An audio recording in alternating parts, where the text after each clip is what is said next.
Sorry, I'm having some technical difficulties, so we are going to see if this will work. It was showing me that it's not going live, but then it's like acting as if it is live, so I can't really tell what is happening there. Also, ignore the pimple I got in the middle of my face. But yeah, so there is a lot I want to get through today. So today is going to be a live stream where it's just kind of long. Now I'm paranoid because on the back end, it's showing me as if the live stream isn't happening, as if it still needs to go live. And it's like, now I'm paranoid because I'm like, damn, what if I do this whole fucking live and it doesn't even save, and then I have to redo the whole thing or some shit. So then I'm like, should I just keep going and hope for the best, or should I end the stream and redo it? I don't fucking know. But thoughts and prayers for me, I guess, right? So I'm just gonna keep going, I guess, and hope for the best. Maybe if it fucks up, it will at least let me re-upload it. Because like on the back end, it originally said that there is an error going live, and it was showing me that I'm not live. And now it still keeps loading and it says going live. But then the counter started counting, the timer started counting down or whatever, as if it was live, and it's showing me I have viewers. So, I don't know what's happening with that, to be honest. But yeah, if you can see me, if you do want to let me know you're here. I know some of you guys don't like to chat, and that's totally chill, but if you did feel like letting me know if this is working for you or not, that would be real cool. Just talking to the voices in my head over here. Okay, sorry. Anyway, today we're going to be talking about Brittany Jones yet again. This will be a longer live stream, so just, you know, bust out snacks, etc. Let's see. I wonder if I can look up for myself if it's working or not. Oh, I got a text message.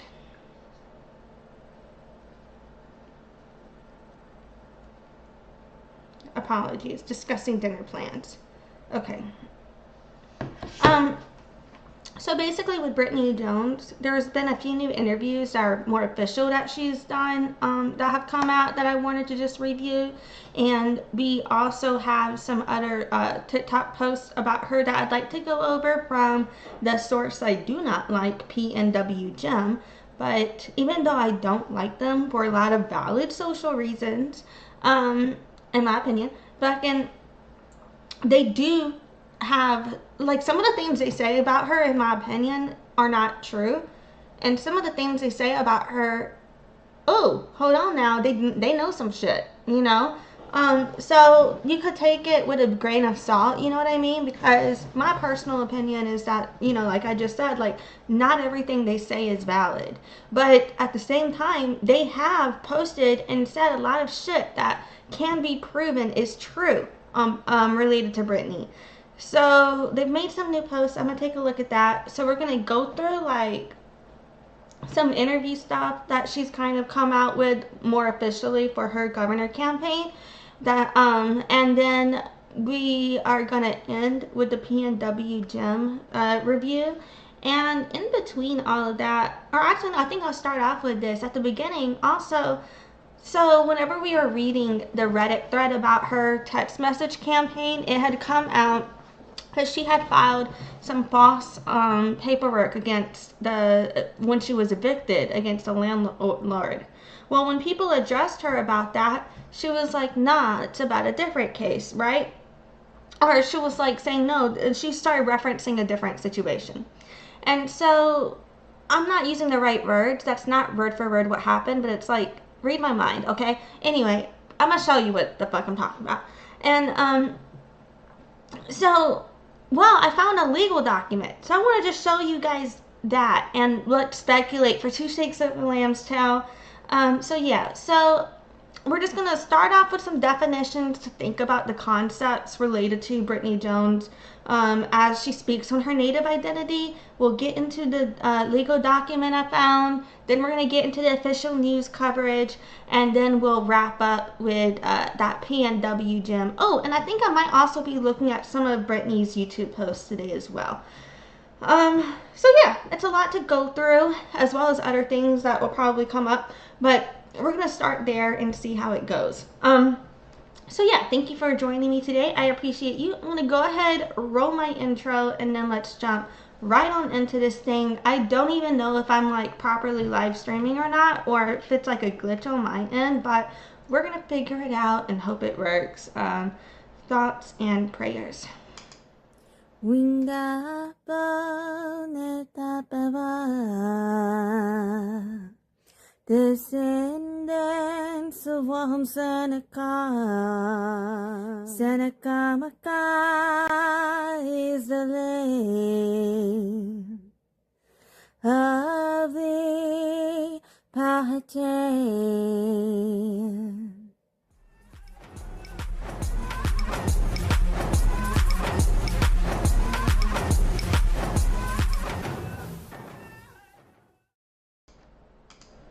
Okie dokie. So, first up, let's just kind of start off with some sources. So, related to, as we get into these topics, just to reflect on why I end up saying some of the things that I say. Not that this is going to necessarily be on the path that we go, but why, just reiterating why I've said some of the things I've said and why I continue to say some of the things that I say related to Brittany Jones. Just want to discuss two concepts here. So first of all, the definition of a white supremacist. This is somebody who believes that white people are superior to other races, should dominate society. They often advance for the whites only society or maintenance of racial equity. And I also want to discuss, a lot of people who engage in white supremacist constructs may not see themselves directly as someone who aligns with those beliefs, but they could still be engaging in white supremacist constructs by acting in ways that do directly or indirectly support these initiatives, whether or not even if they disagree with it, they may still be acting in a white supremacist way, even if they would theoretically disagree with the initial beliefs.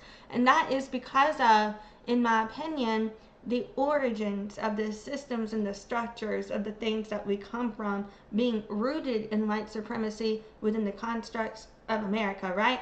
And my point being, so whenever I say that pretending to be Native American or misidentifying yourself as Native American or lying about your Native American identity, claiming that you have lived experience you do not have, acting as if you've had connections since a child when you don't.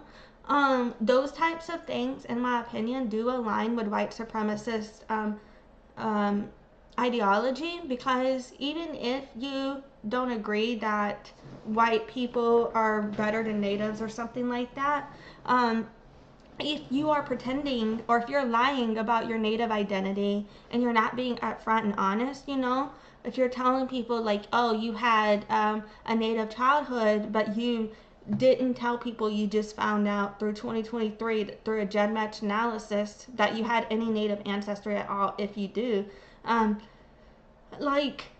that's two completely different situations. That is lying, and I do believe that comes from maintaining white supremacist influence over Native identity, because when you are someone who only has European ancestors documented, and you don't have any connection to indigenous community trying to represent indigenous people, and you only have European ancestors documented, I do believe that that does align with acting in ways that support white supremacy. And so, that is why I have made such statements. So, are white people who lie about Native American identity white supremacists? So, I feel, lying about Native American identity, it's referred to as pretensionisms. It's seen as a form of cultural theft that perpetuates white supremacy, even if you don't identify as a white supremacist. It's an extension of settler colonialism, where white people try to appropriate indigenous identity, land, and resources. And we saw that where even when Brittany was getting evicted, she was then trying to use land back movement, for example. And it comes from settler colonialism, ownership of identity, race shifting, and undermining sovereignty. So yeah, I want y'all to reflect on those concepts as we reflect and marinate on Brittany's situations. So Now I just want to pull up some legal document that I found related to Brittany Jones. Now, mind you guys, I have no clue as to the context of the legal documentation that I found beyond what's on the document that we're going to look at in a minute. But, well, we don't really look at the document. We're going to look at the Justia page, right? The summary. But anyway, Jones for Oregon, which would be Brittany Jones's Reddit handle, she posted whenever she was confronted on Reddit about filing a false stalking protective order against a former landlord. She didn't respond about the Gingerbread Village situation, which is what this person was referring to. Instead, she responded about a different situation. And they did prove that she did file a false stalking protective order, and her response to that was, oh, I didn't realize it was one. And then you pull up the protective order and it says so over and over. Like, it's like, wow, really? Like, anyway, but fucking, so she's referring to this different landlord situation, right? So what the fuck is that? And so my speculation is, could this case, Jones versus Hinson, have anything to do with what Brittany Jones was mentioning here?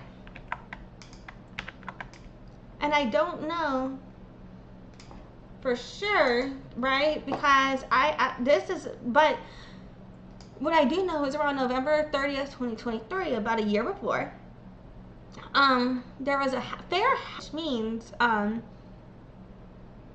that she had to get pro bono counsel appointed to her, which means someone had to represent her for free, if I'm not mistaken. And again, I'm not a lawyer. I've just worked at some law firms. I could be wrong because I didn't really officially study any of this shit. So, but yeah.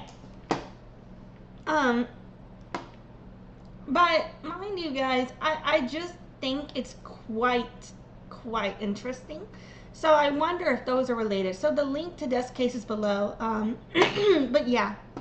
So that's my speculation for today on that court case that I found that I had mentioned in my intro. Now, next up, what we have here is a little article from KEZI.com, KEZI.com, and they were one of the main people covering her when she got evicted from the Gingerbread Village, and at that time she had made all these posts like, fuck you, KEZI, you're spreading misinformation. And now KEZI, or whatever the fuck they're called, KEZI, KEZI, I don't know, sorry y'all, I don't know. Like, there's, they got this post here, this article here. It says, Brittany Jones promises government audit in Oregon primary bid. Let's zoom this in here.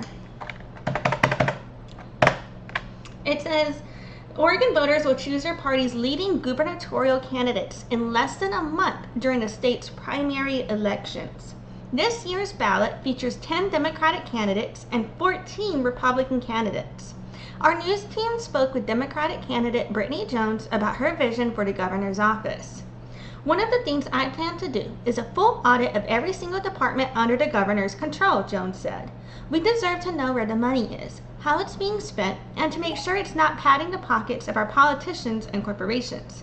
It needs to go back into our community, housing, healthcare, education, small business support. Jones said she is dedicated to working with First Nations. She has a plan of action to safeguard freedom of speech and gender expression through executive order. And mind you guys, when it comes to the legal system in the United States particularly, First Nation and the legal systems related to Native American activism, especially, and when it comes to general identity, First Nations typically refers to people who are in Canada or Australia. It does not refer to typical Native Americans in Native American indigenous community. None of our treaties have that verbiage. It's typically related to us being American Indians. So that's how we have legal rights, and the concept of identifying by Indian is not a rabbit hole I'm trying to go through right now, but let's do it. Fucking with Indian, many people say it's racist for people who are outsiders to call us Indian, because we are not from India. We are from our own nations, and we got identified into a collection of people through racism which became through with different labels based on historical colonialism in each area. So, you know what I'm saying? But First Nations has specific meaning. It specifically applies to tribes who have specific protections under this term. And I feel like that's like an identity issue right there, and it's also proof she's not connected and proof she's not involved in the community, because who is she to speak on Canadian natives or Australian natives, right? I don't know what that has to do with her running for governor of Oregon. What? You know what I mean? Like, now, some people argue all Indigenous people are First Nations, right? And so if you really want to go with that, fine. But when you're speaking on a legal capacity, which political role of governor is, then the legal terms matter, because how our rights are applied through the law comes through those specific usage of terms. And First Nations in the law refers to Australia and Canada. Most, like, you know what I mean? Like, in America, we think of it Canada. Like, you know what I'm saying? Like, and it matters to me regionally. I don't know. It annoys me every time I see this. Because why are you tokenizing Indigenous concepts, but also this doesn't even apply to the community you're trying to represent? What? Like, First Nation, this is the problem with pan-indigenizing everything. You forget the origin of shit. But yeah, okay, sorry. And the Indian name concept as well, back to that for a second. A lot of people, you know, they feel it is racism to call anyone that is Native American, Indian, because we're not from India. But others are always proudly identify as Indian because Native Americans only have rights under the law in a lot of contexts labeled as Indians. And so Native Americans do not identify as Indians. We do not have rights under those treaties. Do you understand? So there's that conundrum there. But yeah, let's just not go down that rabbit hole right now. But I don't judge anybody for identifying as Indian. I will look at people who are not Native differently for calling natives Indians, if that makes sense. I don't know why. It's just kind of how I am mentally. But yeah, unless you're specifically referring to a legal document or something like that, and you're not like trying to, you know, broad generalize natives as Indians, but you're just like referring to that legal thing, and then you kind of, that's what it said. I get it, right? But you know what I'm saying. But yeah, so that's here. Neither here nor there. Moving on.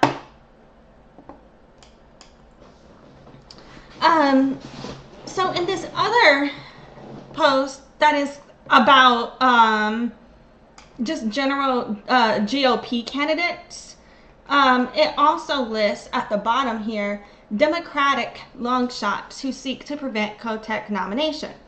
And in here, let's just look at the list of Kotek's challengers. We've got number 5, Brittany Jones.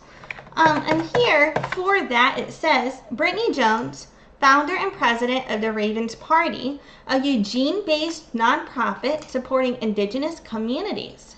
Jones has reported raising more than $500 for her campaign. Now, mind you guys, she claims to support indigenous communities, but I've never seen her do anything to support indigenous communities. I don't know what she does that supports indigenous communities outside of utilizing Native identity for her political platform and campaign. Now, if she were governor, and if she actually were able to execute on some of the Native things related to her platform, then if she executed it, I could say, potentially she did some things to support indigenous community, but I don't believe that at this time she has done anything, in my opinion, that I know of, that I'm aware of. I'm also confused, like, so how has she only raised about $500 for this governor campaign, but she raised $57,000, almost $58,000 for $57,936.40 for her presidential campaign 2023. So is it that people got sick of her shit and that's the difference in the support she has then versus now? Because we did see previously a video where someone was saying, you know, like, that they were pissed off that they even gave Brittany Jones money to begin with, you know, because they had believed in her to begin with. And they were disappointed they even ever believed in them, if I'm not mistaken. I think that was, if I'm not mistaken, wasn't it Star who said that? Star Muka? Yeah. So I thought that was interesting there. And right. So let's get into our YouTube video. One of my siblings, not my siblings, why am I saying siblings? I've been thinking about my siblings. One of my cousins, they're like siblings too, fuck it. One of my cousins sent me this video and was like, you should react to this one. And then I was like, okay. And then we were looking at, you know, the entire page here. She's got a YouTube page here as well. We're not going to go through these live streams. If probably not ever, but definitely not today. Nobody has time for that. But I did decide, you know, there's not too many other videos on here, so I think actually we might have time to go through some of this today. I don't want to do, honestly, I don't even think I want to do all of this today. I might come back to this and do it a different day, actually, because I want to get through these other interviews instead, because all of this is so old, and I'd rather get through what's currently happening with the governor issue, because the governor campaign, it's May 2026 right now, the primary Democratic elections, or primary elections generally, but she's running for Democrat. I don't know why it came out of me, but whatever. The primary elections for governor, May 2026, elections are coming up. I'm not using the right words. Read my mind, know what the fuck I'm saying, right? So I'm not going to go through all of these videos today, although I do think I want to come back to that and end up covering some of that. Probably won't do the live stream stuff. But I do want to go ahead and watch this one. And this is from May 7th, 2024. And this is called Winning the Election with Social Media. We're going to watch it with captions, and we are going to watch it sped up 1.5 speed. I'm going to mute now.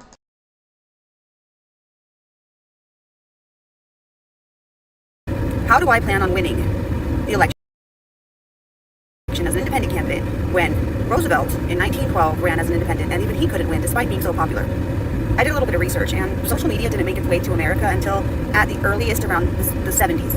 But typically it was around the late 90s, early 2000s is when social media really began to take off. Did she say social media didn't make it to the Americas until around the 70s? Let me come back here. Hold on. Its way to America until at the earliest around the 70s. Social media did not exist in the 70s. How stupid are you? Okay, hold on.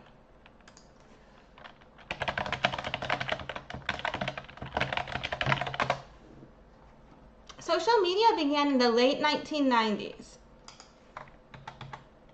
Now, they had the bulletin board systems, BBS, in the 80s, so they said there's early foundations in the 70s, which, you know, began online communities.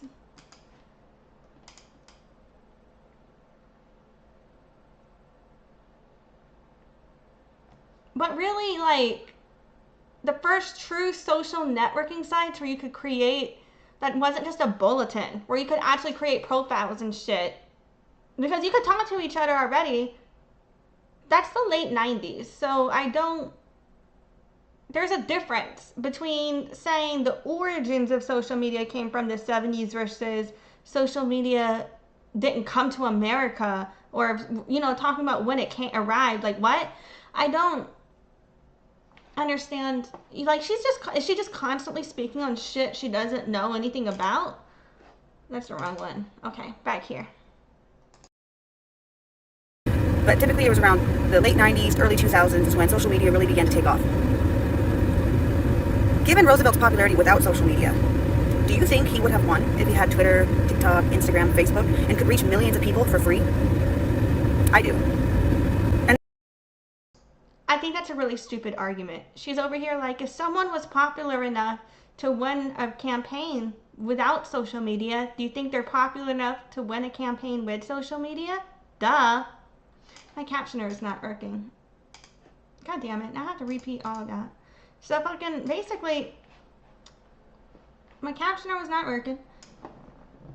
I thought this was really a stupid point. She's over here like, if Teddy Roosevelt could win a presidential campaign before social media, couldn't he win one with one now? That's a really stupid, I don't know what the fuck. She's not Teddy Roosevelt. She's not popular. And that's my plan. You don't have to have millions of dollars to run for president. You don't have to have millions of dollars to reach millions of people. For example, before TikTok changed the views of your hashtags, you could see how many people...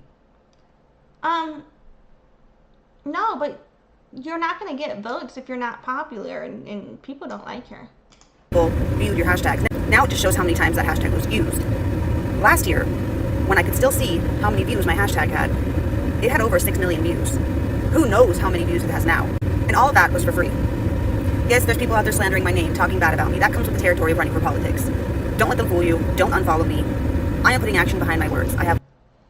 Okay, depending on how you viewed it, when you're looking at those analytics though, it's not gonna be showing you like how many people clicked on the hashtag. It's showing you how many posts were viewed with that hashtag. Does that make sense? And how many views that got with that hashtag being used. And so if you do the math though, and you look at all of your views on all of your posts put together, it's more than not likely going to be about the same number, give or take. People who have reposted you or shared your stuff with your similar branding when other people use your content as well. So for example, when I was doing shows about 10 years ago, I would give discounts to people who are making posts with my hashtags, stuff like that. So I don't know. I feel like, that could give or take, like I feel like any hashtag is gonna have a high number when you make a certain number of posts about it and they do get used. But if you also look, a lot of the views Brittany has, they're not necessarily positive views. You can be getting views and it doesn't mean people are going to take an action with you. In fact, it leads to a low conversion rate. And so there's, the concept of all press is good press in terms of awareness is awareness, and getting your information out there no matter the conversion rate. Even if it's a low one, there's still a conversion rate, is what a lot of people believe. And I do believe to a point, the more people aware about you, the more you're going to align with people who support what you do. But on another level, it's like people being aware of you doesn't necessarily mean that people are going to buy from you. And you can have, a lot more views and you're going to get purchases. And I think she needs to connect awareness to action. And like I've been saying, attention, awareness has never been her problem. It's connecting that to follow through. Legislation I'm working on. If I don't get elected as president, I'm going to get it through in the referendum process. If I am elected as president, I know there's members of Congress who will agree with the legislation I have, and I can hand it to them and they can submit it to the floor.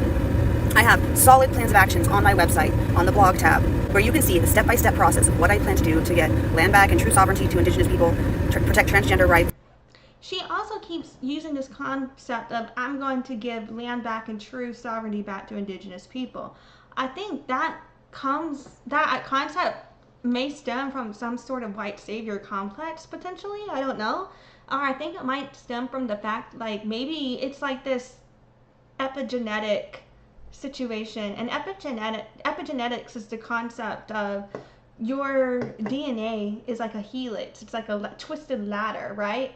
And as different events happen and trigger you, different pieces of code are released from your DNA that are inherited from your past. And I believe she has epigenetics related to being a descendant of Nathaniel Bacon.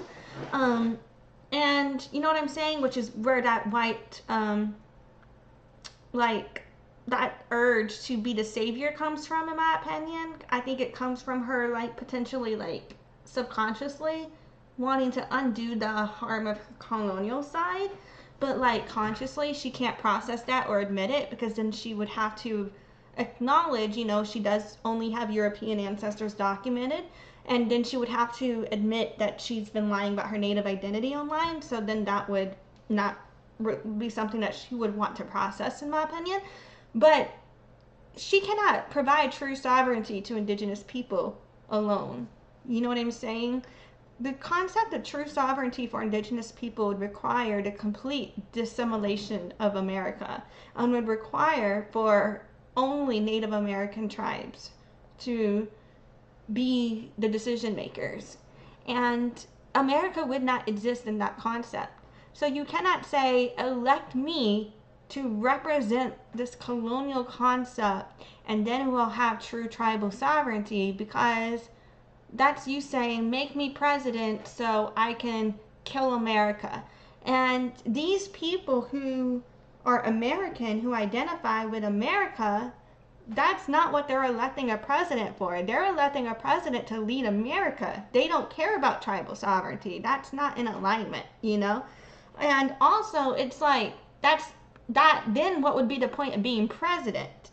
You know what I mean? Like, there would be no president if there was true tribal sovereignty. So there's just like a lot here that I feel, without explaining a real plan for how, as president of America, you could end America.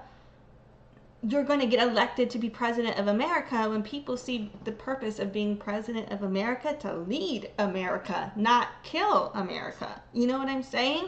Tribal sovereignty requires the death of the American concept, or not necessarily the concept, because it happened, so the concept exists, but like the death of the American administration.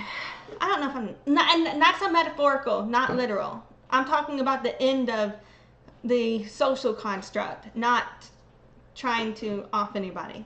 That's a metaphor that came out wrong. Fuck. Shit. Watch me get banned for extremism. I don't know. Y'all know what I mean? Okay. But anyway, I'm going to get off of that. We're going to keep going. And more. As time goes on, more plans of actions are going to be added to my website, like how we can move away from the private prison system, how we can get racism out of our institutions, how we can make America actually safe for everybody. She's not someone who experiences racism or has any lived experience with it. And I think when you don't experience racism, you're not someone who can represent, speak for, or lead removing racism from our institutions. That has to be up to somebody who actually experiences racism to lead that. You're white. You know what I'm saying? There's a big difference there. So I don't think she is aware of who she is in terms of her role in these situations. And you know what I mean? We have a fluid system, and it's up to you to be a part of that change and make something different happen. Even if you're afraid, that's when you become brave and step up. Because if nobody votes for the two parties simply won't win. So check out my platform, check out my receipts tab, and see why I'm the best candidate for this office. So she went from being independent, now she's running for Democrat.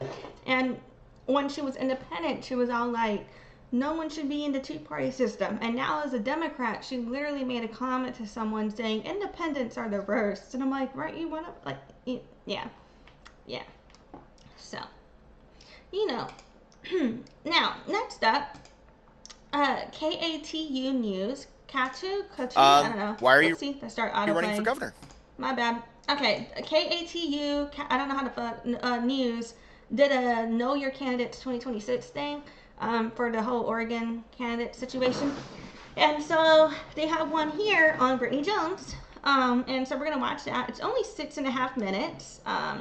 We are going to be watching this at 1.5 speed. And here we go. I truly believe.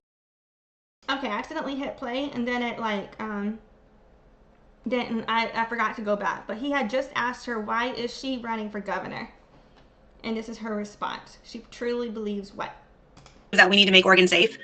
Oregon is a pretty safe state regarding, transgender rights. I apologize, you guys. I just realized how loud her voice is and that it's redlining. I hope that didn't hurt your ears. I am lowering that now. Oops, that sucks. Okay, you know what? We're just going to redo this whole thing so I can timestamp over this. That's totally my bad. Sorry, guys. I am lowering the volume. I hope that didn't hurt your ears. Let's try again. Thoughts and prayers. Why are you running for governor? I truly believe that we need to make Oregon safe. Oregon is a pretty safe state regarding, transgender rights and active reproductive health care, but it's not stopping people from being taken off the streets. We still have very dangerous areas for specific individuals, for minority groups, and we need to make an example in the state to make it truly safe and show how the law can actually be enforced to protect Oregonians, regardless of their background or their gender expression or their race. And our current leadership isn't doing that. There's a disconnect now between the working class poverty level and the establishment Democrats, establishment politicians, the corporate politics that we see. And I think it's just truly time for some. What I want to know is, if Tina Kotek couldn't stop Trump from sending ICE in, why does she think she's going to be able to do any different? You know, like, I'm sure that I don't know shit about fuck when it comes to Tina Kotek. I'm sure there's plenty of shit to criticize. I'm sure she hasn't done enough and blah, blah, blah, blah, blah. I've got shit to criticize about every politician. You know what I mean? She could be great. She could be terrible. I don't fucking know. But what I am saying is, either way, like, I don't think Brittany Jones understands the moving parts in these situations. Like, she acts as if governor has complete control over the entire state and can do anything, and that anything that happens in this state is the governor's fault and up to the governor. Like, and that if she were governor now, she can fix it all. Like, it's kind of the wording she seems to use the same way she did when she was president, or running for president, not was president. What the fuck is wrong with me? God damn, that would be a terrible life situation. Anyway, but when she was running for president and running for governor, she does that similar, like, only I can save it because these other people can't situation. And I think there's nothing wrong with being confident in who you are. And there's nothing wrong with thinking that maybe you can do a better job than some of your competitors, because that's why you compete, right? But at the same time, you need to acknowledge, because you wouldn't want to compete against, like, if the top athletes in the Olympics don't compete against bad athletes, they compete against the best of the best, the creme de la creme. And so you need to also, reflect on what is it about these other people to why they could be good, right? Like, you need to acknowledge too, you're not the only person that could do a good job. What is it that other people are doing correctly? And why is it that the criticisms you have of them came up? Because, what is it that even though they were doing these things right, this went wrong? And if you acknowledge that, then I think it's like, you're not going to be this type of person where it's like, oh, they're not good enough and only I'm going to be great.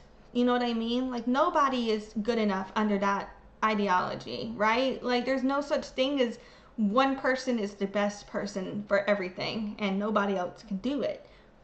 Unless you're like a toddler and you only want your fucking mom to cut the crust off your sandwich. I don't. But yeah, I don't know where I'm going now. Let's just keep going. Somebody who's experienced what it's like to be poor, like poor, to get into office too, because we've experienced how those systems have failed us, and we can see how they can be fixed. So it's just a matter of having somebody in there that knows what's needed, because we've lived it, and that's why I'm running. You kind of hit on it, but what are some of your qualifications that you think would make you a good governor? Being a small business owner and a veteran, I've been in really high tense, like.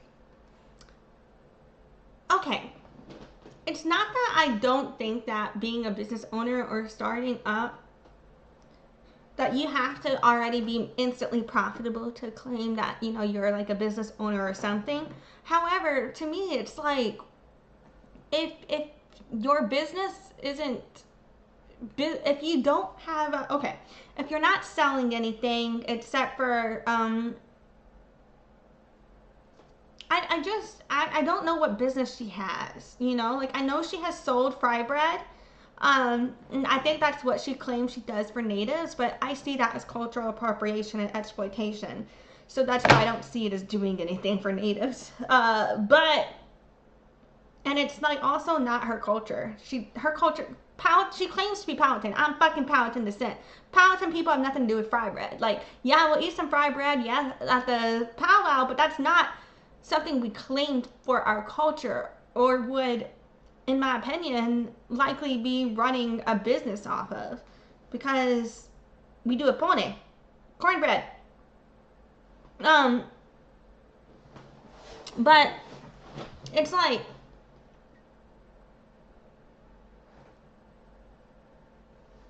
I don't know, I just feel a way about her being like, yeah, I'm a business owner, so I'm qualified to speak on that. But she's never ran a successful business. You know what I mean? Not that she couldn't be successful one day, but I just don't think that if you're not successful yet, then that it gives you a qualification of being as like a skill set, you know? High pressure situations. I've been a part of team building, leading a team, being a part of the team in really tense situations as well, especially in the military. They drill it in there, you know, they put you in the worst situations you can possibly be in and then expect you to function. So you have to be able to think on your feet. You have to be able to be a good leader. You have to be able to have respect for the people you're working with, even in tense situations, even when you don't. She doesn't even have respect for natives. What makes you think she's going to have respect for anybody else if she doesn't respect Native Americans? With something, you have to be able to communicate to get the job done, and I'm willing to do that. I'm willing to take that experience. And then she's not willing to communicate. She blocked me for asking her why was she lying on the news. Because she doesn't have an answer to defend herself. A small business owner as well, you know, managing inventory, managing the budget, managing employees, all of that comes with leadership experience as well. And then, of course, living in the system. I've been homeless, and I was failed by the VA because I never deployed into a combat zone. So I didn't qualify for any of the housing services. And there's so many veterans out there like that falling through the cracks. And I wouldn't know that if I hadn't lived that experience. And, you know, she admits she's never been deployed into a combat zone. But then she tries to use the experience of being in the military as qualification to be governor. And I think a lot of people who have experienced combat would potentially see that as an insult. And I'm someone who did JROTC, right? So from that, not that that's equivalent or correlated to the experience of being in a military, even if you were not in a combat zone.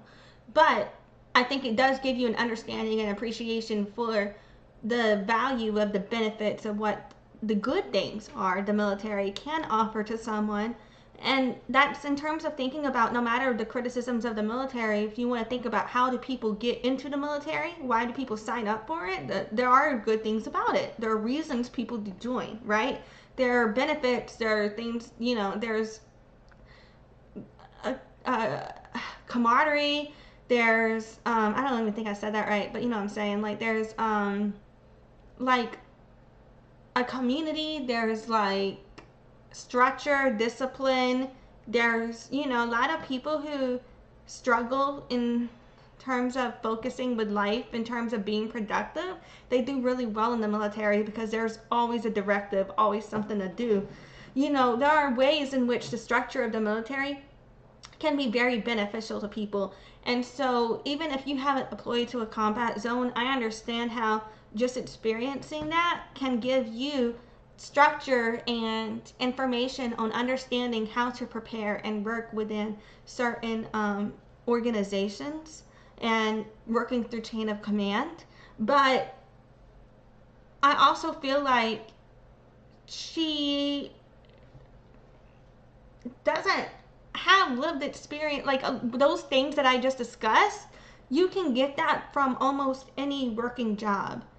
That's not what would set you apart from the next person. You know what I'm saying? What sets the military apart from the next person in working America typically is deploying to military combat. So I think from this, a lot of people, you know, they may see that as, oh, that's where you got potentially some understanding of certain issues from, but they're not going to see that as someone who is any different than any other working adult in America, because that's the same lived experience any other working adult in America would have, in my opinion. experience. So I think lived experience should be counted as professional experience, especially when you're going into politics and you're making decisions that affect people's lived experiences. So then why are you trying to speak for a lived experience you don't have when it comes to Native identity? And why won't you allow people who actually do have lived experience on Native issues to be the ones to represent that? If you think lived experience matters, then wouldn't you understand the gravity of you conflating your lived experience? What do you see as the top issue facing Oregonians right now, and what would you do as governor to fix it? It's hard to pinpoint one specific issue, but I think affordability is huge right now. We have a gas tax coming up on the May ballot, even though most of us didn't want it on the May ballot. Most of us didn't want the gas tax in the first place. We have taxes being cut for corporations while they're being raised for the working class and poverty level individuals, and it's not sustainable. Rental prices are going up. You have to have like $4,000 to $5,000 to be able to get into an apartment. Do you know how long it takes for somebody who's poor to save that money up? Most of us can't do it without some sort of assistance, and our assistance agencies are stressed. They're beyond capacity right now because of the affordability issue. And I think if we could just I'm very curious as to that.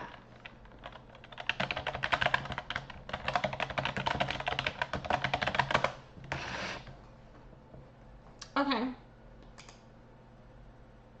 So, if you want multiple bedrooms, like I think it can vary by neighborhood and it can go up. But right now, for example, I live in a 2-bedroom apartment with a living room, with a dining room, with a kitchen, 2 bathrooms. We pay about $1,400 a month, and yeah, and we needed, I think it was, we didn't need our full, a full month's rent to move in for our deposit. It was less, but let's just go ahead and say it was about between $2,000 and $2,500 is what we needed to move in here. You know what I'm saying?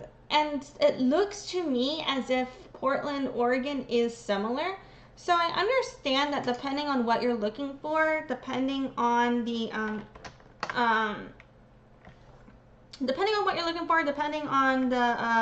the rooms that you're needing, etc., and the neighborhood you're in, those numbers can vary.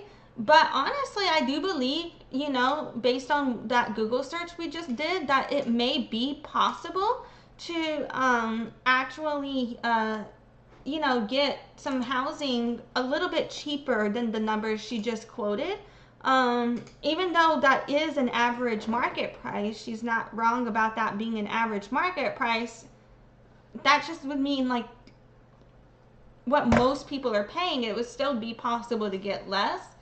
But at the same time, in terms of initial move-in, but it's the same price to move in anywhere else, you know. And really, though, if you're already paying like a similar amount in rent, you just have to come up with the deposit, because instead of paying that month's rent for where you would live, you just pay it to where you're going to move to, is how I do it. But I know for some people, they prefer to,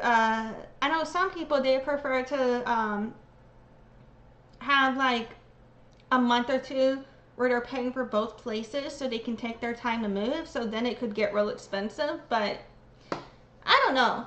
Like, yeah, she has a point. She's not wrong with like the cost of housing, the rising cost of housing in relation to the unemployment rates, the job wages, all of these things, right?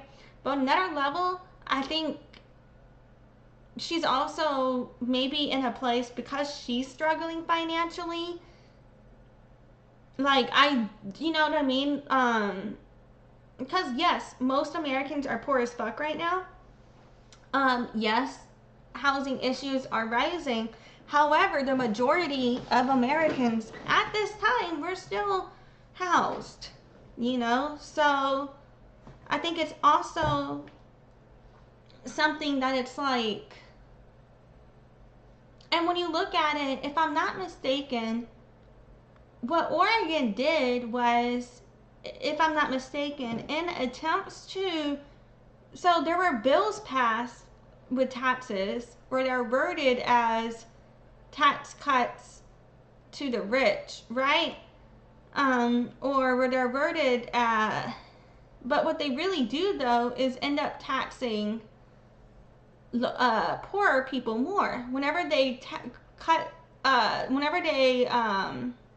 raise taxes or impact taxes on the rich people, no matter what, poor people are always going to be paying more taxes as well. And that's something else to consider too. Like with housing, part of the reasons rents get justified in increases would be insurance increases and the mortgage rate increases and taxes related to these things, right? That's often a reason justified. Like I literally had a landlord tell me they were going to raise my rent because their taxes were higher. That happened to me around COVID. And they raised my rent when my lease renewed, and I had to choose between paying that higher rent or moving somewhere else. And I really liked that spot, so I paid the higher rent. And it's like, so I understand the frustration, but I don't know, like, if you cannot introduce a new bill, because that's not what the governor could do, and the people who passed the bills that are why we have this issue are still who are in those positions when you're governor, not much will change related to that if you were to get elected. And so I think some of the things that she says, theoretically, even if I would agree with the concept of what she's going on, it's like I don't think she understands how her role as a governor would be related to any direct influence on the situation. But yeah, that's just me. Audit every department under the governor's control. I want to audit every single one and find out where the money is going and see how it can be redirected to help the people in the state and not corporations, not the establishment. You kind of hit on it there. ODOT and transportation funding has been a big talker, and at this point, it's still up in the air. We don't have a firm solution. So what would you do as governor to address this looming issue? I honestly believe, so I used to live in Illinois, and they have an expansive metro system. You can go on the train for almost as cheap as a bus ticket, like a day pass, and go anywhere in the state almost, from small towns into the big city, from the big city out to another small town. It's quick, it's easy to manage, it's easy to understand. You know what's crazy though, because I'm from New Orleans and I went to Portland. The one time I went to Portland, I was amazed by the bus system and the public transportation they had there and how timely it was. In New Orleans, we got some buses and we got our streetcars, but you're gonna be waiting on that shit for a minute, all right? And don't count on the app. That app, don't even look at it. Just don't even look at it. That shit does not run on time. You got somewhere to be on time, good luck. You gotta leave 3 hours early, or you gotta, like, you know what I mean? I don't know. You're just showing up late, like if you take public transportation in New Orleans. But in Portland, everything was just, we took public transportation everywhere. They even had it, I think, at like their zoo and shit. And we were taking it, and you know, it's just so much more efficient than New Orleans. So maybe it's that I'm from this area where we don't really have that at all, that I'm like, wow, you're even complaining about the public transportation. It's so much better than here. But maybe that's not, that's me being like, that's how bad this area is. Maybe these really are valid concerns to make the public transportation better there, and I'm just so used to how bad it is here. But yeah, I don't know. And having something like that in Oregon could not only connect the small rural communities to the larger cities, which would help with jobs, it would help with tourism, it would help with income and sustainability in the small communities, but the revenue from the ticket prices would help fund ODOT as well. Very good. Another top hot button issue is Oregonians are paying attention to the Trump administration. Sorry, I'm going to say that again. Oregonians are paying attention to what the Trump administration is doing to crack down on immigration. What is your stance on that issue? And also, what is your stance on the state's sanctuary status? I fully support the sanctuary status. I think that people should be safe. We need to stop looking at them as numbers and statistics and remember that they are human beings. And as a mixed Indigenous person, these borders were not here before. Mind you guys, she doesn't have any Indigenous ancestors documented. She only has European ancestors documented. She got a GEDmatch analysis reviewed by Potomac tribal historian where they confirmed that they were related through GEDmatch DNA analysis, which does not tell you your ancestry. That was in 2023. She was not raised being Indigenous. She has no community ties to being Indigenous. She has no lived perspective as a mixed Indigenous person. but she's identifying as that, and I believe that is a lie and misleading people. I believe running a campaign claiming mixed indigenous when you're not connected to any indigenous community. And mind you guys, I literally sent my entire playlist to the tribal historian, to the chief, and to the tribal center of the Potomac tribe. She has no indigenous connection to the community that I know of. So yeah, I don't agree with that. Like, say that her GEDmatch analysis, confirmed by Bill Deyo, eventually one day came out to be true, and there was some reason that her ancestors were never documented in Family Search. Say that does happen, in my opinion, she still did not find any of this out until 2023. She still didn't do the work to go connect with the community. Even if you have that far back distant ancestry, that's weaponizing the concept of blood quantum to claim proximity to a community or a lived experience you don't have. You're claiming an identity you don't have. You were not raised with Native ways, not raised with Native practices or Native beliefs. I don't think it's appropriate to identify being mixed indigenous when you don't have that lived experience. And you know what I'm saying? My father is a mixed indigenous man. Brittany Jones is not, in my opinion. Brittany Jones does not move through life as a mixed person. She does not know what it is like to be a mixed woman. That is why she's so comfortable with identity fraud, in my opinion. And I feel like this is extremely problematic. I'm just totally against it. She only has European ancestors documented. She's a descendant of Nathaniel Bacon. Or many of the people being detained by ICE were here before the European settlers came over and invaded this land. She's one of the European settlers. And a lot of people don't like to hear that, but it's the truth. And so our current administration is not doing what they should be doing regarding ICE. Our Attorney General said that he would pursue criminal charges and criminal investigations at the end of last year, and he still hasn't done that. And then the governor's office could also launch their own investigation into the conduct of ICE agents in Oregon and refer them for criminal charges, whether that's to the Department of Corrections or the Department of Justice, whether it's state or federal. And people claim the supremacy clause keeps this from happening, but when you have agents abusing their authority, the supremacy clause no longer protects them. Once they are overstepping the bounds of their authority, the supremacy clause is no longer applicable. And so we could be doing something right now to have some type of accountability. Oh, you said, I haven't ever heard the last name Bacon unless it stood for Kevin Bacon. I've done a couple live streams on Nathaniel Bacon. So Nathaniel Bacon, he basically led a brutal campaign against indigenous tribes, including the Powhatan Confederacy, which is my dad's family. My dad is Powhatan, and that's the community that Brittany Jones is trying to claim as well. She is confirmed, is in Family Search. She is a documented direct descendant of Nathaniel Bacon. There is no Native ancestors documented in her family tree. Only European settler colonizer ancestors are documented in her family tree. And she literally descends from a man who is known for genociding Powhatans. And now she is engaging in indigenous erasure against Powhatans. She keeps saying Patawamek, it's Potomac. P-A-T-A-W-O-M-E-C-K, Potomac. She can't even say Potomac right.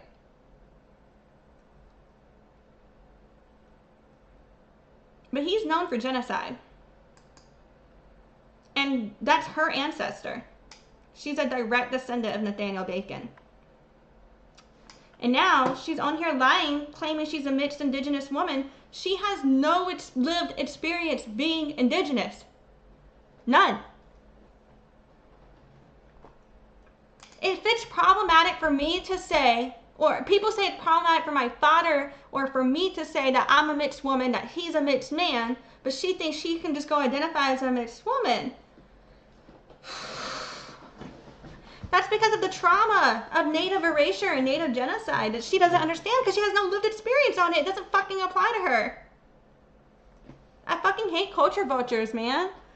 It's like, even if, she had that far back distant ancestry, it doesn't change how she is misconflating her identity and how she's using it for political gain. She would have to do a whole slew of interviews with every single person she's claimed Native woman as, to have them correct the identity issues and go up there and be like, look, hey, I lied, I don't have any indigenous perspective as a Native woman. I found out through a GEDmatch analysis that I was related to a tribal historian, but there are no Native ancestors documented in my family tree. Then I would say, okay, at least she's taking accountability. If she were to go onto these different platforms and do the work to correct the misinformation, and then do the work to go properly connect with the tribes, if she ever did have that far distant ancestry, then I would be like, okay, there's a reconnecting bitch. But if she's just trying to build her platform and identity off of a lie and wants to continue going forward without taking accountability, without truth, without reconciliation, and just wants to build her life off of lying, that I do not agree with and never will. And it's just not happening with our administration. A little under a minute, just to make your final pitch. Accountability ain't happening with her either. That's why she fucking blocked me, pussy ass bitch. Why should the people of Oregon vote for you? I think it's time for one of us to get into office. You know, I'm not bought out. I'm not bought and paid for. Who's one of us? I'm part of a Courage candidate coalition of candidates. We have over 120 candidates nationwide that have pledged not to take APAC money, not to be beholden to corporate donors. A donation is a donation. It's not a purchase of services. And so I will not be bought and sold. I am here to stand with and fight for the people of Oregon, because I am one of you. I was born and raised here, and I'm not going to let the establishment keep their boots on our necks.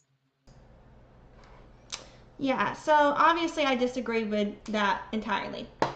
So we just watched the video, so I'm not going to click play again, but that same video also came with an article. So let's just go through that article real quick.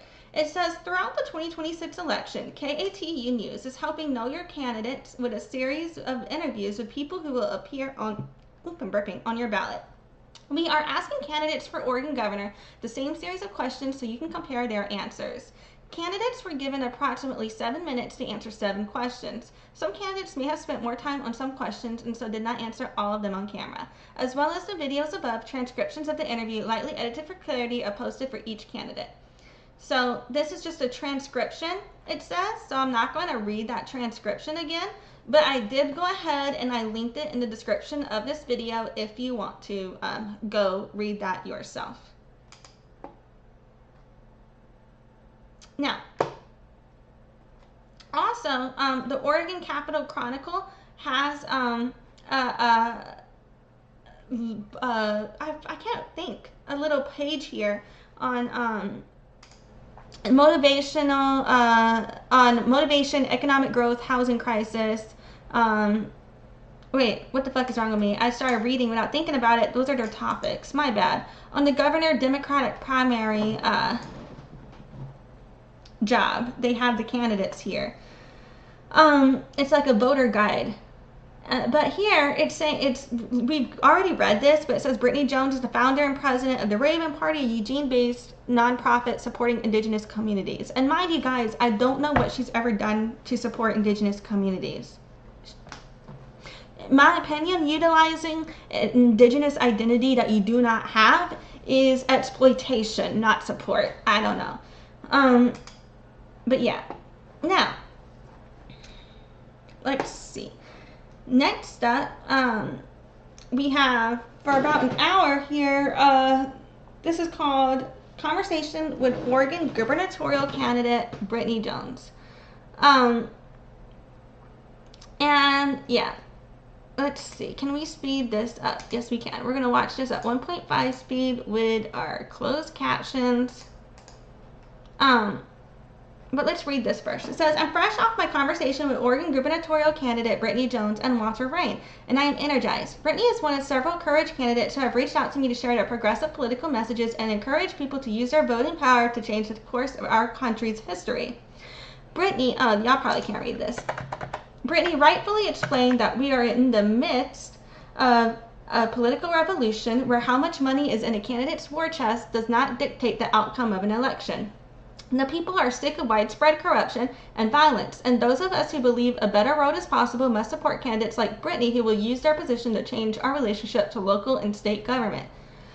Here, in her own words, her plans to transform the state of Oregon by moving it left of center through progressive policy. We talk about ICE, about the missing women and children in the indigenous communities in Oregon. For her to continue exploiting missing and murdered indigenous people when she's literally advocating against missing and murdered indigenous people, spreading misinformation about missing and murdered indigenous people is just pissing me off to no end. Now, mind you guys, she literally said, pushed under the rug.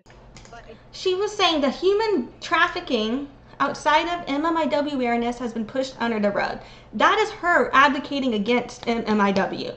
Okay, the point of MMIW is that missing and murdered indigenous people do not get the awareness. And so she's saying that the awareness has been pushed under the rug outside of MMIW. That's the opposite of what MMIW means. She's spreading misinformation about MMIW, advocating against MMIW, trying to take away resources from MMIW to other parts of other communities for some fucking reason. So she's not Native. She has no lived indigenous community experience to speak on these fucking issues. It's not her fucking place to speak on Native trauma. This is trauma that is not hers. It's not her lived experience. It's not her family history. She cannot speak to these fucking issues.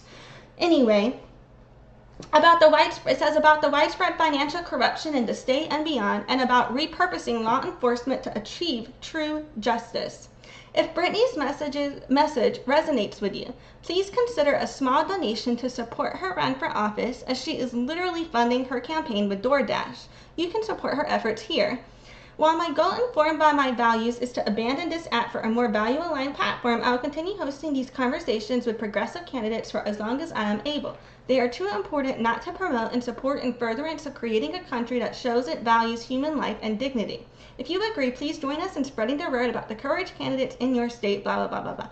So let's get through this now.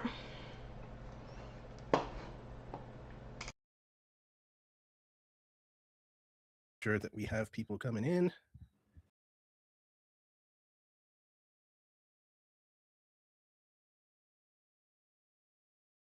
Sorry, I thought it was playing. All right, let's go ahead and make sure that we have people coming in. It always takes a second to populate, so we'll get it going. What's the weather like there, Brittany, where you're at? it's sunny today. Yesterday was really windy and cloudy, but it's spring, so that's expected in Oregon. Oh, I hope you get a chance to go for a nice walk in the sun. That's been saving me. I actually went for a walk this morning to get my morning caffeine, so it was very good. Oh, Very sometimes nice. I forget. I get so focused on things, and unless you get out for just a little bit of a mental health, oh, it starts to pile up, you know. All right, we got I can't remember. Did I say I was putting this on 1.5 speed? It is sped up. Because I don't want, I can't, you know what I mean? Yeah, it's got to be slowed up. Sorry, guys. people coming in. Welcome in, Marcia. Thank you. Just give it about 30 more seconds, then we'll get started here. Under the Golden Boot, welcome. I like that name. Oh, what a name! Yeah, that's fantastic. Karen, welcome. Oh. I hope you're feeling okay. Well, I heard. I am not feeling okay. I can't even lie. I'm definitely in a lot of pain right now, and Okay, well, I'll try to come in and do the heavy lifting. I'm going to get through this. Oh, we're all going to get through this. That's been our motto for the last 2 years, I think, right? Right? Yeah. We're pushing through. They can't stop us. Welcome, Laura. Welcome, Lynette. Welcome. Model for the last 2 years. And that, again, it's got me thinking, like, what is that in reference to, right? Because a lot of people, they act as if America was only problematic once Trump got here. Like, nothing was wrong before. And I feel like that's kind of the mindset of people who align with Brittany Jones, you know? Jordan, thank you guys so much for being here. All right, let's jump into it, guys. Joe, hello. Jason, welcome. M. Hope, nice to see you. Okay, so welcome, guys. Thank you so much. As you know, I did say I wasn't going to do any more live streams here on Substack, but here I am, okay? And the reason that I'm here is, yes, I am. It seems a little bit difficult to untether myself from this platform, but you know what? I had to weigh, and sometimes this is something that you're going to have to do, and I'm sure we'll talk about this today, but sometimes you have to weigh your values, right? And you have to decide, you know, what you're going to prioritize. And for me, having these conversations with progressive candidates is incredibly important, okay? And so I really needed to prioritize that over severing myself from the platform at this moment in time, okay? So I do plan to be finding a new platform at some point, but for now, we're going to use this platform in order to boost some of these candidates, some of these amazing candidates like Brittany here. And I'm so glad to be joined here by my partner in crime, Walter Ryan. Walter, say hi a little bit. Oh, hi! I'm so glad you helped me out. I reached out to Will for help this week because I'm feeling broken down. But I'm also feeling very hopeful because all these candidates are so wonderful. I got to take a couple days off next week, I think, to recharge. But I'm really excited to have this conversation today because every time I talk to wonderful people like Brittany, I know that we are going to get our country back. I know it because there's Honestly, I mean this as a compliment. The guy in the top right should do kids shows. I feel like he'd be really good as a kids show host because he has that like Michael the Librarian voice. You know what I'm saying? Like if you watch Michael the Librarian, he's very cheerful. It's like I don't know where I'm going with that. It's like if you had the energy of what's his fucking name? If you had the energy of Billy Mays with the chillness of Bob Ross, but so many wonderful people out there working hard, people of integrity and authenticity, like Will too, and all the people in the chat who are here. And just we have this power, and this is why they're trying to hide these primaries from us. You know, they don't want us looking at it because we know we can change our whole government very easily. So that's why we're here. That's why we're here. So Brittany, welcome to my show. It's called The Contraband Wagon, but we're just going to call this interview with gubernatorial candidate in Oregon, Brittany Jones. Welcome to the show, and thanks for being here. Thank you for having me. This already looks like it's going to be a good time. Yeah. Well, I want to start just by giving you a chance kind of to tell us a little bit about your story. You know, what made you decide to run for office, and how does your kind of well, one thing that kind of triggered me to reach out to you right away is that your campaign told me that you have kind of a foundation of anti-racism as part of your policy for your campaign, which I love. All of my work is about anti-racism. And so I was like, I do feel though that her lying about her Native American identity and proximity to Native community is a form of racism. So I do not believe that she experiences racism, and I do not believe that she is the correct person to be a thought leader on anti-racism because she is someone who is comfortable with misrepresenting Indigenous identity for political gain. That's amazing. It's also something that I find is kind of rare for people to openly discuss or just, champion as part of their policy. So I want to hear just how you got into politics and what made you choose anti-racism as a part of your platform, and what is the entirety of your platform?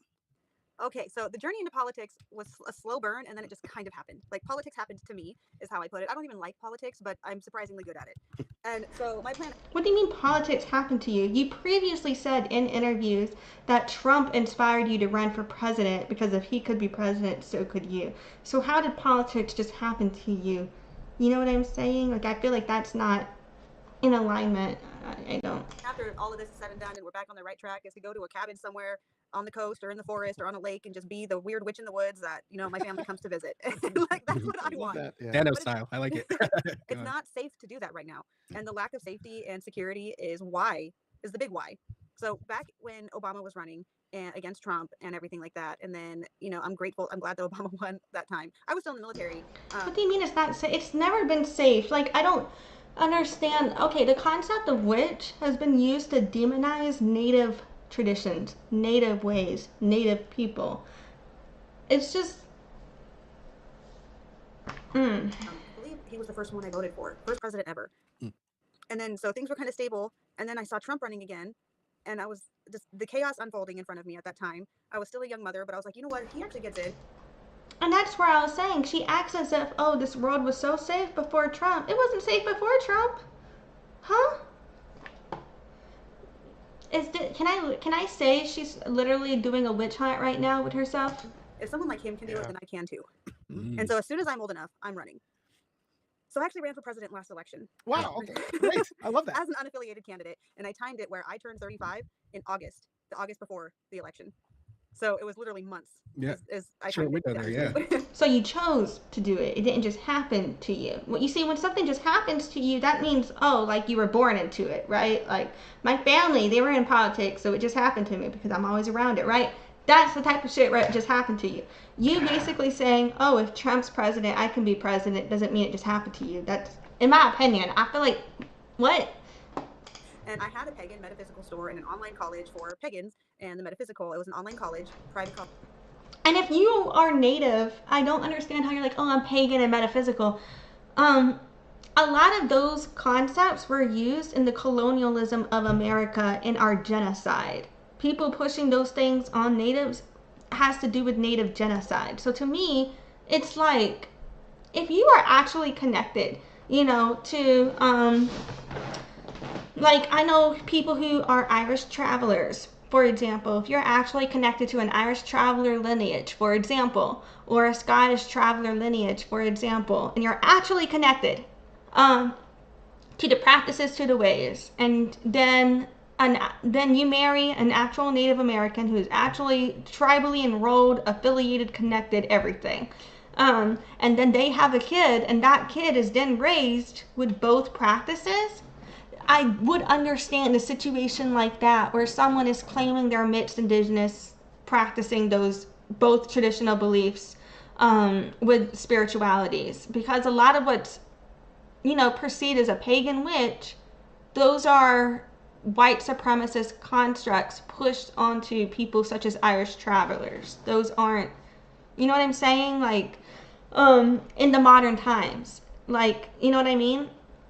So, and to my knowledge, she doesn't have that lineage. And I did her genealogy. It's posted in, I think, the video where I read her Reddit thread on the text message campaign. Check the description of the Brittany Jones playlist, and I put in the description what's in each video. But I did cover her genealogy before. To my knowledge, she does not have the lineage with either of those cultures or ways. So for me, it's like,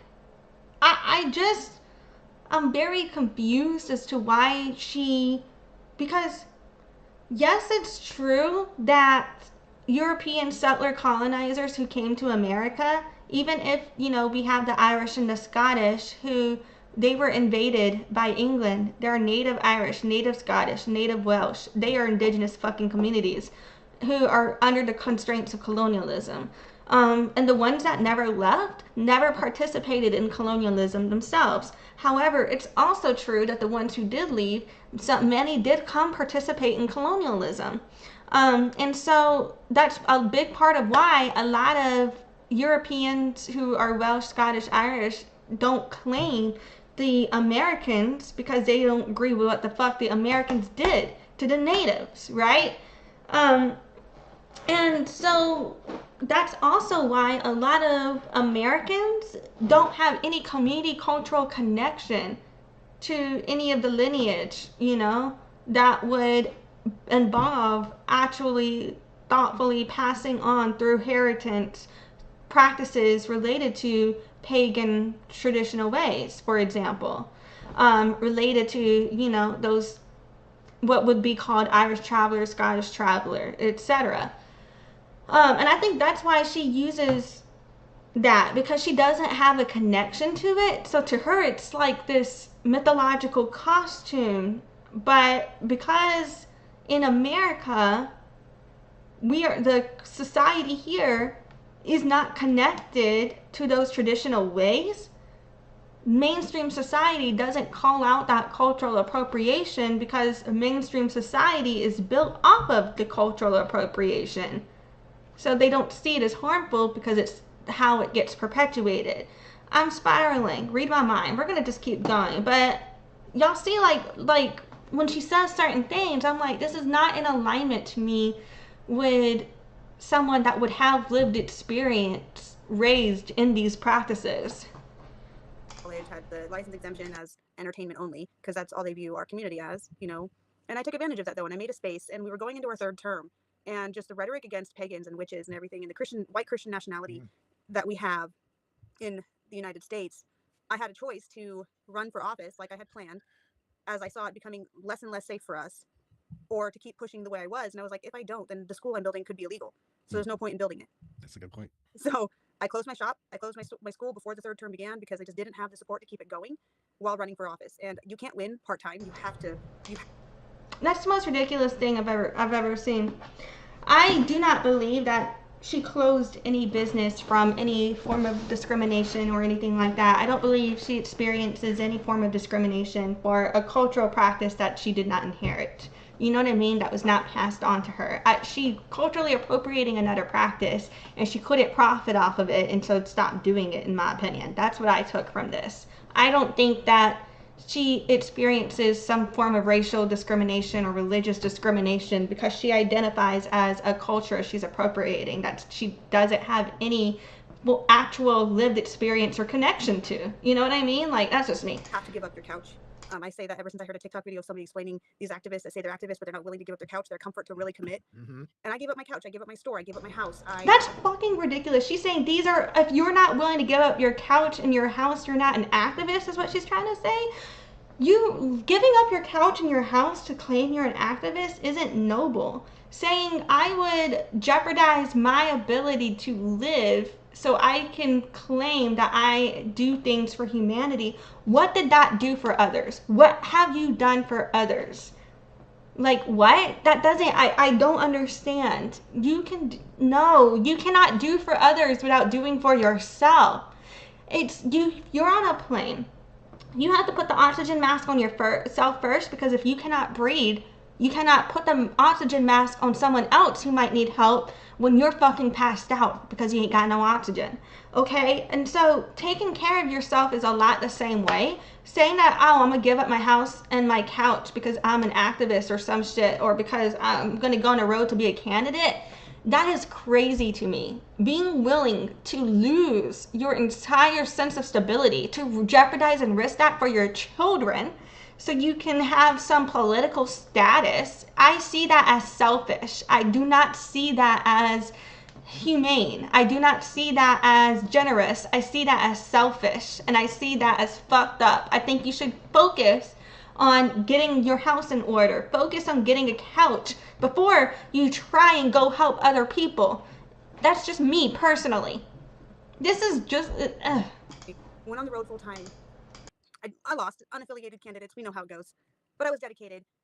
And during that time, we actually made the plan to run for a state level office as part of a party so that I can get my foot in the door. And during the entirety of my campaign, like shortly before I started campaigning, I reconnected to my Indigenous heritage. I started that journey. And the more I reconnected through politics and learning how our community... Oh, no. To my knowledge, she's not reconnected to her Indigenous heritage. To my knowledge, she got a GED-match DNA analysis confirmed in 2023. To my knowledge, she's never participated in the Indigenous community, doesn't know her lineage. She has no Native ancestors documented. To my knowledge, she's not reconnecting through politics. Running for governor, running for president, claiming your Native identity is not reconnecting through politics. That's exploiting Native identity for political gain. You have not gone to the tribes. You've never gone to Virginia. You don't know the language. You don't know who your ancestors are. You haven't even done your genealogy to figure out how you're Native. You don't even know who you descend from. She got a GED-match analysis reviewed by the tribal historian that confirmed she was a distant relative. She doesn't have any confirmation or proof that she herself is actually a Potomac person. You know what I'm saying? And a lot of us Potomacs are mixed, particularly either African or European or both, but a lot of us have mixed European ancestry. So it would make sense for people who share ancestry with the same settler colonizers that are from our history to have common ancestry with us without being a Potomac descendant themselves. You know what I'm saying? And that's what I think is the case with her, because that to me would make sense as to why none of her ancestors are documented, or why no Native ancestors are documented in her family tree. And you know what I mean?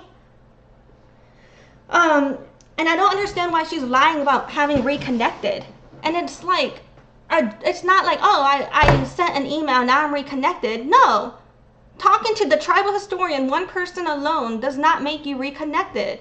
The Potomac tribe is over 1,000 people. You have to be an active member of the community to be like, oh, I've reconnected. I've just barely scratched the surface of my reconnection journey. It would not be appropriate for me to just be like, okay, I'm reconnected now. No, it's a fucking journey. And I just highly disagree. And her lying about it while she's spreading misinformation about MMIW, it pisses me off so much. Because when you actually have trauma from being mixed, dude.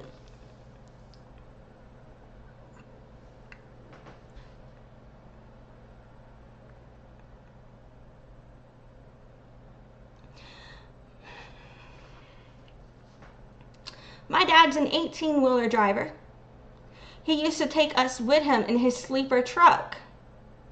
If you've never gotten out of an 18-wheeler to go into the gas station with your father, only to have European white people follow your father threatening to kill him, and so then we have to leave the fucking gas station? I don't want you to say a goddamn thing about how you're a mixed indigenous person when you don't have that lived experience, when you're only perceived as European, when you have no native ancestors documented. You do not experience racism. You do not have the trauma.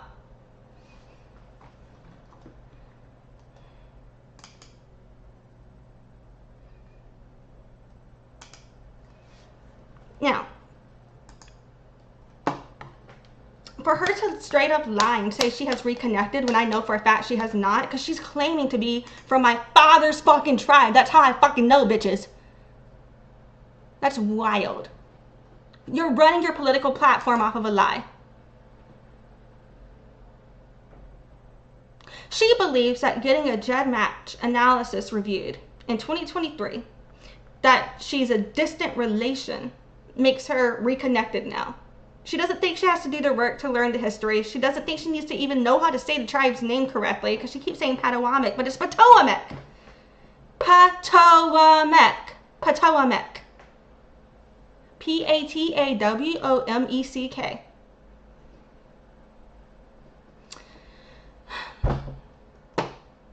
Anyway, okay, let's just keep going. Is directly affected by legislation, by what's going on, how we're treated on a greater scale. It really started tying in. Mind you guys, right now, so the federal recognition got submitted 2023. The entire time she's been running for a political platform off of Native identity, off of Potomac identity since 2023. First she did presidency, now she's doing governor. She's also been the reason people are discrediting the Potomac tribe, discrediting Bill Deyo, discrediting the chief. And whenever I showed her those statements and said I want to speak out about it, she was telling me not to do a video about that. She was like, well, that sucks, but don't do a video about it because it'll make me look bad. I am highly summarizing, but I showed you guys the messages. That's basically what the fuck happened. And you know what I'm saying? And now, look at this bitch. She's being racist. She's the racist. This is why I say what she does upholds white supremacy. So while federal recognition's in the air, she's got people saying that the Potomac tribe doesn't deserve to be recognized.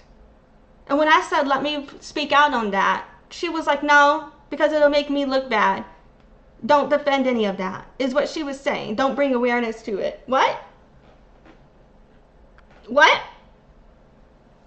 And but yet she's tokenizing that and utilizing that as a white woman. Whew. I hate white supremacists like this. The racist aspect to it, the colonizer, colonial aspect to it, the tools of white. Mind you guys, she is a confirmed, documented, direct descendant of Nathaniel Bacon. She's a descendant of the colonizers. She's European. She's European settler colonial descent. So I don't understand why she's like, okay, me being a European settler colonizer, like, what is this? Like, that's who she is. She doesn't have any connection to indigenous community. Supremacy. And I had already, like, I didn't march to BLM because my child was very young, but I would drop off food. I would pick up protesters after. I provided a safe space if they needed to duck out of the street to hide. Like, I've always been kind of on the front lines as an activist. So she was about to say, I've been marching with them, and then she was like, no, I didn't. Did y'all see her catch that? It's interesting. So between drag queens and fascists during drag queen story time. I've marched during my presidential campaign for ICWA, the Indian Child Welfare Act. I've marched for MMIW, which is Missing and Murdered Indigenous Women and Children. And notice she said for the presidential campaign is why she did that. And when she did the MMIW, she was using those posts for her presidential campaign. She didn't just go support those movements to support the movement. No, she turns it into protest tourism and uses it for her marketing for her campaigns. It's really fucked up. That's not genuine support. Using other people's social movements, using other communities' trauma for your political gain is not support, that's exploitation. And so I've been on the front lines. I've been taking what I You're not on the front lines. You don't experience any of the harm from any of this. You're not protecting anybody. You're inserting yourself into situations that don't involve you, and then you're trying to say I'm on the front lines because you inserted yourself and you're centering yourself as someone who doesn't experience any marginalization in society. You're literally a white woman. You don't understand what it's like to experience discrimination. learned there directly from the people and putting that into my platform. Because I don't think you can build a platform without the people. Amen. And that's where I go. I go to the front lines because that's where the changes are needed. Oh, that's If she ever went to the front lines to support people without using it as a political stunt for her political gain, then maybe the people who, you know, she claims she support would recognize her. But why is it that nobody else recognizes any of this work she's done? It's just her talking about how great she is, but nobody else recognizes her. Isn't that interesting? You know, because people like Joey Taylor, she doesn't need to get on here saying she's on the front lines. Other people just see her on the front lines. Go ahead, Will. No, you go ahead. Will. Oh, I was gonna say, it's so fantastic. I'm so excited about this. There's so many things that you said that I want to respond to. Just it's just so important to do the running, to run. And we've been saying this to all these candidates I've been talking to. These conversations are where the fight is. Just changing the political dialogue, where we get it back, where we talk about the things that are important to us. And win or lose, we don't be results oriented. We're acting with our integrity and authenticity. We're forcing the people to recognize the issues that are important, because the current media structure distracts us from where our power is. And our power is the primaries right now. We can completely change it. So few of even the creators here on Substack are doing this. A lot of my friends are coming on interviewing candidates, but our legacy media wants to silence people. And it gets back to what you were saying, the white supremacy element. They believe, you know, that these spaces are for them, that positions of authority are only for them. And in a passive way, so many of us are willing to concede that, because we've been kind of indoctrinated. Well, we can't do things that hurt their feelings, right? Even though they're committing these horrible atrocities, but we censor our own behavior, our own actions, because they feel that these things are their entitlement. But in running for president, as you did, or in running for governor, or all these people I found who are running for Congress, you find it's, in some places, it's pretty easy to get on the ballot. You know, other places there are obstacles, but we can change that. In a lot of places, it's a big house of cards. Many of the obstacles we think are there are simply not there. And it's just having the courage to act, go forward, get on the ballot, start building up these platforms and communities. As we go forward, I want to see more of our Democratic candidates protect journalism, because I know my work is suppressed. I know Will's voice is suppressed. Too often, the Democratic Party, it just doesn't bother to talk to people like me. They're too interested going on to extreme right-wing podcasts and things like that, and thus normalizing those viewpoints, and they absolutely refuse to. You know, I don't think that Brittany is the right person to discuss protecting journalism, because she didn't want me to do my videos on her, and she was trying to silence me. She's not someone who cares about free press. She cares about controlling the narrative, in my opinion. Come and talk to rational people who actually care a little bit about other human beings. So everything you're doing, I think, is wonderful. And I just want to give you some praise. Just, this is the fight right now today. Every act is good. Keep being in that fight. And everything you said about getting off the couch and getting into the battle, because we got to preserve the future at some point, right? We can't have this wishful thinking attitude as what got us here. And I think a lot more people are roused, and that's why I'm confident we're going to take back our country. Well said. Well said. And Brittany, that also resonated with me, what you said about the couch, giving up the couch. I really appreciate that so much. As an activist myself, right? I'm somebody who goes out into the community. I move from. You're encouraging that and enabling that. You're saying that political activists should go homeless, should give up their furniture. You're saying that political activists do not need to live comfortably. I do not agree with that narrative at all. And I don't understand you. What? Yeah, oh my God. No wonder you're so comfortable with having somebody who's lying about being native on your fucking podcast. New York City to North Carolina, back close to my hometown, about 8 years ago now. And one of the very first things that I did was start a meetup group where I brought people. And you don't think her children need a couch. Got it. That says a lot about you. My community together to talk about anti-racism. You're talking about anti-racism with a racist woman lying about her native identity. And that group is still going. I actually have a meeting with them online on Zoom today. And it's just understanding. And of course, as you know, I'm in pain and sick right now, right? And I'm still here, right? And like giving up our comforts and the idea that we can kind of sit back and make things happen. That's so heartening to hear that that's not your perspective, and that you've been out there meeting with the people, because you're exactly right. Yes. If we don't build our platform on what the people want, on what the people need, on what the people are focused on, then it's not only are we not going to win an election, but what purpose do we serve as representatives of the people if we're not going to do that, right? And I think that we've seen so far in some, especially in the case of Mamdani, right? So we see that if we elect someone into a position of authority who is willing to actually utilize that authority in order to keep us more safe, right? Building affordable housing, fixing apartments, right? Getting more funding from billionaires into the hands of the people where we can create a life of dignity for these people, right? This is what we need to be doing and replicating all across the country. So I want you to take it from there and tell us a little bit about your plans for creating that kind of different environment and how things stand politically right now in the state of Oregon, and what you think about getting from there to here. So I love that question, and I love how it like goes right off of what I was in Oregon right now. I'm going up against an incumbent. She has over $3 million in her war chest, but she's barely campaigned. I think I finally put enough pressure on her. She's actually getting out there now. There's 2 events that I've seen so far, but she doesn't debate. She doesn't attend candidate forums. She doesn't put herself out there. She has one of the lowest. She has like one of the lowest approval ratings I've seen in a sitting governor in Oregon. And I actually introduced myself to her in person at the Wayne Moore's Gala just the other weekend. I walked up to her, I shook her hand and said, "Hi, I'm Brittany Jones. I'm challenging you for governor." And she was like, "Oh, I didn't recognize you at first." And she's like, "I'm so used to looking at a tiny little screen." But then she talked about how she watched my interview on Point News. I'm like, "Yeah, you're aware of me, you know."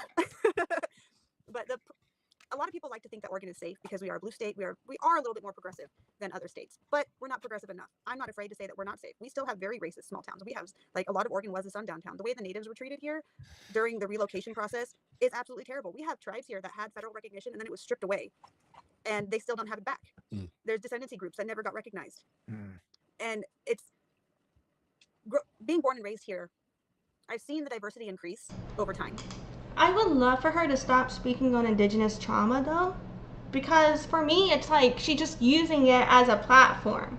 When she doesn't have anything else to say, she's going to weaponize Indigenous trauma to say, and Indigenous people had trauma, so vote for me.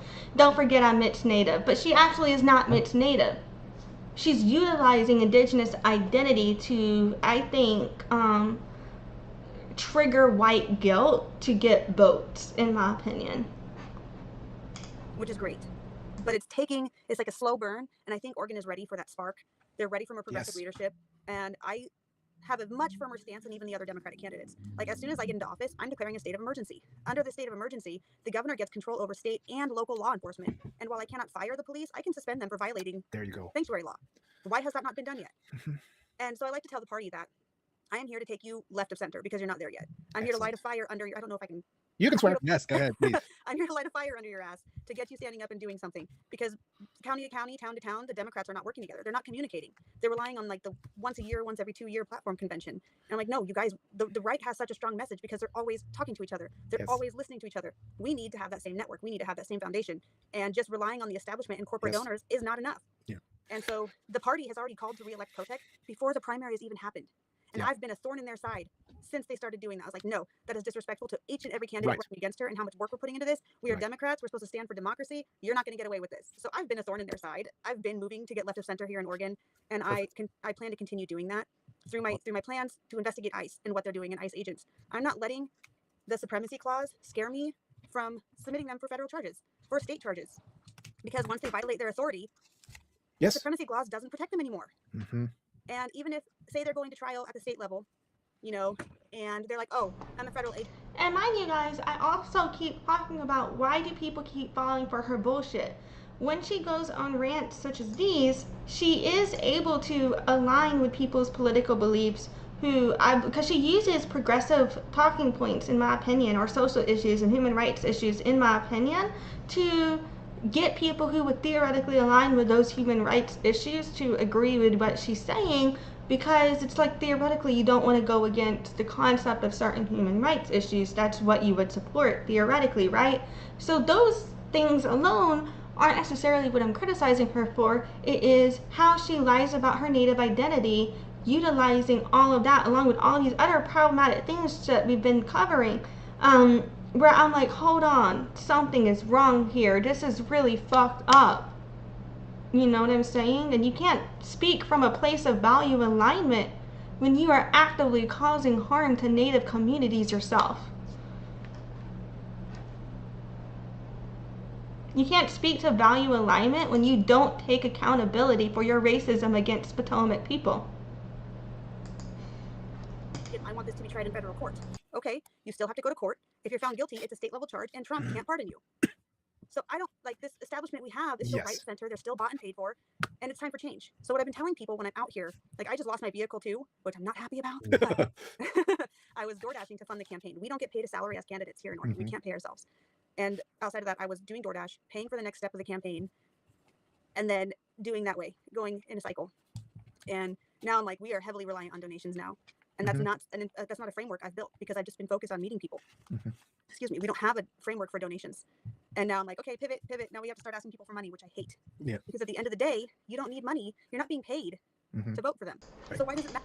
Okay, but in a social construct, whether or not you theoretically agree with it, in a social construct in which all elections are contingent upon raising campaign donations, wouldn't you think you would have already had to be doing this?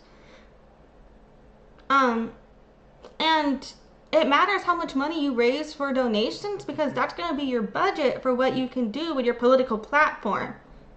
So where she keeps saying, why does it matter how much money that she has in her war chest? All it really matters is that she's going to have more resources to get more shit done. And under the constructs of this capitalist society, that's just a fact. Even if you want it to be different, you also have to acknowledge where things are. You can't just change. Like, I want to change what things are, but to change where things are, you can't just say, okay, we're going to go from A to B.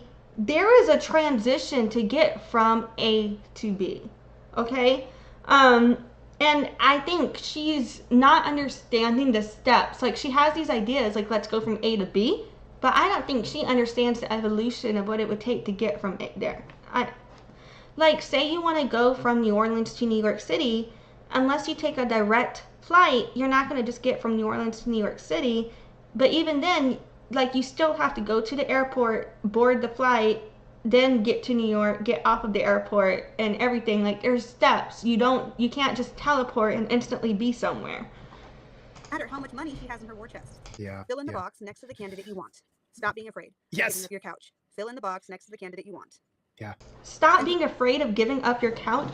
How are you going to say everybody deserves a quality of living? How are you going to say that you are an activist for humans to have a good quality of living while also saying that, but activists don't deserve a good quality of living. Activists don't need a couch.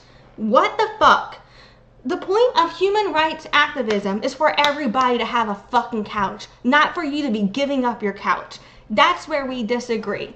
Like, what? I don't understand this. I do not understand this. The point of human rights activism is for everybody to be able to have a couch, not for people to give up their couches. To me, that's like saying, I'm a mental health advocate. But if you're a mental health advocate, you need to have bad mental health. You need to be self-harming, or you're not good with mental health. What? The point is to get on a journey where we don't self-harm anymore, where we self-harm less. You know what I'm saying? Not where we self-harm more. Not where we say, I'm self-harming to call myself an activist. I do not understand that. And that's what I see them doing with this couch thing. It's the stupidest fucking thing I've ever fucking seen. I fucking disagree with it. I think it's toxic. I think it comes from colonialism. I think it comes from this concept of like, okay, when I was a kid, I wasn't ever allowed to not be doing something. So if I would go tell my mom, like, I'd be like, Mom, I'm bored. Can we go do something? Can we go shopping? She would be like, no, go clean your room. If you're bored, you can go clean. You know? And to a point, I think a certain level of having a default setting of, well, if you ain't got nothing else to do, you should clean, can be a good, healthy routine and habit to have, because that is something that will create a healthy practice and ritual of a healthy environment.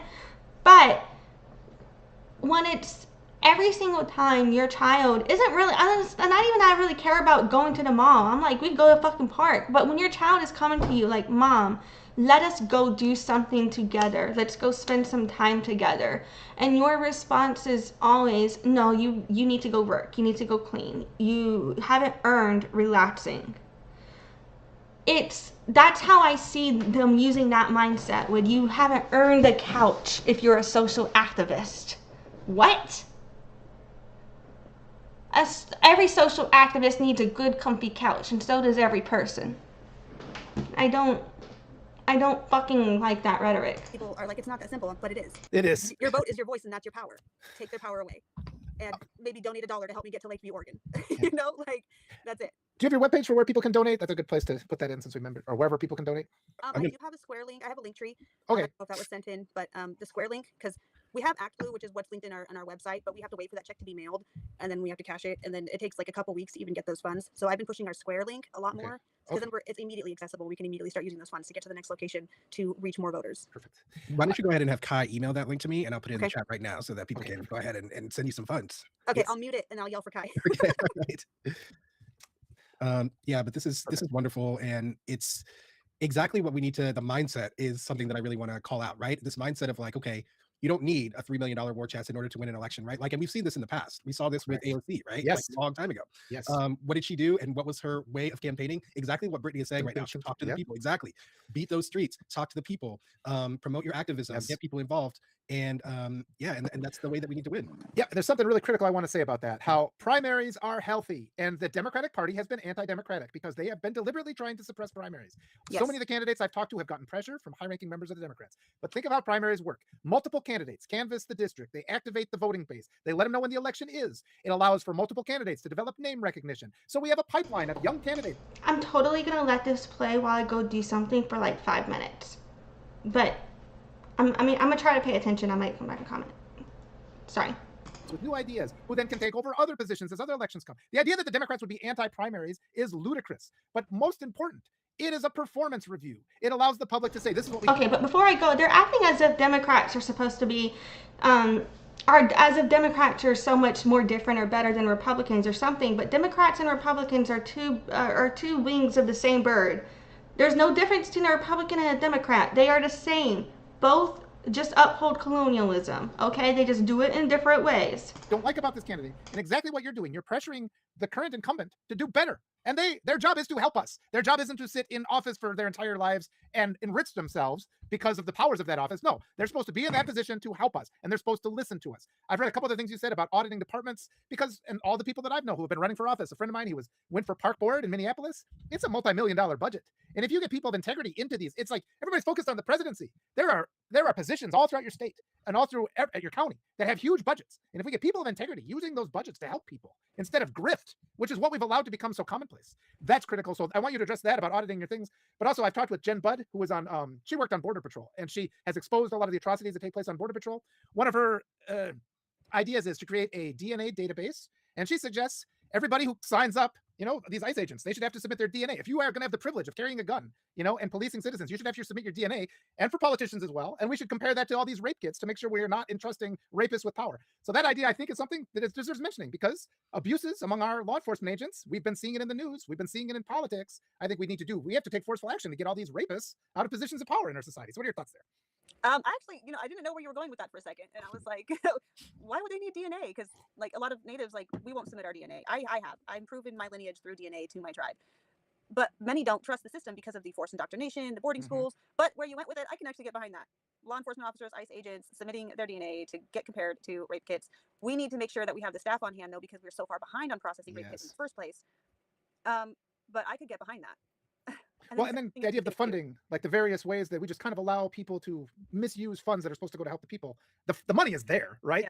So yeah, I think that, one of your policy positions here, and I put your link to your Courage candidate site, couragefordemocracy.com, y'all, /candidate/Brittany-Jones. So if you'll take a look at that, it kind of has this scrolling bar with all of Brittany's policy positions. And one of them there is, it's just about general anti-corruption, right? And I think that this falls in line with that. There's a level of corruption that's happening, especially, as you mentioned, with the Native tribes, the missing girls, the missing women, the brutality against them, that needs a law enforcement response that hasn't come, right? Okay, now I'm back. Now, because this shit pisses me off. So first of all, with the whole DNA database thing, like, that's fucking wild to me that she's literally using a DNA database to lie about indigenous ancestry. And now they're arguing being against DNA databases, which, for what it was for, like, at Fuck Ice, right? But it's just wild to me where it's like, bitch, your call is coming from inside the house with you. But now they're literally bringing up MMIW. Guys, she's known for spreading misinformation. She's literally advocating against MMIW right here. Right here. She's saying the whole point of MMIW which is to bring awareness because other communities get that access over Native communities. She's saying that it's that, hold on. Human trafficking outside of like the MMIW awareness has kind of been pushed under the rug, but she's saying that human trafficking outside of MMIW awareness has been pushed under the rug, but the whole point of MMIW is that MMIW have been pushed under the rug when it comes to human trafficking awareness because everybody else gets the awareness, not MMIW. But she's saying the opposite here. She's literally advocating against MMIW while it's using and exploiting indigenous trauma for her political platform. She's not someone who can advocate on behalf of it. She's literally someone who's advocated against it. She's not someone who has any lived experience with this issue. She's not someone who's connected to any of this trauma or anything related to this community. She's exploiting and lying about her identity to exploit this trauma for her political platform, and it really fucking triggers me. So let's, hold on. And that hasn't been even remotely strong enough. So there does need to be some way, right, of transforming that system to make it work the way it actually should be working, right? It should be law enforcement. And what that means is that these people who are committing these crimes against women and children need to be prosecuted, and they need to be facing trial. Unfortunately, what we can see on a nationwide level. Another concept, the point of MMIW is related to crimes that happen on tribal land, where people who are colonizers commit these crimes, and then they're not held accountable because the government will claim the tribe doesn't have the jurisdiction to prosecute against them, and that, or that because it happened again on tribal lands, they don't have the jurisdiction to prosecute against them. And you cannot combat that without then muddying the waters of federal law overstepping tribal jurisdiction, which is not in alignment with tribal sovereignty. That's what the MMIW crisis is all about. It's a community issue for indigenous community to lead the thought on. Not you three people who none of you, to my knowledge, have any indigenous ancestry documented, to my knowledge. Outsiders should not be speaking on indigenous trauma that you cannot understand or properly explain, because you're misrepresenting it, and it's fucking triggering. Because you're misrepresenting a movement where the whole point of it is that we do not have representation. Is that the level of corruption is extreme, right? And a lot of funding, like you said, Walter, is not being put in place to create a system whereby our laws can actually be enforced. So anyone who gets into these positions of power, and that's why I like what you said earlier, Brittany, about, excuse me, sorry, about, oh God, what did you say earlier about funding and auditing the departments and things like that, or something? I'm sorry. It's okay. It's where I'm at right now. Sorry, y'all. I'm sick, and my brain is like not working at 100% right now. But the whole point is, our funds need to be starting to be utilized in order to actually get this stuff done, and they're transparently not. I know that in my state of North Carolina, okay, the state has over a $3 billion budget surplus, and that money is just sitting there for whenever these legislators want to brutalize us more and to create a more unsafe situation. The captioner was not working there, but he was talking about how his state had, the legislator had a $300 billion surplus when the captioner missed that for some reason. I don't know. Situation, and to reinforce authoritarianism on us in various ways. Money being stolen from education, money being stolen from housing and food support. And so, yeah, we need someone who's going to be brave enough to get into an office like the governorship, like you, Brittany, and to be like, no, okay, we are going to use our budget to actually support the lives of our people and what they need. And that does include creating an environment of safety whereby you know that if someone is going to brutalize you, that there's going to be some level of accountability there, that you have someone you can go to, and that all of these bad actors, like you said, in law enforcement are taken out and that are suspended or stopped so that we can figure out how to transform our system into one that can be relied on again. Right now, our people all across the nation, and I'm sure in Oregon as well, have lost faith in this system, and it's for good reason. So, you know, your platform, anti-corruption, pro-impeachment, which I want to talk about as well, anti-oligarchy, anti-authoritarianism, anti-ICE, you know, all of these things are meant to create that environment of safety that we frankly deserve as citizens of this country. And yeah, I just appreciate all of that platforming that you're doing of those anti-corruption goals. What kind of barriers do you think you're going to be facing as you're trying to get that agenda passed? So, for example, talking about audits, there are kind of two different kinds. There's one that's done by the state secretary, which is separate. Like, I would have to ask permission. Hey, can you do an in-depth audit, which would be public? There'd be go through multiple channels to make sure everything is done correctly. And then there's the kind of more internal audit, like seeing what management is doing, seeing where those funds are going. It's not, you know, it doesn't go through the same checks and balances, which means it's kind of like a trust me bro situation that I will publish this data when we're done with the audit or during the audit. So I have to find a way to make it transparent for the people in a way to build trust and not just, hey, these are the numbers, you have to trust me. So it would be more of an internal audit like that to find out exactly how it's happening, if there's any leaks, where the money's going, how it's being spent.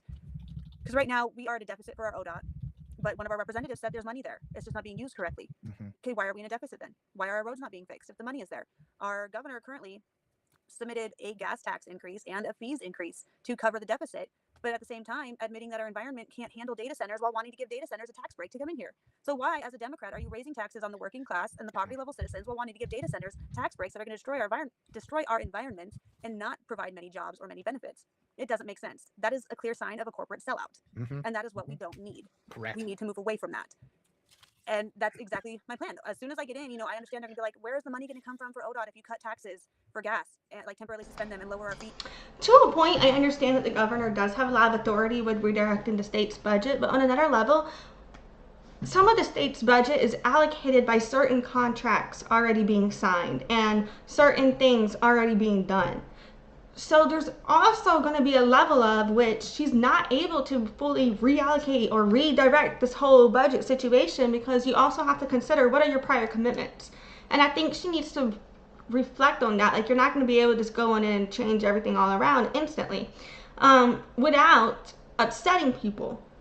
So yes, it's true that we've seen people such as Trump do shit like that, right? However, we also know that doesn't just come with no consequences.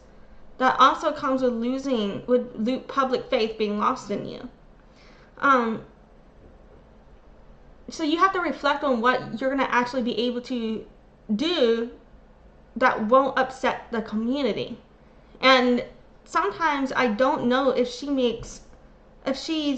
the statements she's making or the promises she makes are actually feasible or doable or not,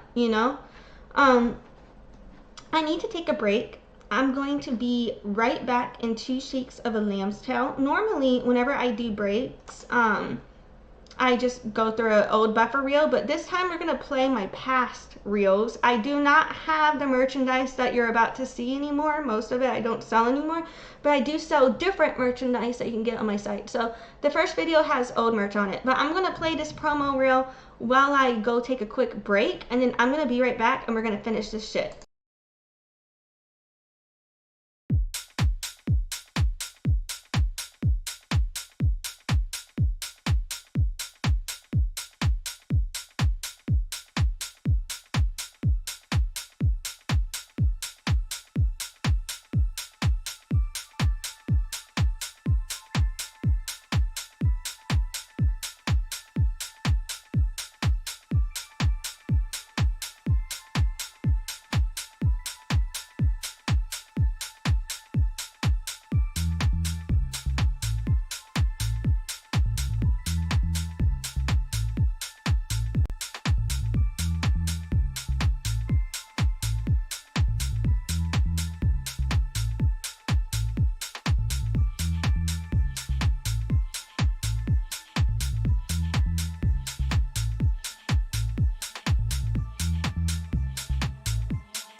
Okay, sorry about that.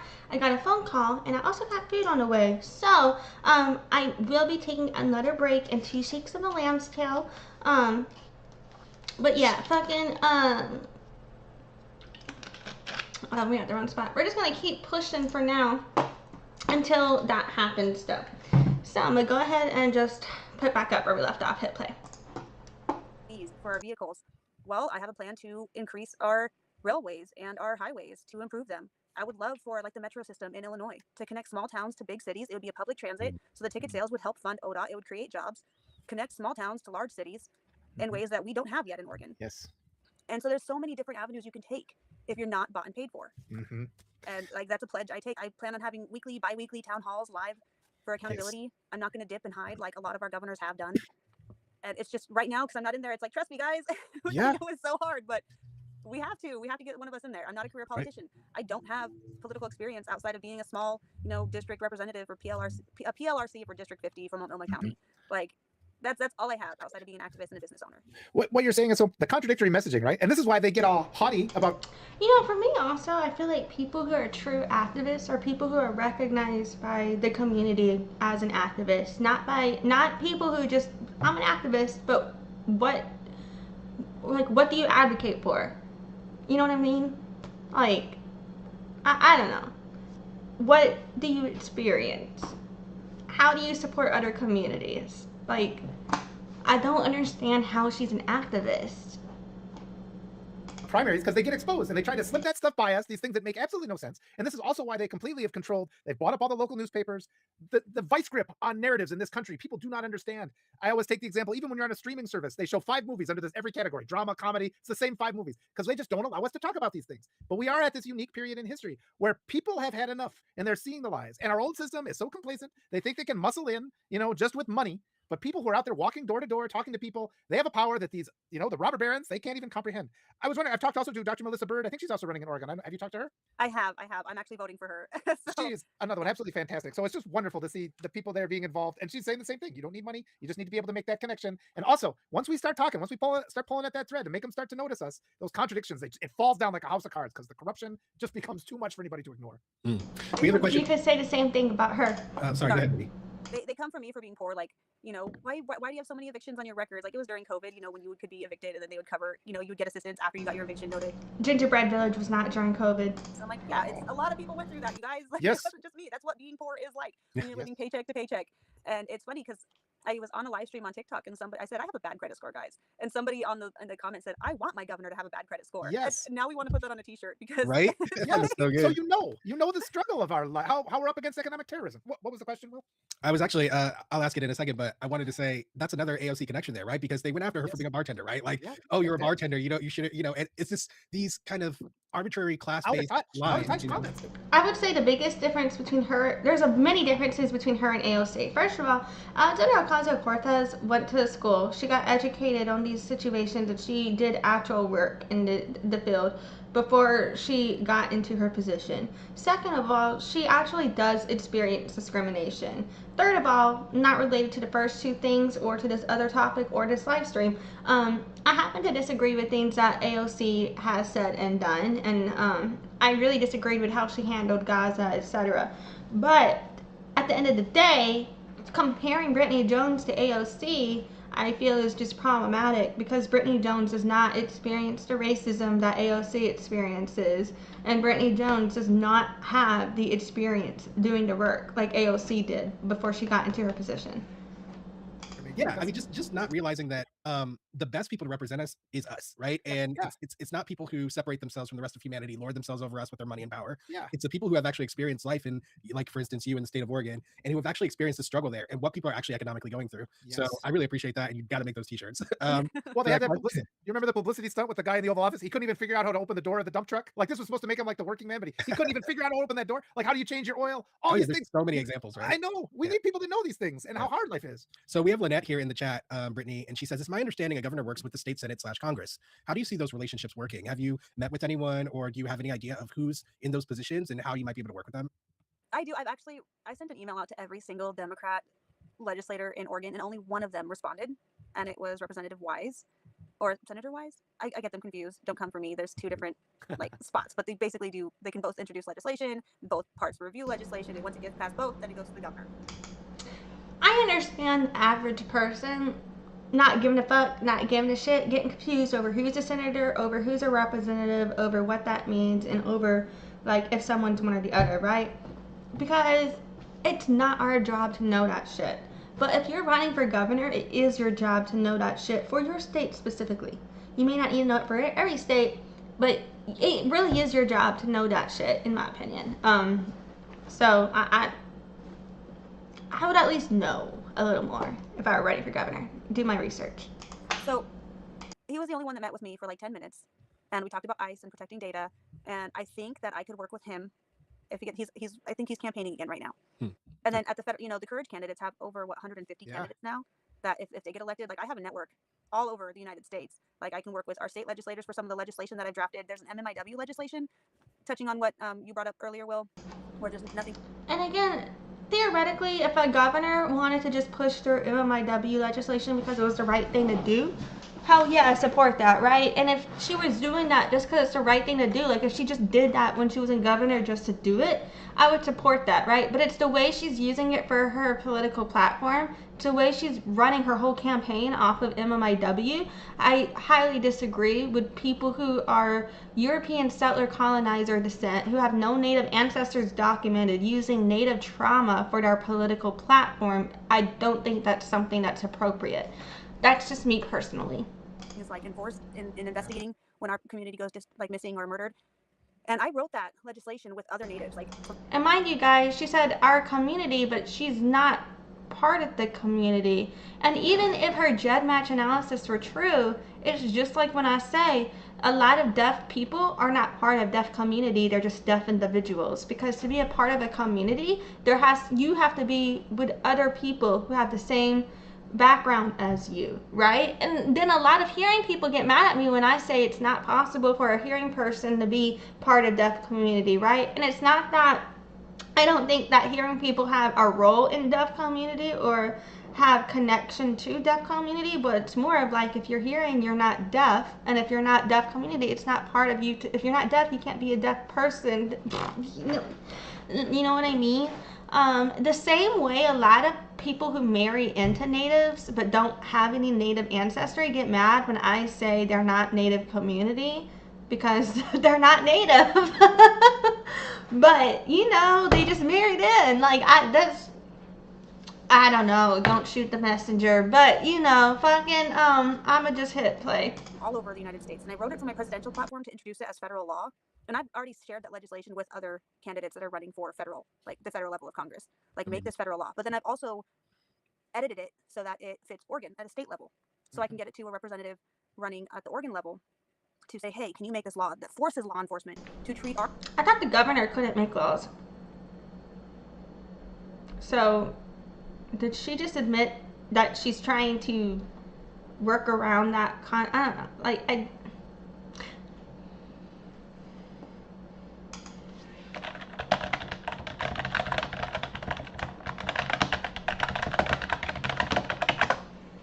Governor limitations on involvement in making laws. Separation of powers. Cannot introduce legislation directly, create laws via executive order, or override a legislative veto. Overrides. They hold strong veto powers.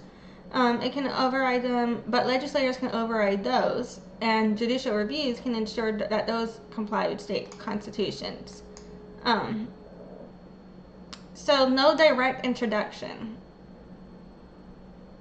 So it has to be a legislative ally to introduce the agenda, but she's just basically saying that she already wrote it. She's not asking someone to write the concept for her. So did I process that correctly, or I don't know. And where she's saying forces law enforcement to treat our missing and murdered Indigenous women as we...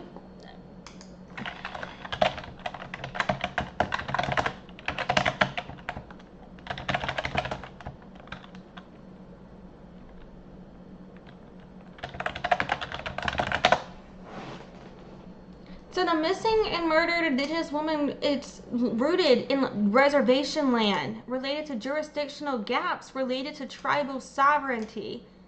And she's over here saying, oh, I'm going to do true tribal sovereignty, while also saying she's going to make a law that forces Oregon State, which is a colonizer law enforcement,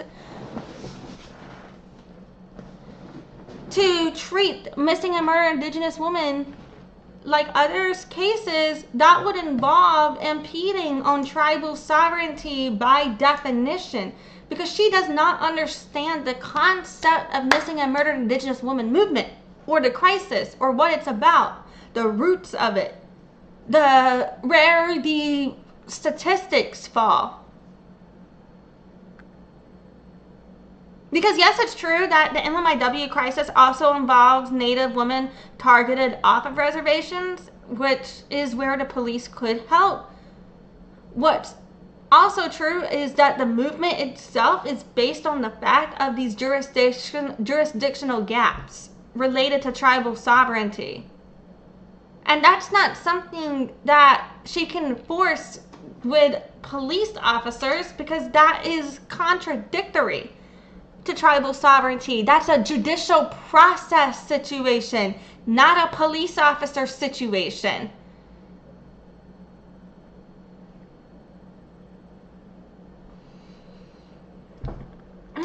Are missing and murdered just as importantly as anyone else, with cultural competency classes, and making sure that the reporting is done at the federal level, making sure that our numbers are counted, and that we are acknowledged that we are going through this. Because at a national level, MMIW is registered, declared an emergency at a national level, and yet nobody talks about it. Yeah. We make up less than 2% of the population, and we're still going missing. And who is we though? She's not connected to Native communities, so I don't know why she's saying we. She's only has European ancestors documented. Okay? So do not let her white guilt you into voting for her, exploiting Native trauma, when she only has European ancestors documented. Being murdered at an astronomical rate because the federal officers or the state officers are like, oh, that's not our jurisdiction, we can't help, when it's literally their job. A GEDmatch analysis 2023 doesn't make you someone impacted by MMIW. Do you think that being in the position of governor, you'll be able to do something about that lack of communication to the public about this issue? Because, let's be realistic, right? Like, this is an agenda. She's spreading misinformation. She's literally saying right here that human trafficking outside of the MMIW awareness has been pushed under the rug. That is against the... Okay.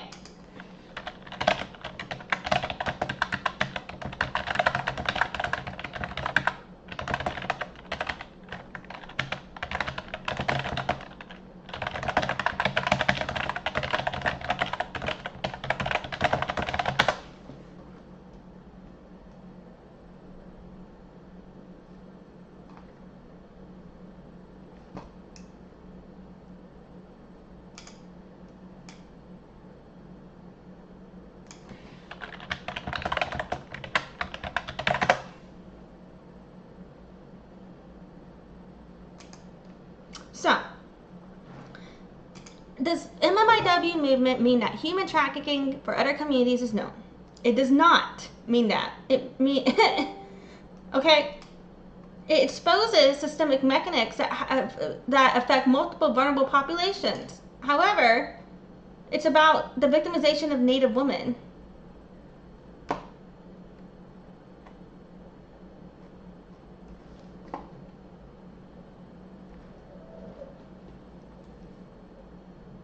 And it's a disproportionate victimization.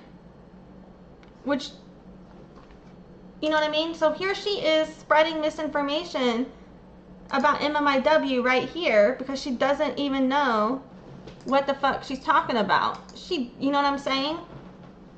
Those statements are not in alignment with MMIW movement. Someone who can speak on that.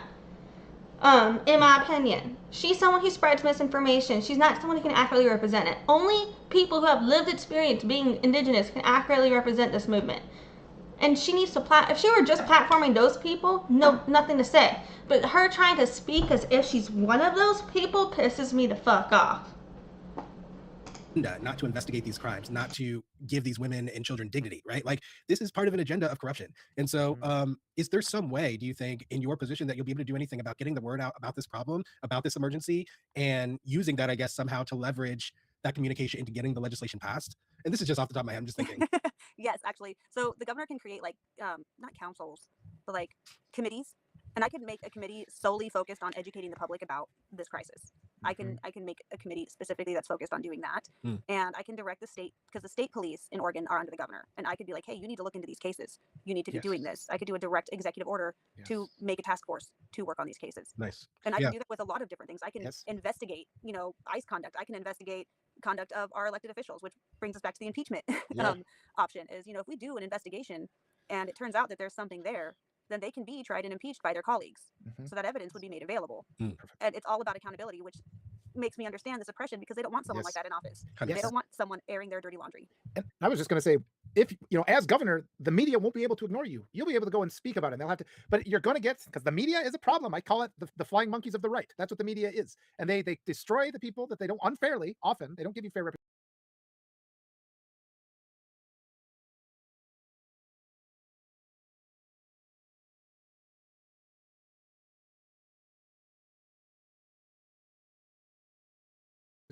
But that's also the need for independent media as we continue to grow. And more I just realized I was muted. I just basically said the media keeps fucking pushing her lies, in my opinion. And I believe that the most people in the media related to her lack journalistic integrity. Legacy media for actual fair media. You got to reject that legacy media that just runs the if it bleeds, it leads stories and look for content of merit. But getting back to what that other person said, working with people, I just wanted to offer that the Democrats, establishment Democrats, they need to know they can't impose a purity test, and they have to learn to work with people they don't necessarily agree with. I'm being a little bit. This is always the line of our establishment Democrats, right? That they always turn our way, that we're supposed to comply with them. But you, from a position in power, that it becomes incumbent upon them to practice what they preach, reach out to us, try to work with people who have progressive ideas, especially if the mass of voters rise up and demand that we see this push to the left for a change. We always say, if Democrats want to appeal to moderate Republicans, they should run as Republicans. If you want to run as a Democratic ticket, you need to appeal to the progressive-minded folks. Yeah, and we've already seen for a long time now, right, that the Democratic Party has little interest in actually creating a platform that people want. Like their goal is to regain power, doing as absolutely little as possible for people. I don't know why, and I'm not going to even prognosticate on that, but I think that that's very clear. So, Brittany, one of the difficult parts of my activism that I found is basically figuring out how to fight a battle on two fronts. I represented all higher education faculty in the state of North Carolina in trying to start a union, in trying to get better pay in order to maintain academic freedom, right, for these schools, because the suppression is incredible. And unfortunately, I got attacked not only from the legislators who I was, maligning in press releases or just like calling out their bad behavior, but also from people who I was even trying to support and get more resources for. So it's so great to hear that you have this foundation of support all across the nation to help you with this, because you're going to definitely need that. And that's just something that I wanted to put out there. I definitely have a question here from Jerry Spiegler. He said, could Brittany talk about restoring women's rights and bodily autonomy? And you already have talked about that, significantly, but I kind of want to see if you're willing to take that from an education standpoint, because at least for me, I'm a career educator. Okay. I've taught in K-12 schools. I've taught in community college in multiple states. And what I see is that people are being indoctrinated to not respect women's rights, being indoctrinated not to respect women's bodily autonomy. And I've had to step in, just like you had to put your body between people, I've had to put my body between boys and girls, between men and women on multiple occasions in order to do that protection. But ultimately, what we need is our politicians who are wielding the power of the state to reverse this indoctrination that's going on. And I wonder, have you considered that? Yeah, I feel like I do that actively, daily. Like today, somebody sexualized me because of my initials. It's BJ. And they're like, BJ's for Oregon is a terror. I never said BJ's for Oregon. I want to give you... Okay, no, pause. Being called a blowjob because your initials are BJ is not sexualizing you. I don't think you know what being sexualized is.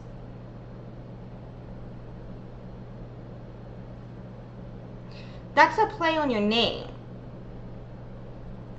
No one said, that they want to have sex with you. It's interesting. They're saying that you suck dick. They're saying that it's an expression. There's a difference in using an expression versus sexualizing someone. And to say, oh, this expression is sexualizing me, whenever the expression is literally an insult to you. They are degrading you for sure. If she was just saying they're degrading me, I'd be like, yeah, they are. But they're not sexualizing her. They're not saying, oh, you're sexy. Oh, we want to have sex with you.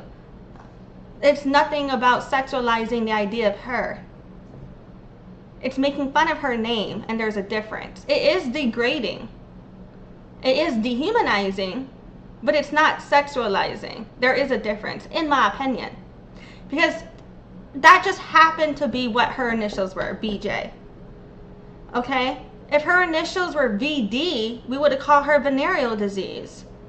Like, tell me I'm wrong. You know what I'm saying? So,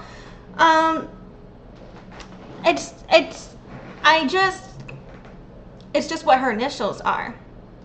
But that's the example you could give? Interesting. One anyways. Like, thanks for sexualizing me based I on my initials. don't think anyone wants one from her. It's ridiculous. It comes from toxic masculinity and fragile masculinity, that everything is so hypersexualized in the United States that directly affects women's rights. And for women, I'm also talking about transgender women. That's another question was asked at a candidate forum about women's bathrooms, like protecting. So how did that have anything to do with when I think of hypersexualization tying to women's rights, I think of how we have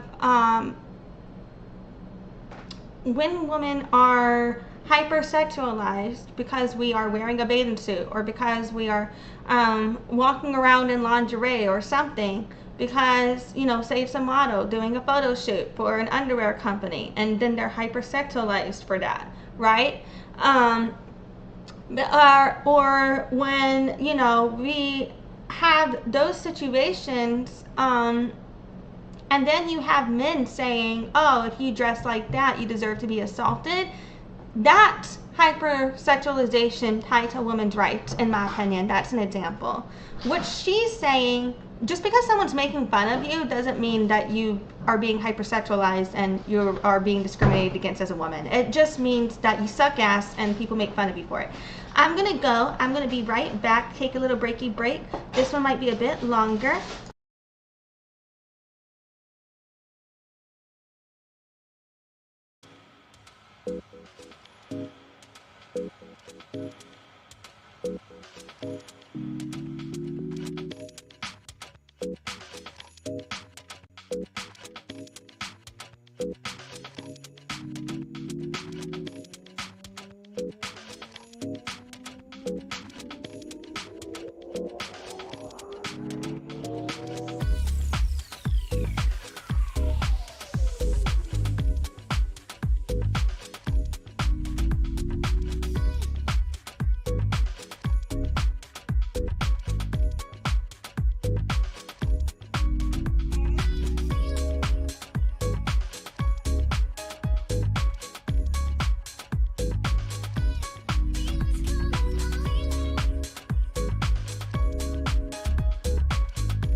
Hey, yes, I'm back. Oh, shit, I forgot to start this thing again.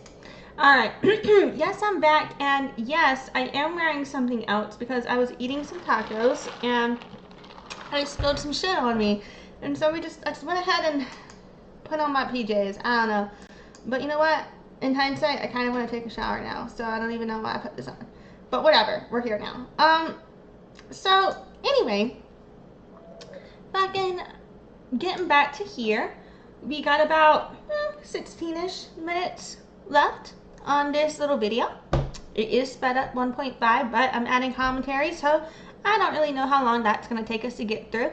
All I can see is the pimple that I shouldn't have popped in between my eyes. But anyway, so we're just going to go ahead and hit play here and pick up where we left off. I think I was bitching about how I didn't think her example was indicative of experiencing discrimination, but whatever.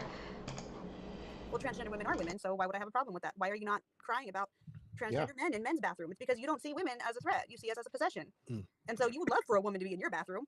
You know, like that's my viewpoint of it. Is I'm very loud about it. And Oregon is a sanctuary state, not just for immigrants, but for people who are coming for abortions, people who are coming for transgender healthcare. And I will fight for that sanctuary status tooth and nail, and I will enforce it very, very aggressively. Awesome. We need fighters right now too, and it's been so clear. And all the people I'm talking to, we've had enough. Portland was one of the first cities that got targeted, and they responded amazingly. The people I remember these videos I saw with the troops in the street and the inflatables dancing, and it was just the response. I've been to the ICE facility. Oh, like hauled into it? Or yeah, please tell us about that. I've been out there. I've delivered hand warmers, food, snacks. I've stood out there. I was just out there. Like I went from the Wayne Morse Gala. I had my shoes in my car. I changed out of my high heels and I went in my dress and I stood with our community until about midnight. And then I was like, we got an event the next day. We got to get home. But My question is, how does someone who cannot afford a house, cannot afford a car, cannot afford a couch, afford to do all of these things at all of these events? And if you are doing a certain amount of actions to say that you're a good person in the community, yet you are sacrificing your family's well-being, your children's well-being to do so, can you truly say that's a good faith action? If you know what I'm saying? And like a lot of my shows, you know, where I got to do events in music happened because of the support I had from other people in my community, right? And if they hadn't supported me, I wouldn't be able to say this was the deaf child event.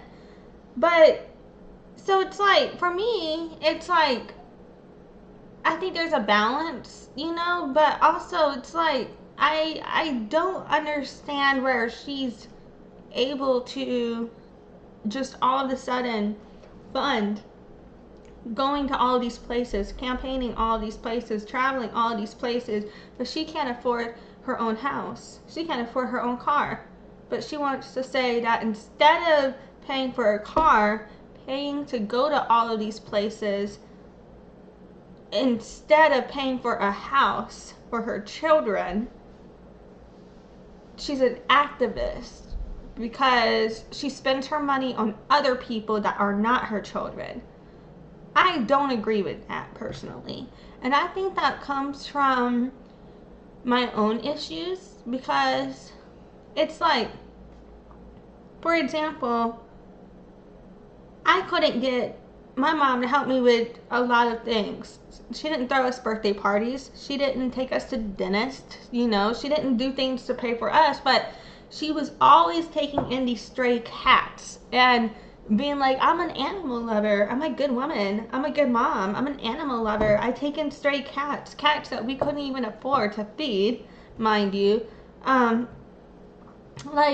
It's just, so sometimes I'm like, you have to look at, if you're saying you're doing something to make yourself say you're a good person, but you're not actually taking care of your family, which is your role as a mother, like, are you an activist or are you homeless using activism as a construct to make yourself not feel so bad about your situation? I'm just curious. I don't know. go out there as often as I can. I think that's important. I haven't been tear gassed yet. I'll always remember that those first videos, and that was in the early stages before. And we're a lot more mobilized now, but that was the first response from the community, and I'll always remember and cherish those videos. We saw the same thing in Minneapolis, the way they've stood up, and I interviewed a candidate from Minneapolis yesterday, and it's just been. It shows the power of community, that we do have the power to stand up to tyrants, and these are tyrants who use violence against us. We respond with joy and song and mutual support, and that's always going to be stronger. I want to hear more, Brittany, about your observations from going to that facility. First of all, I want to know, do you consider these places concentration camps? And then also, have you been able to observe anything that's going on inside, or were you kind of relegated to the outside?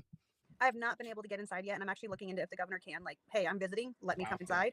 Other than that, I have not been able to go inside. There's another candidate. She's running for District 3, Jessica Salas. She's been out there. She's been tear gas. She's put traffic cones over the canisters. Like, she goes out there. I think she goes out there every Saturday.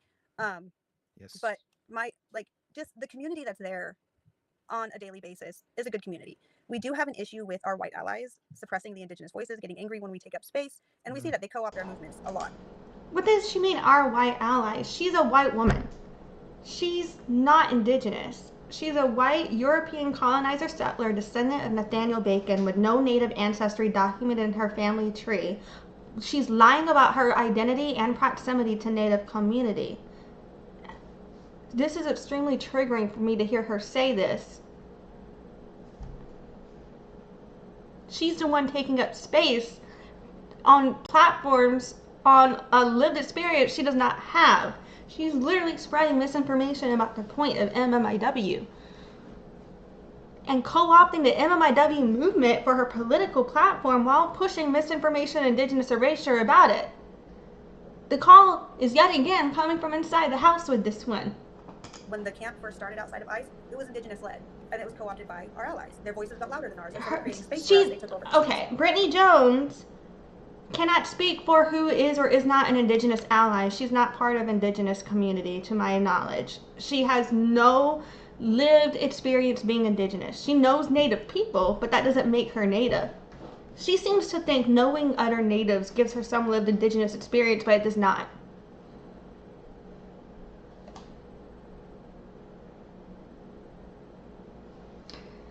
Go check the playlist about Sandy Boucher to discuss the indigenous identity discussion and what does it mean to be indigenous, because I'm not rehashing all of that here.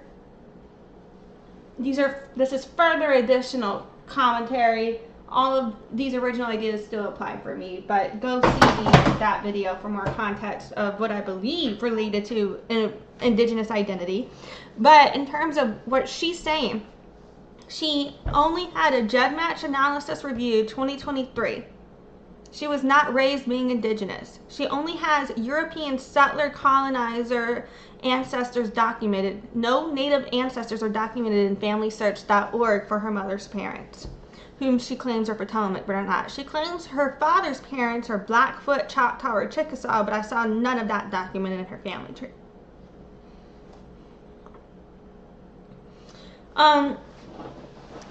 To my knowledge, she's only had contact from the GEDmatch analysis verification with tribal historian Bill Deyo. To my knowledge, she's not connected with any other tribal community member who's actually connected to the tribe.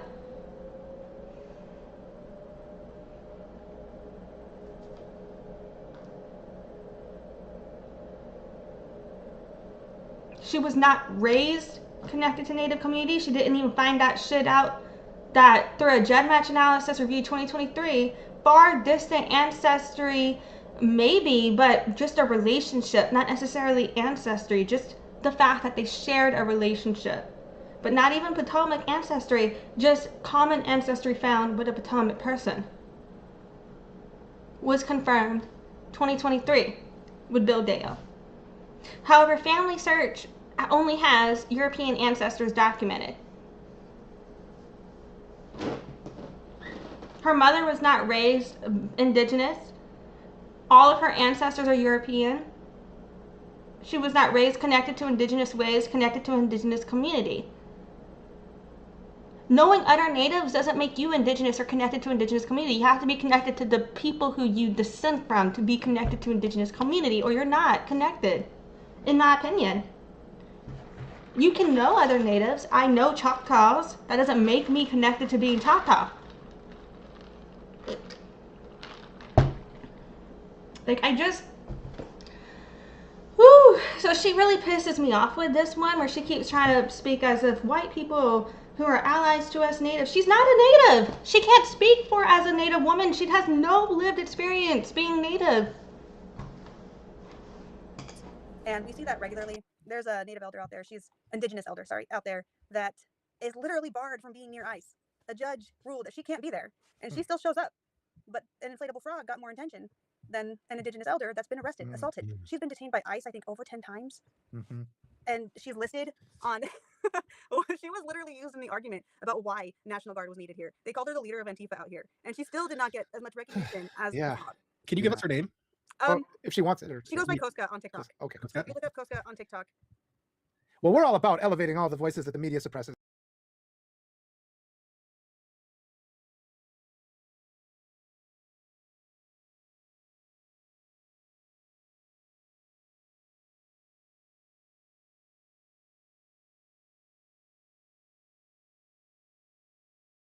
That's entirely, they suppress us, and we're finding the more, these are our allies, the people that are. Oh, God damn it, I just realized I don't think I unmuted myself. All I did was basically say I tried to tell Koska that Brittany Jones is lying about her native identity, in my opinion. So, in my opinion, I mean, if all that happened to Koska, if I wrote after Koska, I support Koska with her activism and everything, but where it comes to Koska aligning with Brittany Jones, enabling Brittany Jones, and supporting Brittany Jones, I disagree heavily with that.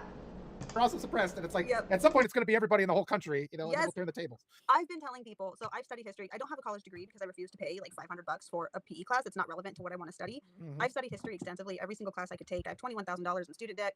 I just don't have a paper degree. The pattern that the federal government is following right now is the pattern of a society or civilization collapsing.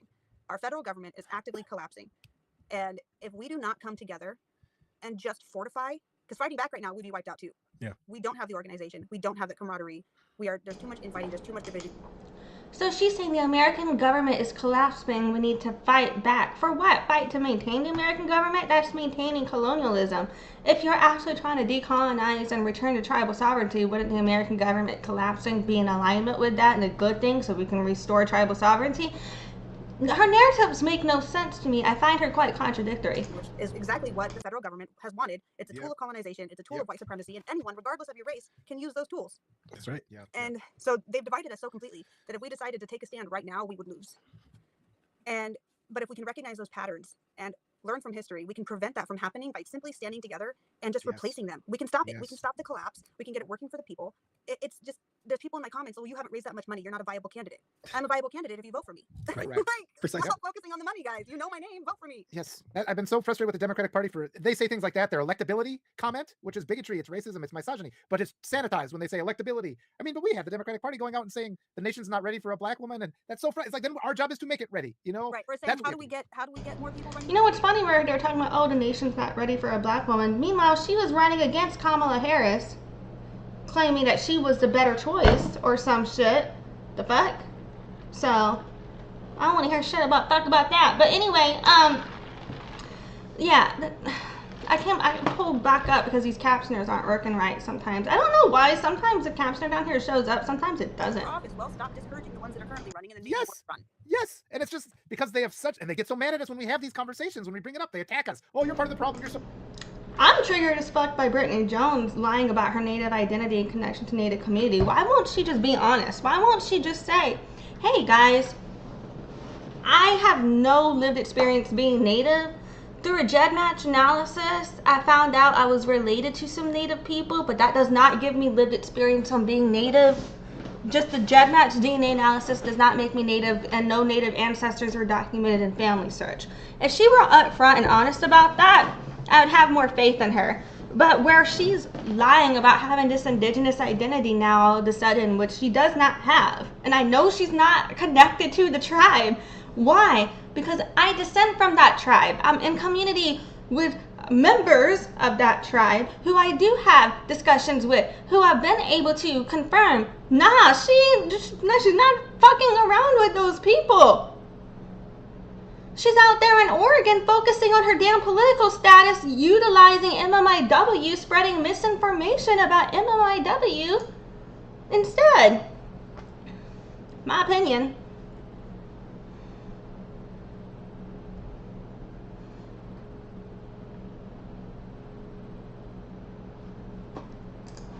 showing. It's like, this is constructive criticism because you guys keep losing. All the strategies you've deployed for the last 20 years have created this, and going back farther, we want to win. That's why we're speaking. And so, but more and more, it's getting easier. I'm telling you this, it's getting a lot easier to say these things. It's getting a lot easier to have these conversations. A lot more people are listening. I'm just so happy you're here, Brittany. I think you're wonderful. Yeah. Thank you. Yeah, we're Thank you. building, you know, Yeah. and I love being a part of a movement with somebody who is just so strong on their policy positions and what they want to do. If they don't know everything about her, and that's why they're saying this, because they have they're the colonizer guilt, or I don't know why Will would. I could see why Walter has white guilt, right? And I think Brittany utilizes that. Maybe Will wants to be a native ally or some shit, and so that's why he's trying to, I don't know what the fuck is wrong with Will not, like, because it's like, for me, it's like, okay, I can understand why Walter's ignorant as fuck because he's white and doesn't have any lived experience in any of these issues. But it's like, with Will, I'm like, can you really not see any of the signs here that this is like Rachel Dolezal? You don't see the signs? But if they know about the facts of her and they're like, yeah, we support you anyway, fuck them. But if they didn't know about all the shit she's done and they're just like seeing, like, if they're just like, they agree with the concept of anti-discrimination is where they're at, I could see how they are tricked. And I think that's, again, evidence that is why and how she uses these progressive anti-discriminatory rhetoric in order to manipulate people, in my opinion. Just me. It's refreshing. And it's also refreshing to hear you just talk about money the way that you are, because it's just so important for us to realize that our relationship to capital has to change, y'all. Okay, it's critical, and we have to let go of the system that has enriched many of us, and that is something that, you know, is going to take time. It's going to be a, you know, dirty process. You know, it's not going to be smooth, it's not going to be clean, but ultimately we must, if we want to value humanity the way that it needs to be valued, if we want to value human life the way that it needs to be valued, if we want to support our indigenous brothers and sisters, if we want to support our trans brothers and sisters, okay, we have to acknowledge that our system of capital and the way we think. If you want to support indigenous people, do not lie about your indigenous identity, and do not support other people lying about indigenous identity. About money and the reinforcement of that system that has created this corruption is part of the problem, and we are a part of that. And so I just want to encourage everyone who's listening right now to start having those conversations with people in your own social circles, in your own professional and personal circles, okay? Because we need to get people to start using their money to promote candidates like Brittany, okay? So I am going to once again put that link in the chat, the Square link, and I want you guys to even just, you know, $1, like she said, even $5, anything that you can spare to get this candidate to her next destination so that she can promote this progressive message to her people. That is what we need to happen, okay? And you're rarely going to see such easy, simple, direct action that you can take, right, in order to build up the progressive cause, okay? So consider it. Don't just consider it, click and do it, okay? I would appreciate that, because literally the more people I talk, there's a lot of people here that don't even know she's being challenged, and when they find out she is, their response is thank God. Thank you. It's like exclamation points, and they are like, I'm voting for you. I'm like, you don't know my platform. They're like, I'm voting for you. I want I'm like, wow, okay, well, let me tell you about my platform, because that's part of the problem, is just like voting without knowing. You need to know the platform. And so even $1, I call it $1 for Oregon. You know, it just help me get to the next event. We have to go to Lakeview tomorrow, and we have like $1 something to get there. So like, well, you're gonna have more right now because I'm literally donating to you right now. Oh, thank you. And I just want to add, it's equally important to share the clip, share this interview. You can share multiple times, share it to all your platforms, and it's, you know, this political dialogue is what we need to, in addition to you. Mind you guys, I do believe they are actively funding a white supremacist, in my opinion. Winning the office of governor of Oregon, we also have to start getting everybody in the country talking like this, and just let them, just awaken them to the fact that we don't have to live like this. We don't have to live like this. We can just rouse ourselves. We can vote our hearts rather than because of the pressure of this authoritarian system that tells us, well, you're foolish, and all the language they use to dismiss candidates that would actually work for us. We have to start recognizing those red flags. We have to see through the way that they indoctrinate us to allow us to surrender our power. We have to seize our power, vote with our heart, and talk. And the more you talk to your neighbors, the better. Because for her to be a European woman with no native ancestors documented, thinking that she is more qualified to speak on being indigenous and represent indigenous people than actual indigenous community members is fucking white supremacy. This is fucking insane to see. And the more, if you are somebody that doesn't vote because you don't trust the system, your voice isn't getting heard. So if you don't vote, you're giving away your power. That is one of the main powers you have. We have Black community members, we have indigenous community members, we have like so many transgender community members that don't vote because they don't feel safe. You're not going to feel safe if you don't start voting. I'm sorry, it's the hard truth. If our communities, if we came together, we would win in a landslide, time and time again. Register to vote. Yesterday was the last day to vote for the primaries in Oregon, but if you are registered, get out there and vote. Primaries have the lowest historical turnouts for voting throughout our country. Get out and vote and help a candidate like me, like Melissa Bird, like Jessica Salas, like anybody else out there that is a working class, poverty level. They don't have to be poverty level. Working class is fine too. Somebody who's not a career politician, get them in office and you will see change. Yes, and some of these districts you win with very few votes, like you said, people, and they become complacent. All we have to do, because they expect us to not go out and vote in primaries, and so that's why this is really, really critical, and that's why everybody's ignoring them in our legacy. You know, the flying monkey media that only wants to maintain this fascist authoritarian dystopia. Yeah. So guys, Brittany and all of the people she just talked about, all the candidates, are part of the Courage Candidates kind of coalition. Okay, I put the link for couragefordemocracy.com in the chat for you guys you can go state by state and see all of these people, what their platforms are, what their backgrounds are, and check them out. Okay, and support them. Okay. Find out what they're doing. Look for the people who are in your area. Okay, see if you can support them in some way. It's the only way that we're going to change, guys, is if we take action. Okay, we all have to do what we can. Everybody can do something. All right, everybody can do something. All right, here I am. I'm virus ridden. You know, my shoulder is killing me, and I was able to, you know, despite the fact that I want to get off this platform, I'm here hosting this live stream with Brittany because I believe if enough of us get together and take action, that we can transform this place. Okay, so please believe with me, be with me, take action with me, and let's get these candidates into office so that they can use their power to better our society. It's a political revolution is what I like to call it. We've had the manufacturing revolution, the scientific revolution, and now it's time for a political revolution where your greatest weapon is your vote. Absolutely. Absolutely. And on my page too, when I'd rather be writing, I've been interviewing as many candidates. I don't think that you trying to get yourself into office, okay. I don't think that you trying to get yourself into office is a political revolution. I think a political revolution would involve actually revolutionizing the political world. You trying to uphold the American government is not a political revolution. It's literally just upholding and maintaining colonialism, then trying to whitewash it through white saviorism because you have no lived experience in any of these fucking issues. As I can share all those interviews to get to know them, and you're going to be stunned. And it's changed me. I've been doing it for like 3 weeks. They are such good people. They are such good people. Like Brittany, you can see it takes 2 seconds. We're having a real conversation. You see that we're talking to an authentic person, a person of integrity. This is what our new government needs to look like. We don't have to submit to these abusive men anymore. It's also wild to me that she's literally up here like, yeah, my children don't need a couch, and they're like, you're such a good person. We have very different opinions on who a good person is. That's my main takeaway. Yeah, and yeah, I just want to appreciate everybody in the chat for your comments and your questions. And listen, it's an uphill battle. Okay, I don't want to you know, be completely idealistic and act like it's going to be easy. But ultimately, the more people we have on board, and the more we come together as a community, right? And the more we're able to, exactly like Brittany said, fight against the divisive mechanisms of white supremacy that are being used to separate us and make sure that we don't build a coalition of power. Then we're going to find that success. Okay, and so get involved. And Brittany, I'm going to give you the last word here, and before we wrap up. I want to thank everybody. First of all, like every connection I make is another vote that I can have in the primaries. We have made significant gains just by. She doesn't even know how to say thank you and kikadaumek, which would be 2 ways, kanar baskone, depending on where you're from. Grit, determination, pure stubbornness, and the grassroots donations and in-kind contributions from my volunteers and our supporters. And I'm not giving up. I may have lost my car. I've been at the bottom of the barrel. And you know what? I've survived off of less than $20,000 a year. You know how much I could do with a governor's salary of $94,000 a year? I would be helping people left and right. And I know how to manage money. So get me in. The governor's salary a year isn't enough money to truly help people. I don't think you understand how little that is.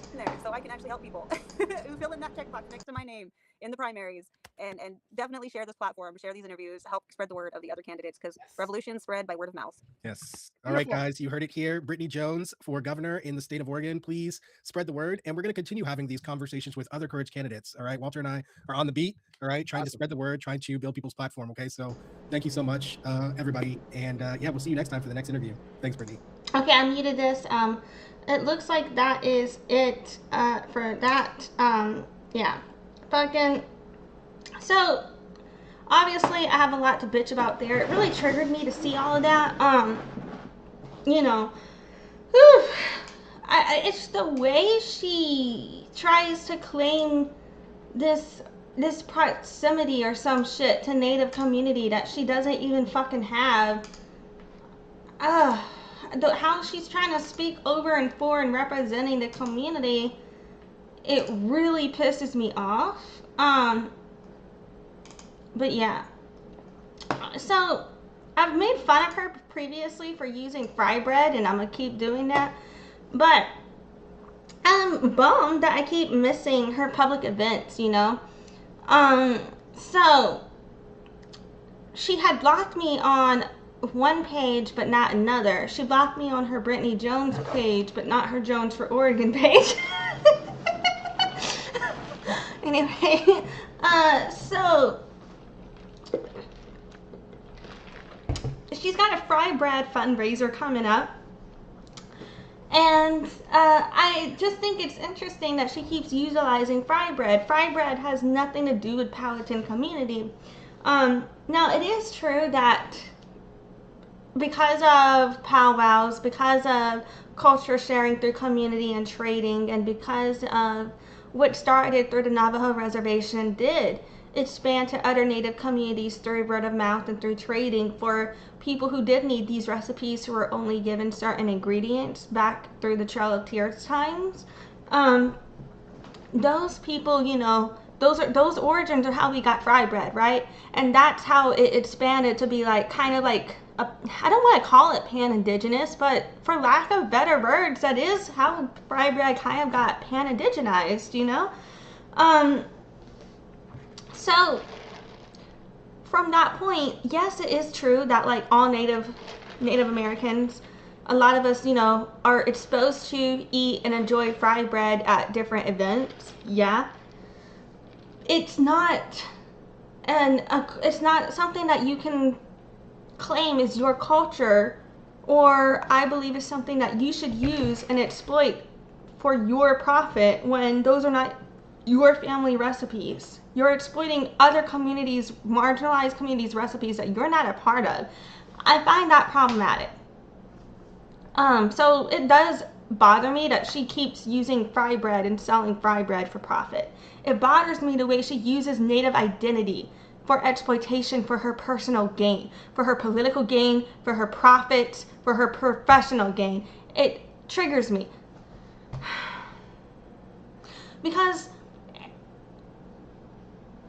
to me, it's about when you don't have a lived experience to speak on these issues, and the whole point of people representing these issues is for people who are actually impacted by the marginalization of these identities to be the ones to speak on it, because you have all the benefits of being a white woman in society. That's where I'm like, this is cultural exploitation.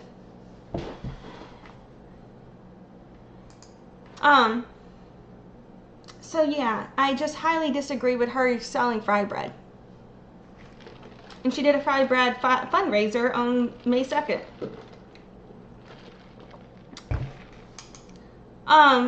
Also, again, every time she goes to protest, she keeps basically treating it as a photo op and taking pictures of herself.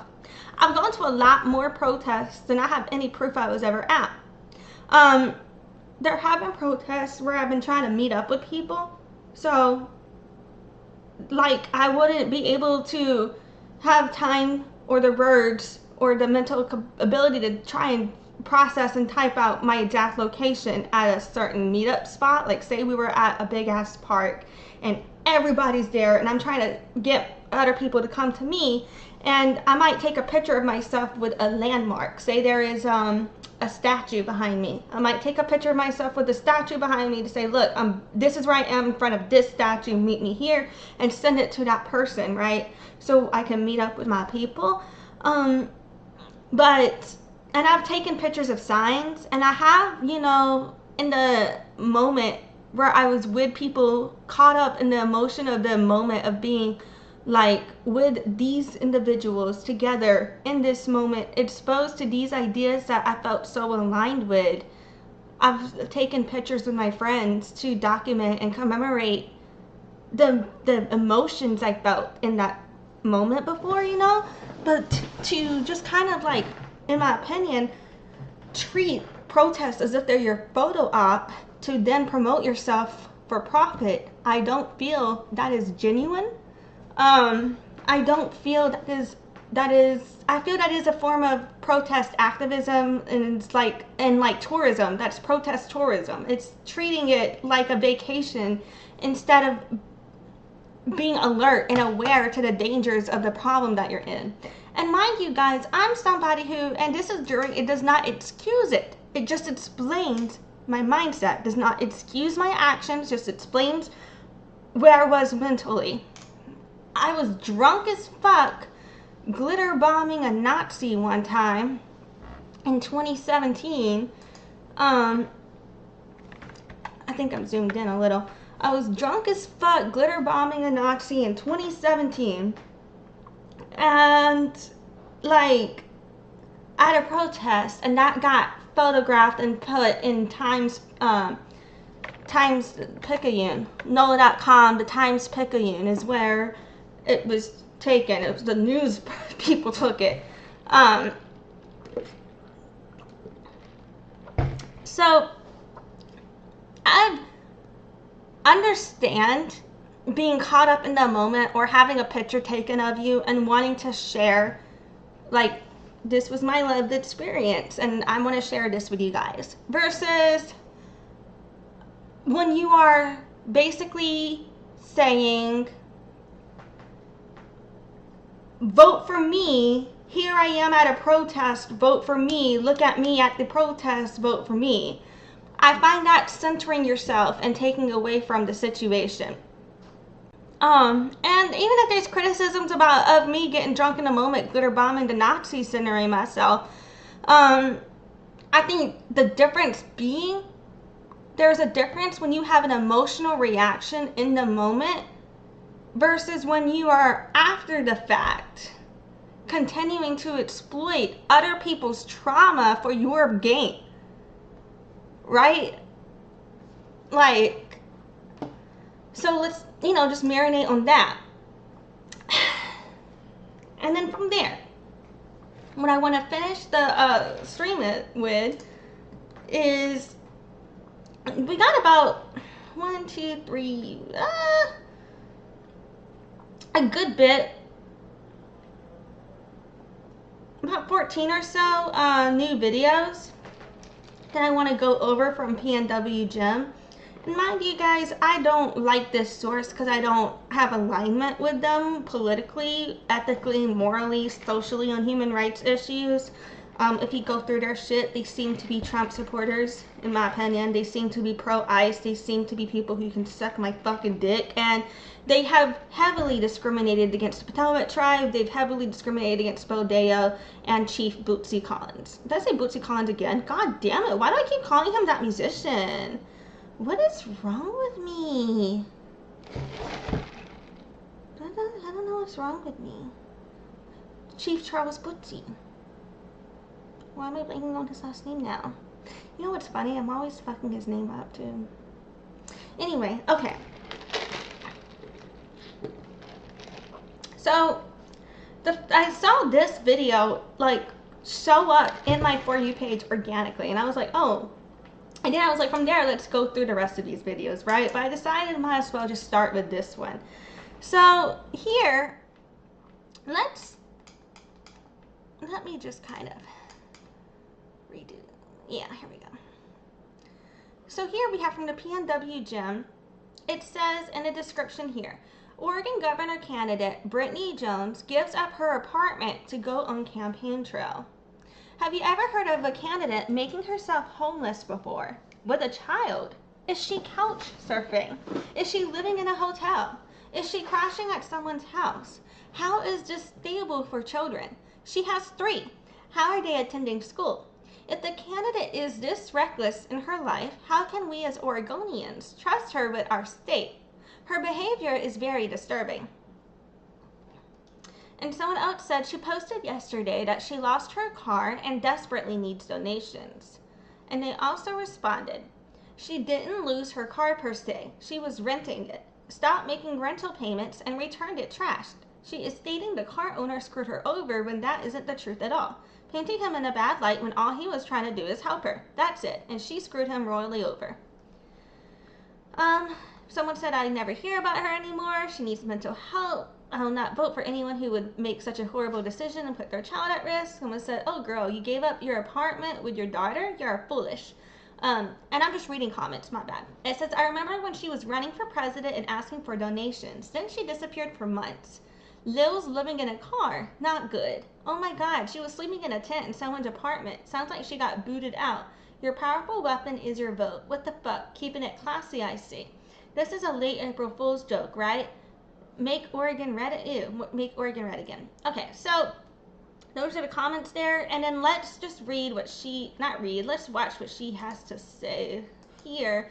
But before we do, the caption overlay, it says, on the video, it says, Oregon Governor candidate Brittany Jones gave up her apartment. Is she homeless with a child, living in her car? This is very disturbing behavior for a candidate running for Oregon Governor. Here's where, and now we're going to play the video. On the Democratic ticket, and I give up my apartment to... Okay, I lied. It's muted. My bad. Or, no? Oh, apparently she is speaking. I just can't hear it.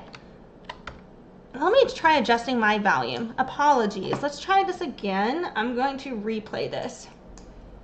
Good morning, everybody. My name is Brittany Jones. I'm running for governor of Oregon on the Democratic. Okay, I had to raise my volume a lot. It's very, very low. But I tried raising it the best that I could in the mixer here. Ticket, and I give up my apartment to run full-time to be on the campaign trail because revolution is free, but organizing one isn't. Tonight we're going to Lebanon and then Portland. Tomorrow... The fuck you mean revolution is free, but organizing one isn't? I think that's like really stupid, because that would mean that revolution isn't free if it's not free to organize it, right? Otherwise it would be free to... Next day we'll be in Portland. We have a debate in Portland, by the way. We'll be near Woodburn on the 16th. And then on the 19th, we'll be in Enterprise. On the 18th, we have the Wayne Morse Gala, because we are going to be a thorn in the DPO side. But like I said, revolution is free, but organizing one isn't. Which is why I gave up my... If you have to organize to have a revolution, and okay, you cannot have a revolution without organizing, right? Then in that case, it's not free to have a revolution if it's not free to organize a revolution, in my opinion. Like, what? That's like saying having a birthday party is free, but paying for the birthday cake is not. So then the birthday party wasn't free unless you're not having a cake at your party. Then what's the is a party just people standing? If people are just standing around, does that count as a party?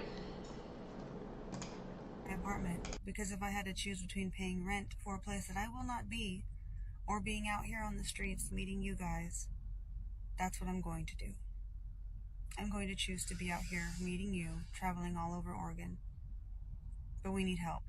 So if you're ready for a political revolution, a revolution without bloodshed, a revolution where your greatest weapon is your vote, please help fund it.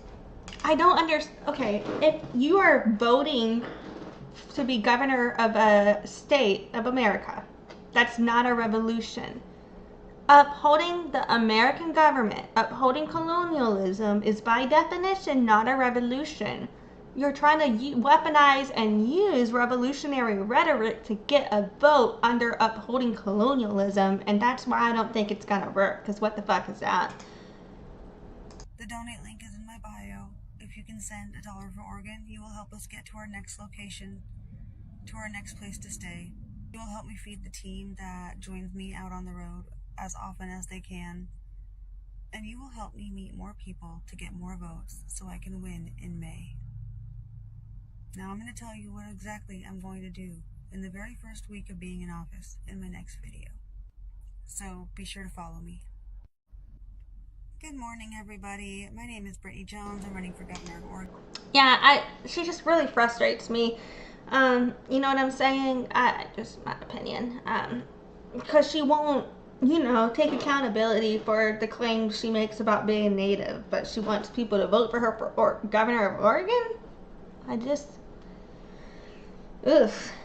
Alright. So anyway, that's the first post, and then I was like, oh, okay. So it looks like PNW Gem's posting about her again, because they didn't for a second. So from there, we left off on this one where it says Oregon Governor candidate Brittany Jones wants to abolish ICE. That video right there, I believe that's the last video we watched back when I did like that 6-hour live stream, the first Brittany Jones video I ever did. I basically did a reaction to every single video PNW Gem had posted up until this point here. And then the video we just watched came across my For You page. And so yeah, and now what I want to do is just kind of watch all of their new videos real quick. Well, we're not going to rewatch this. And then we'll wrap up from there. So yeah, so let's see here, what do we got?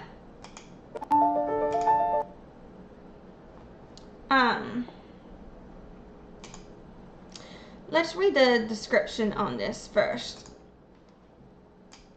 So it says, Oregon Governor candidate Brittany Jones and her campaign spending. Fundraising since at least June, July of 2025.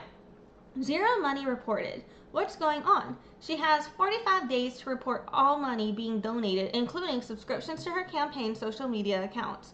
Why hasn't this candidate done the job, as she is the treasurer for her own campaign? And then someone said, damn, she's kind of screwed. And they said only if they can find her. That isn't her address. It isn't her campaign director's address either. The homeowner had zero clue to who that guy is, which is even wilder. The homeowner knows who Brittany is, but never gave permission to use their address. Who does that? And the address that is listed when she paid her fee to be on the ballot, everything she's been served with in court gets returned as address isn't correct. The owner of the Gingerbread had the same issue. Hence why they had to post the court paperwork on the door of the restaurant. She did a video where she saw that there was a change in the court, and she said that if it can't be changed as she hasn't been served. The owner's attorney mailed it, and of course it was returned. So after that, everything was either handed to her directly in court in front of the judge, or taped to the door of the Gingerbread with photos confirming it was placed there with timestamp. One of the addresses she used, if you look it up on maps, is the drug testing lab off of West 11th. Oh shit. Now she is claiming that she was living at this address. She was staying there when she got back from Arizona, as the homeowner was doing her a favor. She was there maybe 5 weeks when she tried the squatting thing and the owner threw her out. She is misleading her public on her outrageous claims. She has an open court case for February 9th with said homeowner. All public record. Oh shit.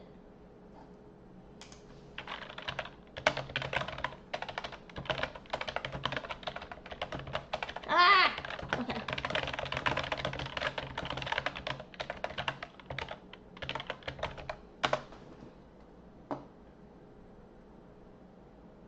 I'll have to look into that more. Anyway, it says someone else involved again. It says, and before anyone gets upset because personal information is shared online, this was simply showing that anyone can go to the website and see for yourself. It's public record, open for the road to say. It isn't private. Open for the road to see. It isn't private. Okay.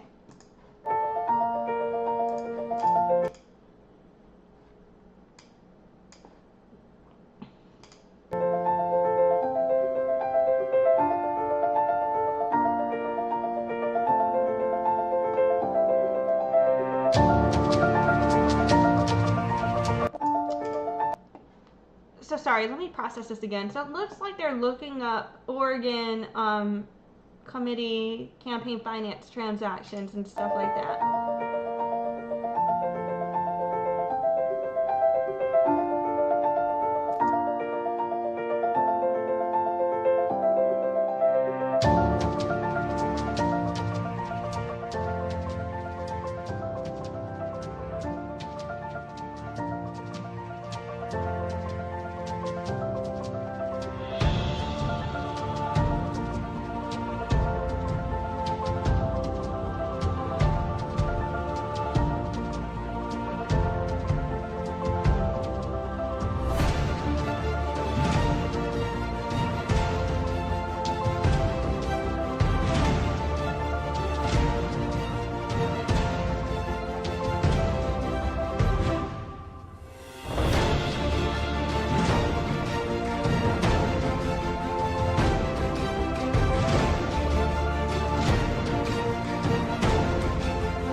showing, you know, that no campaign money was reported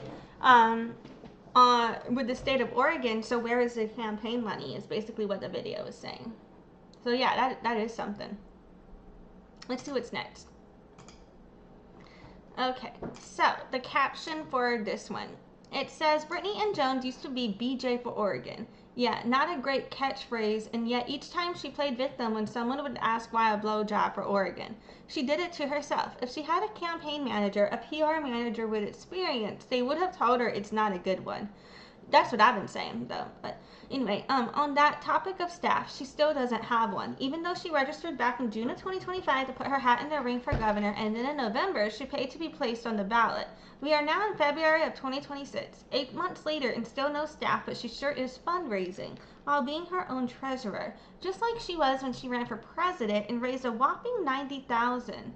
Misread the FEC. Yeah, 90,000. I thought I saw 58,000. I don't know where they're getting 90,000. But they said, yeah, 90,000. Where is all that money? Nearly 30,000 is unaccounted. Very shady. And now she wants to run the state of Oregon.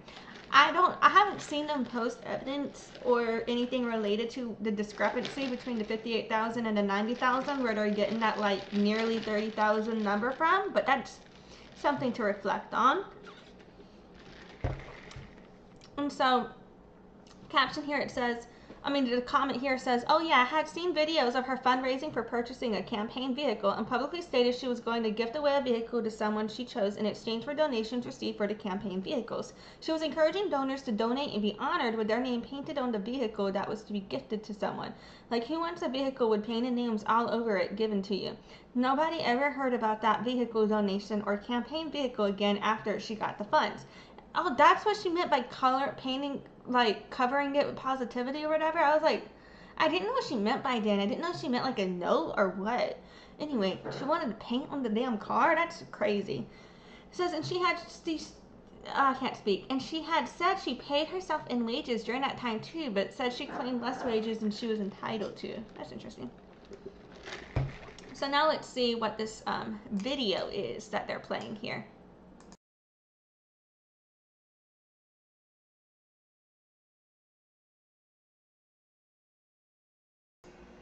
Let's see, I'm sorry, I did not hear anything if it is playing. Okay, but whatever. I'm out of it. But it says, looks like BJ for Oregon rebranded herself. Tired of being called blowjob for Oregon, huh? Oh, now I see. They're just commenting. I thought it was going to be a video playing. I'm stupid, but it's just a picture.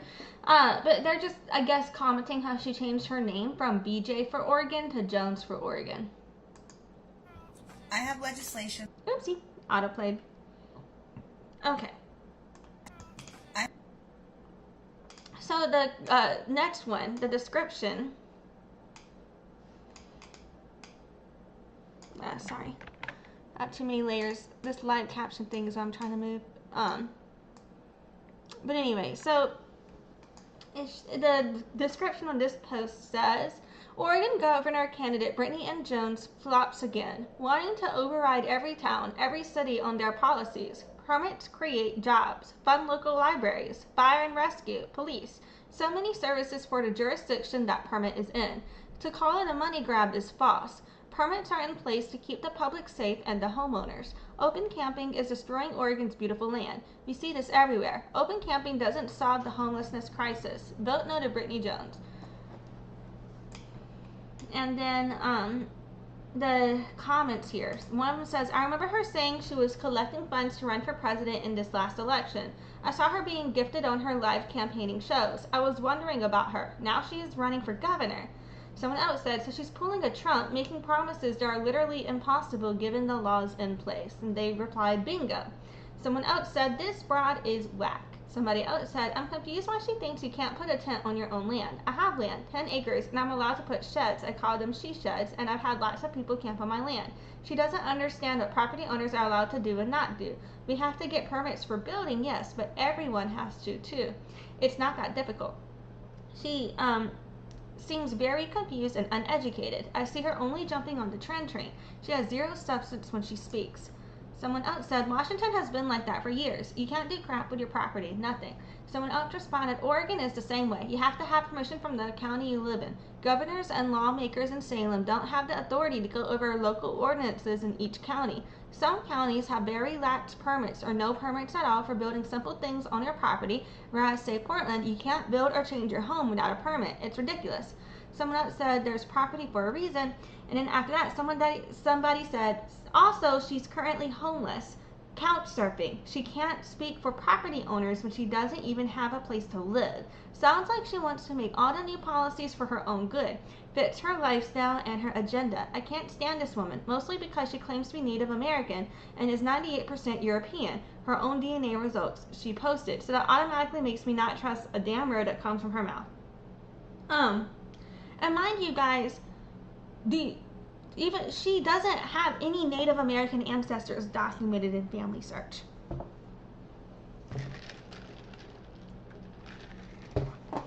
The GEDmatch analysis, 2023.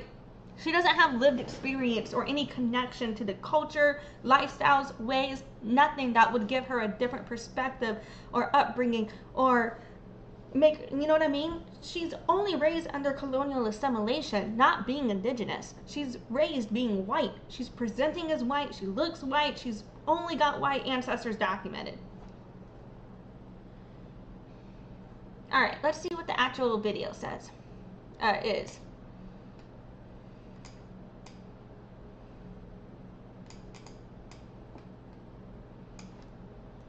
I have legislation that I will be posting on my website soon that outlines what I would like to see with removing the restrictions that counties, cities, towns, etc. put on private property ownership, like you can't live on your property in a trailer or a tent.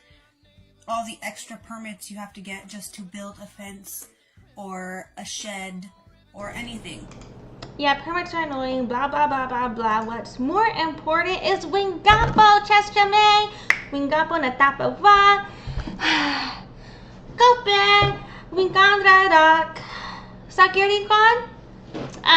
You know, I just been bitching, was working. But yeah, I hope that moving wasn't too rough for you. Bunamun, Kikatan, Mata, Brittany Jones. You know what I'm saying? So, Mata Bunamun or Winkan Bunamun, depending on how you look at it. But, yeah. I just feel like she's speaking out of her kimsiket, and you know what I mean? Like, it's just, yeah. So now she's basically, from what I gather with this video, talking about wanting to make it illegal or something, or I don't know why I'm saying the word illegal, but wanting to impact the laws related to what property owners can build on their property, so that way people can have tents everywhere. But what I don't think she understands is that property regulations are in a place for a reason, so that way you don't have construction workers normalized legally building unstable infrastructure.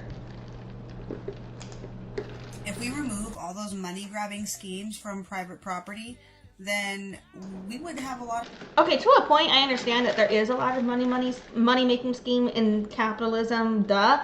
But on another level, it's like a lot of the rhetoric she uses, she doesn't seem to understand. He said near manushin yuva kikiten esku yuva kinsiket. Right, minchet kinsiket.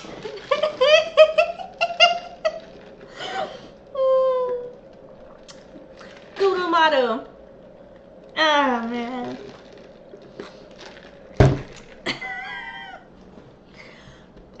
I'm choking on my drink now.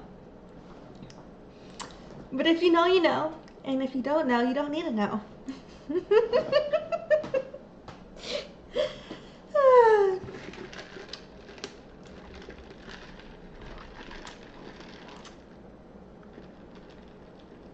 Yeah. homeless people off the streets, because people would be able to live in their trailers on their properties. Of course, they would have to maintain the property, keep it clean, keep it within code. But what I don't think she understands is if people could afford a trailer, they wouldn't be homeless. Are you going to give them a trailer too? Where is that coming from in the budget? And mind you guys, I feel like, you know, there's so many abandoned buildings. Why can't we just make it in abandoned houses? Why can't we just basically make a law that says if a house has been, or a building has been unoccupied for a certain amount of time, then people are legally allowed to just go live there. Fuck it. You know what I'm saying? That's what I think should be a law. But this whole like, yeah, everybody can now live in trailers. Bitch, if they could afford a trailer, they'd be in one. What the fuck point is this? I don't. For safety violations and stuff like that. Like no hazardous materials, don't let it get dirty. But you should be able to live on your property. Yuba Aramoiskwa.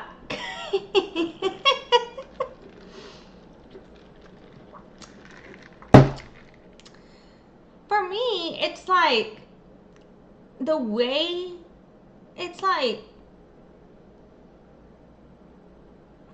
it's the way she can't even say Potomac, but she's claiming a native identity, claiming to represent indigenous people. Like she was saying earlier in this other interview, like, oh, as a mixed indigenous woman, people who are white allies need to not overstep and speak over us. She didn't say that word for word, but she was saying something to that effect. And I'm just like, wait, bitch, that's you. You know? So it's like, yeah, bro, you're saying East Good, go the fuck away? Hell yeah, bitch. Like, fuck that. Like, I just, you know what I mean? Like, I don't, like, how do you literally, and she's claiming, you know, she's connected. She literally got on an interview and claimed that she had already reconnected to the Potomac tribe. I don't believe that is true, to my knowledge. Like, yeah, and like, I wasn't really, like, I don't know. Yes, he said she's acting like she ain't white as well. Exactly, that's my problem. And here's my thing, like, I'm white. There's nothing wrong with being white. You can be white and you can be native, and it doesn't detract from the other, right? But when you don't have any connection to any indigenous community and you're trying to act like you're only native and not white at all, but you only have European ancestors documented, you were not raised being indigenous, that's the problem that I have, right? That's where and why I keep saying, nah, this is just a white bitch, fuck that. Because it's the, you know, because I want people who see this to understand, no, she's not claimed by Potomac community, to my knowledge. Do you know any Potomacs that claim her? Because I don't. You know any Powhatans that claim her? Do you know any enrolled if an enrolled Powhatan claim Jill said, I'll acknowledge all my ancestors, but she act like she ain't white as well. Exactly. Exactly, and that's why I'm constantly posting up pictures of my whole family. I don't post just my dad. I post his parents, I post my mother, and I post my stepmom too because of my little sister, right? And I have my parents, so y'all can see why I look the way I am, how I am the way I am. But with Brittany Jones, she doesn't have this. And it's one thing when you are white and you are native, like, and someone calls you a white bitch, well, so what? That doesn't detract from you being native if you are. However, I do think that if you only have any indigenous identity confirmed through a JED match, even then, it's not confirmed who's your ancestors. You just confirmed relation to a community. And even then, it's far distant, but you were not raised in that way. It's not okay for you to get up here and be like, okay, I'm running for governor as a mixed indigenous woman now. In my opinion, when you don't have any lived experience as a mixed indigenous person. That's what pisses me the fuck off. And honestly, I like to think that, you know, because I was arguing with somebody and I'm going to cover this in a different conversation. I was arguing with someone about Pocahontas, and we started arguing in Algonquian, and I just thought it was the funniest thing, because part of me was like, man, ancestors would not want us to be fighting in our language. And then I was like, wait a minute, actually, yes they would. I bet they're proud as fuck of us, even if we don't agree, to be able to begin to try and communicate and express any form of ideas. You know, I felt like that was a good thing for us to hash out. And I'm going to cover that Pocahontas conversation in a different stream, because we don't have time for that today. But I did end up arguing with someone in Algonquian about Pocahontas. Yeah. But, alright. Let's see. We got 5 seconds left. In a trailer, in a tent, however, as long as you keep it clean. I have legislation that Alright. Yeah, y'all get the point. Next up. Okay, here we got a carousel slide situation. So let's check out, oopsie, wrong button. Let's check out, let's see, the description first. I'm gonna turn off the live caption here. So it says, Brittany Jones, Jonesboro, Oregon, has left this restaurant owner in so much debt that she is now losing her restaurant. Please check the court hearing videos. Proof that she used a legal system to squat and take over a restaurant in Mapleton, Oregon, creating thousands in debt to the owner while the Oregon candidate for governor didn't pay a dime to the owner. Just opened her nonprofit, the Ravens Party Fry Bread business without permits, business licenses, clearance from the health department. This happened from November to the end of December 2025. Please, if you can, send an any amount donation. Donations add up. She was the victim of Brittany Jones. Also, though, yes, I can see why they're just blaming Brittany Jones and being like, this is all Brittany's fault. I do think that something is off to me with the attorney fees, because that's too high in my opinion. And I worked at 3 different law firms, and I understand that it's not my job in marketing for a law firm to understand all what goes into a legal fee necessarily, because I'm not the one practicing, or to understand what could impact how the different fee rates, say it was hourly for example, what could impact those billable hours. But what I do understand is general marketing of pricing to clients and what goes into those fees, from what I've had to present and market to clients to sell them on paying those fees. And so to that end, I do not understand, because I think, if I'm not mistaken, they had said it was like $20,000 or something like that in legal fees. Like, the amount in legal fees was extremely high, and it seemed like for less than a month for just an eviction, I didn't understand why the legal fee was so high when the same type of representation could have been given cheaper, in my opinion. But I don't know if she chose that attorney for a reason. She just chose the first one she saw, or what. I do, so I see why they're blaming Brittany, and I'm not saying it's not Brittany's fault. But what I'm also saying is I think there's more to how she got into that financial predicament. Because, you know, if you're trying, like, to me, her being in that building for a month shouldn't have done enough damage to cause her to lose the business without some other extenuating circumstances happening. But, you know what I mean?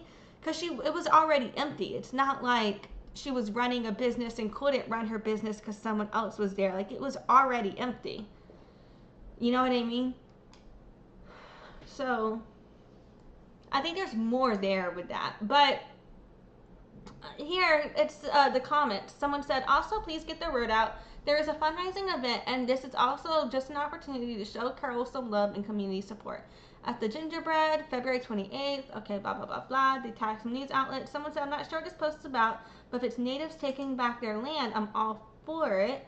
So look up the sub-candidate that was mentioned on this app. She's not native. She has posted her DNA and has alter ego personality profiles. She is 98% Welsh. She is claiming she is related to, and they put hashtag Matoka.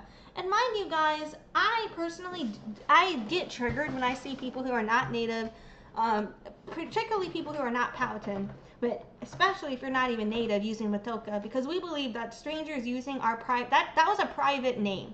It would not be acceptable for the public to call her that name, because that's a private family name, to call her Matoka. If you're not her family, it's disrespectful for you to call her Matoka, because it's seen as a sign of trying to threaten her security by trying to reveal what is used to protect her from others. So, and I've gone into that spiral before, but whatever. I'm trying not to do it again. Whew. But anyway, so the picture here, it says Oregon governor candidate Brittany Jones did this to a voter here, Oregon. And it shows the Old World Gingerbread picture. It says they updated their profile. It says the lien holders have been angels and many others too, also during this whole thing. Okay, so if someone placed a lien on her, that means that there was outstanding debts tied to her building, which is why she's losing it, potentially. That's what it is. So, yes, Brittany Jones' actions triggered these extenuating circumstances related to the lien, but also a lien by definition means that someone else is taking her debt. She's already in debt. You know what I mean? Regardless of Brittany Jones. Brittany Jones just triggered that lien being taken place. You know what I mean? So there's the explanation where I didn't understand, like, how, you know what I mean? Could that be there? But anyway, it says they have gone above and beyond. They even went to court with us. They know we are victims here and can't believe what was allowed to happen. We're on 8 years since we took over the Gingerbread Village. It's hard to believe with all the love we put into it, we might have to give it back. All because of misguided people that try to land back it for their indigenous nonprofit. And I think on concept alone, I think I've already covered this before, but that wording on concept alone, the idea of that comes from and perpetuates anti-indigeneity and racism. You know what I'm saying? However, where it comes to Brittany Jones, she's a white woman, not impacted by the land back movement. She got evicted, and then she was using land back to try and fight for her right to stay at a place she had no right to be. I see that as her pushing racism. I see, even if Carol was pissed off at Brittany for doing that, I can see why Carol would want to call out Brittany for doing that. But the wording that Carol used here does push indigenous erasure and racism against Native people. And I think that Carol could have worded this in a better way to be more specific to Brittany Jones's actions, instead of generalizing and demonizing discriminatory concepts related to fighting back against anti-discrimination. I can't speak. You know what I'm saying, right? Like, land back movement is a social movement for indigenous rights, and so to demonize that is extremely problematic. I'm so pissed off and flustered, I'm not even able to articulate what I'm saying. But anyway, the rest of this post says, then use the legal system to delay the inevitable. We would have been able to pay everything until sold, but the $13,500 left in lawyers' fees came at a time that made it impossible to pay both. So now I see, instead of paying the debt for the lien, they paid the lawyers' fees. Thank you to all that donated to the GoFundUs. I will pay you all back if the last thing I do. I know it's hard times for many out there. And somebody else said there are heartless people out there that can hate you because of the color of your skin. Well, whenever you discriminate against indigenous people, that's what you're doing. You know what I'm saying? And the wording that you use is that. But when you're talking about another white woman fighting with you, that's not hating on you because of the color of your skin. You're both two white women arguing with each other. That's white on white crime. That has nothing to do with racism. That has nothing to do with the color of your skin. You're just two white privileged people fighting You know what I mean? White people fighting has nothing to do with hating based on the color of your skin. If Brittany Jones is hating you because you're white, she hates herself because she's white. Like, I don't, you know what I mean? Brittany, like, and it says, not that I have any idea of what so many others have gone through. It is never right, even though still my heart is still filled only with love. I also feel very blessed in my life for my family, friends, community, and the opportunity to be a part of the gingerbread and its legacy. This also made many people aware in Oregon, at least that there are people out there that would do this. Then it says the owner has a fundraiser to help with costs, but now she needs help to save her restaurant. I will link the GoFundMe below. Link in bio and story. Thank you for all who have donated. You are truly a blessing. Okay, let's see what's next. Why the fuck do... I've already reacted to this video. And so I'm not going to watch this video again. This is the video she made about getting people to vote in the Democratic primaries, and where she said if you're not a registered Democrat, you can't vote for her in the primaries. But yeah, so I'm not going to rewatch that post. But the description for this post said, Jones for Oregon, Oregon Governor candidate Brittany Jones unhinged in video from today. Can you imagine if Tina Kotek spoke this way on social media, or any elected official? Brittany isn't good for Oregon. Vote no in the May primaries for Brittany Jones. Good grief. Someone said she is an idiot. Someone else said, okay, but what about the people who are registered under Democrat but are changing their minds about voting Democrat, like Rush Limbaugh long before his passing, talked about Operation Chaos, and I'm 100% here for it.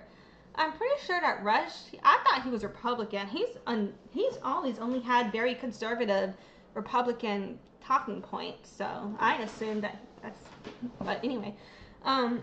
But anybody, if you're a registered Democrat and you change your mind about voting, then you have to either re-register to vote, or you have to change how you're registered. If you want to vote a different way, you know what I mean? You might have to wait till the next election season, depending on the timing. Or not vote for that person in the primaries, vote next time. I don't know, like, someone else said $500 for things that did not happen, Alex. And I guess they're saying that nobody would ask her about voting for her. That's what I'm assuming they mean. I don't know. And someone says if we don't live in Oregon, we can't vote for you. Someone else said no more blue, period. Someone else said vote red, vote red, vote red. Someone else said no thanks. Someone else said ew. Someone else said nobody's going to vote for you in May. Someone else said, yep, the Democrats have done such a great job of destroying Oregon. Someone else said vote red, she's triggered. Someone said I can't stand this fake ass white wannabe native. I think she has lost all her marbles. Alrighty, let's look at the next one. I'm using a filter. Okay, so the description says Oregon Governor candidate Brittany Jones, the Ravens party, states she is leading in the polls, when the Oregonian doesn't even mention her in their article. She is a failed candidate. Please don't donate to this campaign. This candidate seems to be a career candidate, paying herself to campaign when she knows she won't win, stating she will run for president again if she doesn't win Oregon, manipulating polls to garner donations. And someone said, are you a Democrat or Republican? Someone else said, me or Brittany? Brittany is running as a Democrat, but states she's not. She's unaffiliated. Someone said, no thank you. Democrats destroyed enough. And then they said, check the date, May 2026. We aren't in May. I wonder, or it says May 19th, 2026. Is that the date of the primary election? I don't know. That's the only way I would understand that date being there. And someone said, no more Dems in Oregon. Let's watch the video. You guys, because I've had car troubles all day today and I look like crap, but this is your friendly reminder. Nice. This is your friendly reminder to go to the link tree in my bio, go to the ActiVote link, create a profile, and then put me as your #1 in the elections tab for the primaries and the general election, because right now I'm still winning in the poll. So she says she's winning in the polls. Whenever I was looking it up, I couldn't find any polls she was winning in, but Tina Kotek is winning in every poll I found.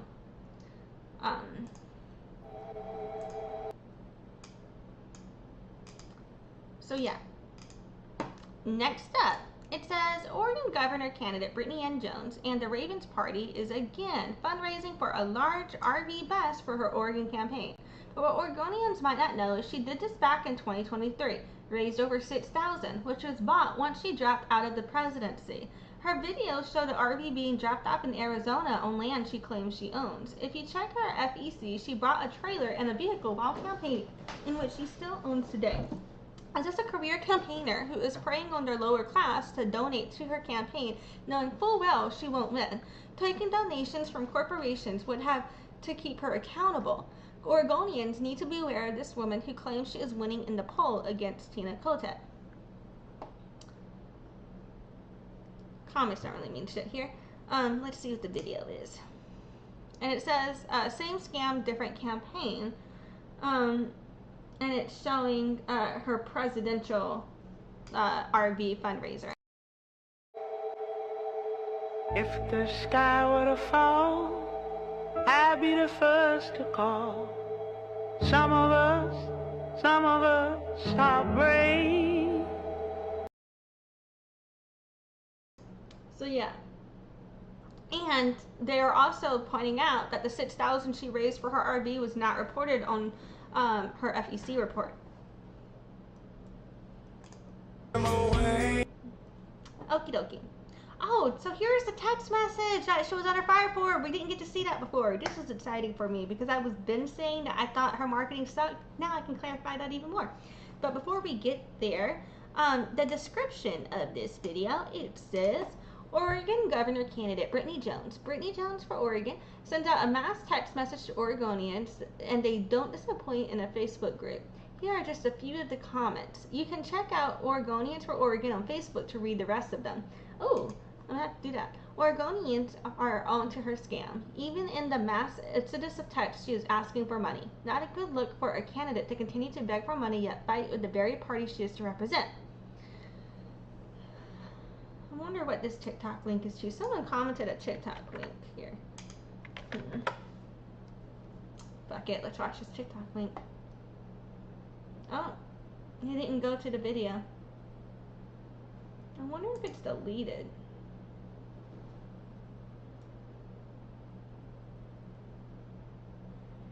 I'll have to look for that later. So anyway, back to this. The video.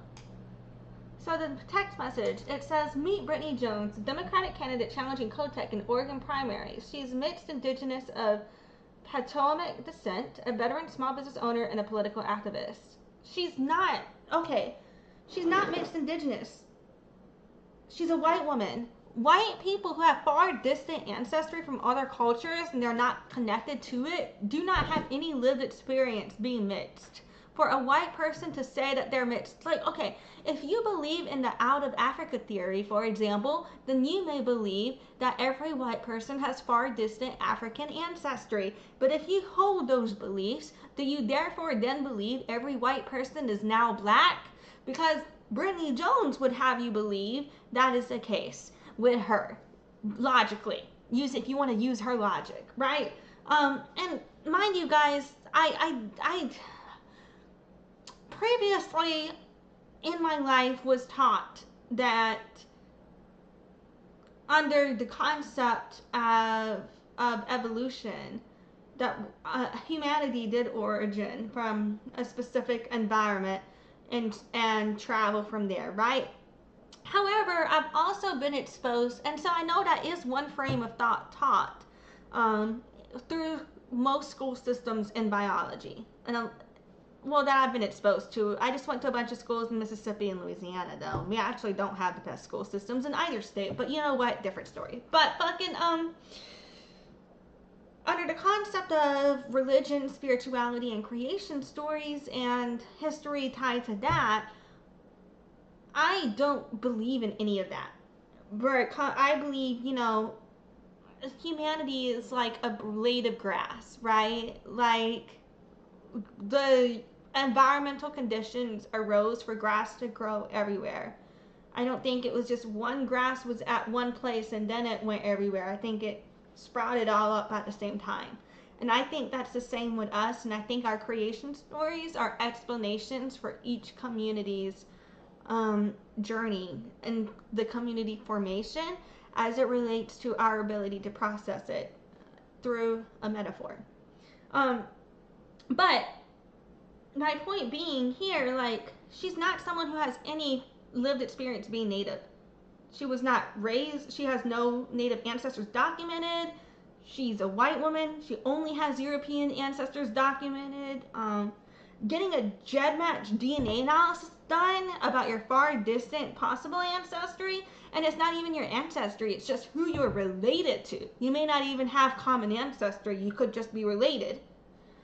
That's not the same as having those ancestors documented. And even if it was, just finding out in 2023 does not then just make you a mixed person when you've only moved through life as a white woman. You don't have any experience being a mixed person. You're only perceived as a white woman. You're culturally assimilated into being white. You're not connected to Native community. You're not connected to Native culture. You're not connected to Native ways. And you're not a political activist. Running for president, running for governor does not make you a political activist. That makes you a career politician, not a political activist.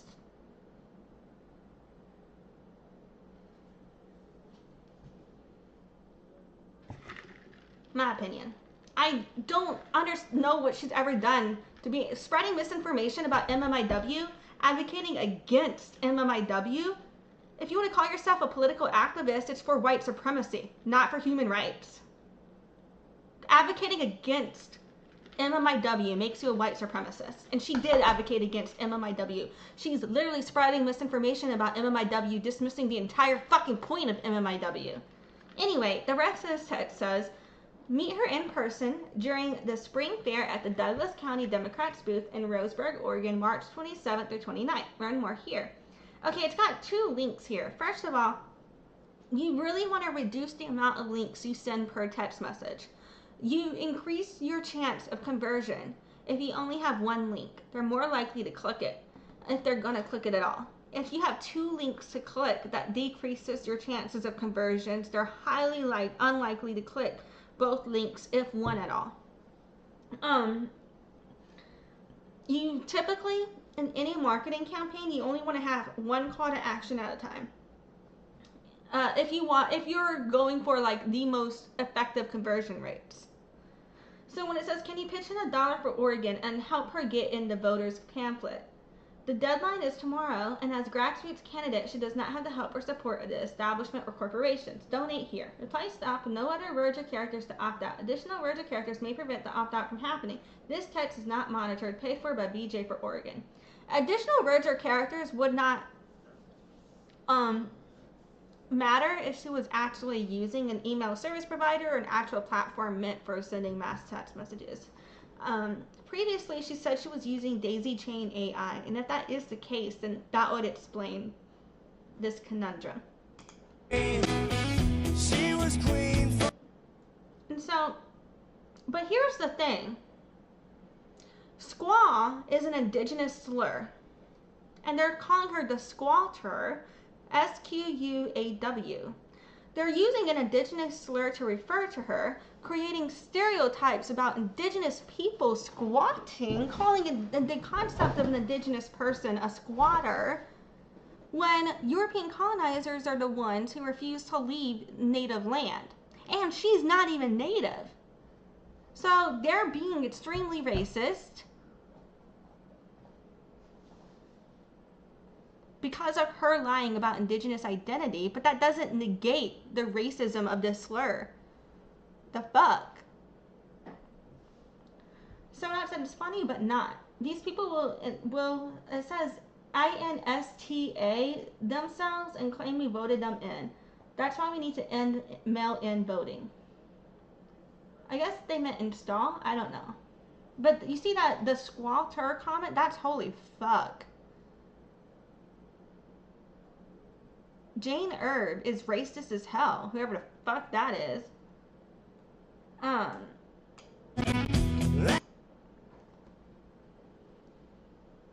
honestly, honestly, even though she's a white woman, it doesn't make it okay to use indigenous slurs on her.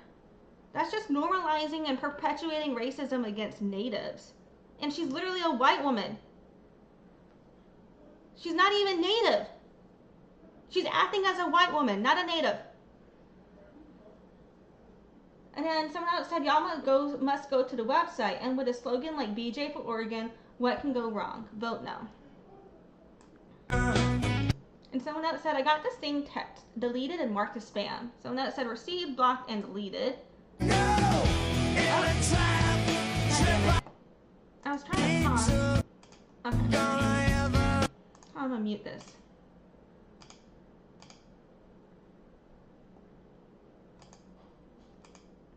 Someone else said indigenous, pulling the old Elizabeth Warren I see. You know what? That's a comment I can stand behind. You know why?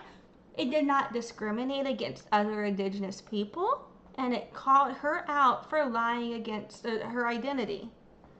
That's the type of rhetoric I will be okay with. But other than that, but also it's like, I don't think that if you're not native, you should be speaking on who is or isn't native, because that then just normalizes upholding colonialism. But you know what? I'm still not mad at that comment, because they didn't technically say anything fucked up, to be honest, though. And someone else said, I've been reading about her. She has quite a different attitude about everything. Please do research unless you want Kotek version 10 times. It's really hard to put into words her perspective. Doesn't work and has no experience with life or politics from what I've read. Definitely into what's yours is hers. And she blocks people who question her or disagree with her on her Facebook page. She also blocks people from the tribe she claims because we can call her out on her lies.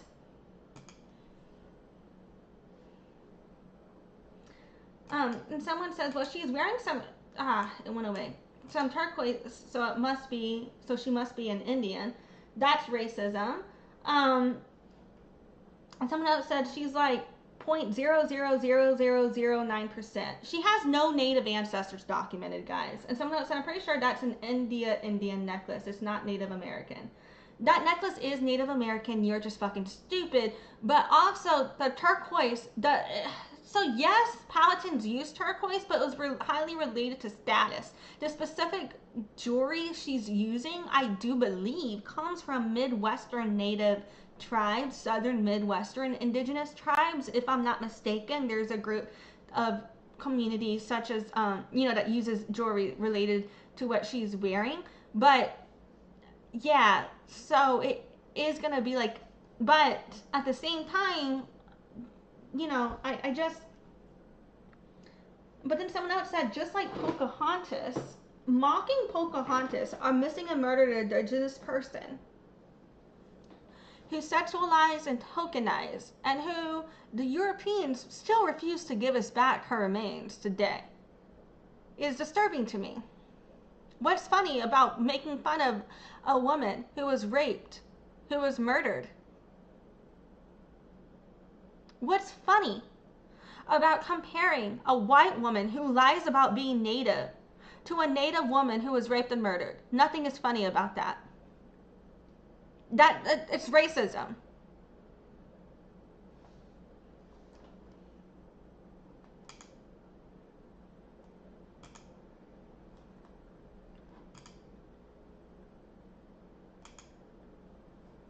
Someone else said, wasn't stoked to receive this text this morning. Let them know my opinion, was told I'd opted out of their messages. Aw, shucks. Someone else said, yep, I got it too. I reported as spam and blocked it. Someone else said, so why isn't she being supported by her party? Folks come on when her own party won't support her. That says a ton. They won't even spend some of the millions campaign funds to even put her in the voter pamphlet. So they going all out for Kotek, who, about popular as it is to want to go swim in a pool of crap. Yep, I'm trying to read their message. I don't know. Yep. Democratic Party, please put all your chips down on Kotek. Oh, I think they're using the period supply brand name, or even many of her own party voters don't want her. Someone else said, not registered with the tribe, so I don't believe it for a second. She forgot to mention professional squatter. Now, a lot of people are not enrolled with their tribe, but they're still claimed by the community. So whether or not she was enrolled wouldn't necessarily matter to me. It's more about the fact that she lies about her connection to the tribe. That's an issue. And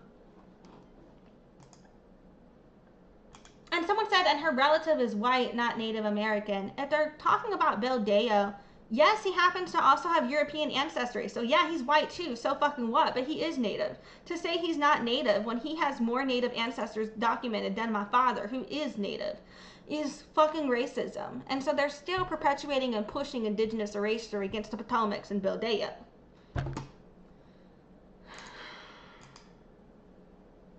Someone else said, walk the doodle for governor.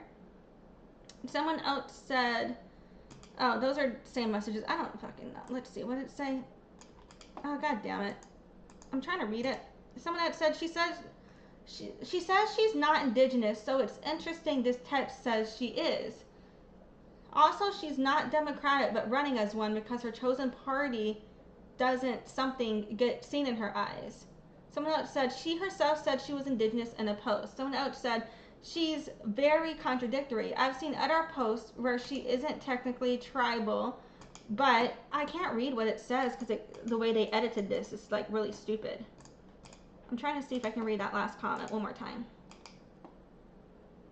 But aligns with the indigenous. She isn't technically tribal, but aligns with the indigenous people is what they put here.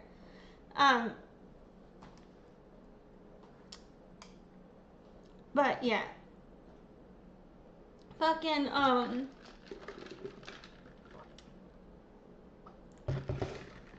she's not, I just, I can't keep spiraling. Y'all know how the fuck I feel. Let's go to the next one. Fuck it. So, the description for this post. Oh my god, Jules, yes, I just saw your comment. Oh my god, so sorry, Jules, I did not mean to abandon you. The comment you're referring to, what the fuck, squaw, yeah, that was on the back ago. I don't feel like going back to that, but yeah, that was really triggering. That was really fucking, like, all of it was triggering. The Matoka comment, the Pocahontas, the squaw, all of it. It's just, whoo, the comments about Bill Deyo triggered the fuck out of me. Anyway, so here with the description of this video, it says, Oregon Governor candidate Brittany Jones makes local news again. She posted on her Facebook page that this is incorrect, that she offered to leave. That offer was Brittany asking for a $30,000 settlement to leave the property after not paying the owner of the Gingerbread a dime. And then when and after she took the restaurant over, after she obtained keys for a fundraiser for her nonprofit, the Ravens Party, to host the Bread fundraiser. She agreed to returning the keys after a cleanup of the property. But instead, after she posted to her socials that the deal with this restaurant wasn't going to go through. She swatted, I guess they meant squatted, but it says swatted. She swatted on the property and refused to leave, calling it a landlord-tenant illegal eviction. One would need a written contract for it to be an illegal eviction, which the judge in this case stated and dismissed her claims. You can listen to the court hearing on this page. Enjoy. Okay, so I am going to come right back. We are going to go back on break. Then I'm going to finish reading these comments and we'll finish this video. But I need 2 shakes of a lamb's tail. Apologies, guys. I don't know how long this is going to take me. But I will be right back in just 2 shakes of a lamb's tail. Did I mention how good your hair looks today? Okie dokie. Where's my button? Marco. Bye.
So sorry about that. Okay, now we're back.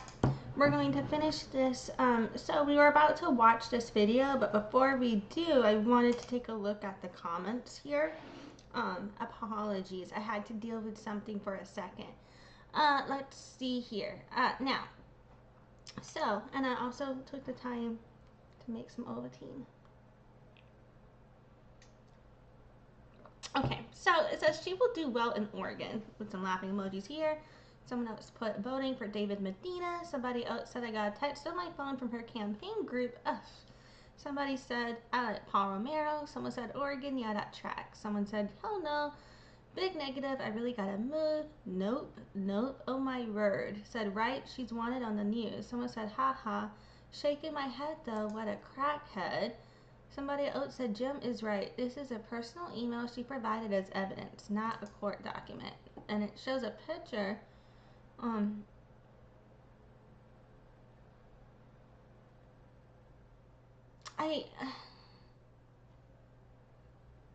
don't understand how to put the pictures related to the comment though, so I can't process this right now. I'm not gonna read that. Sorry guys.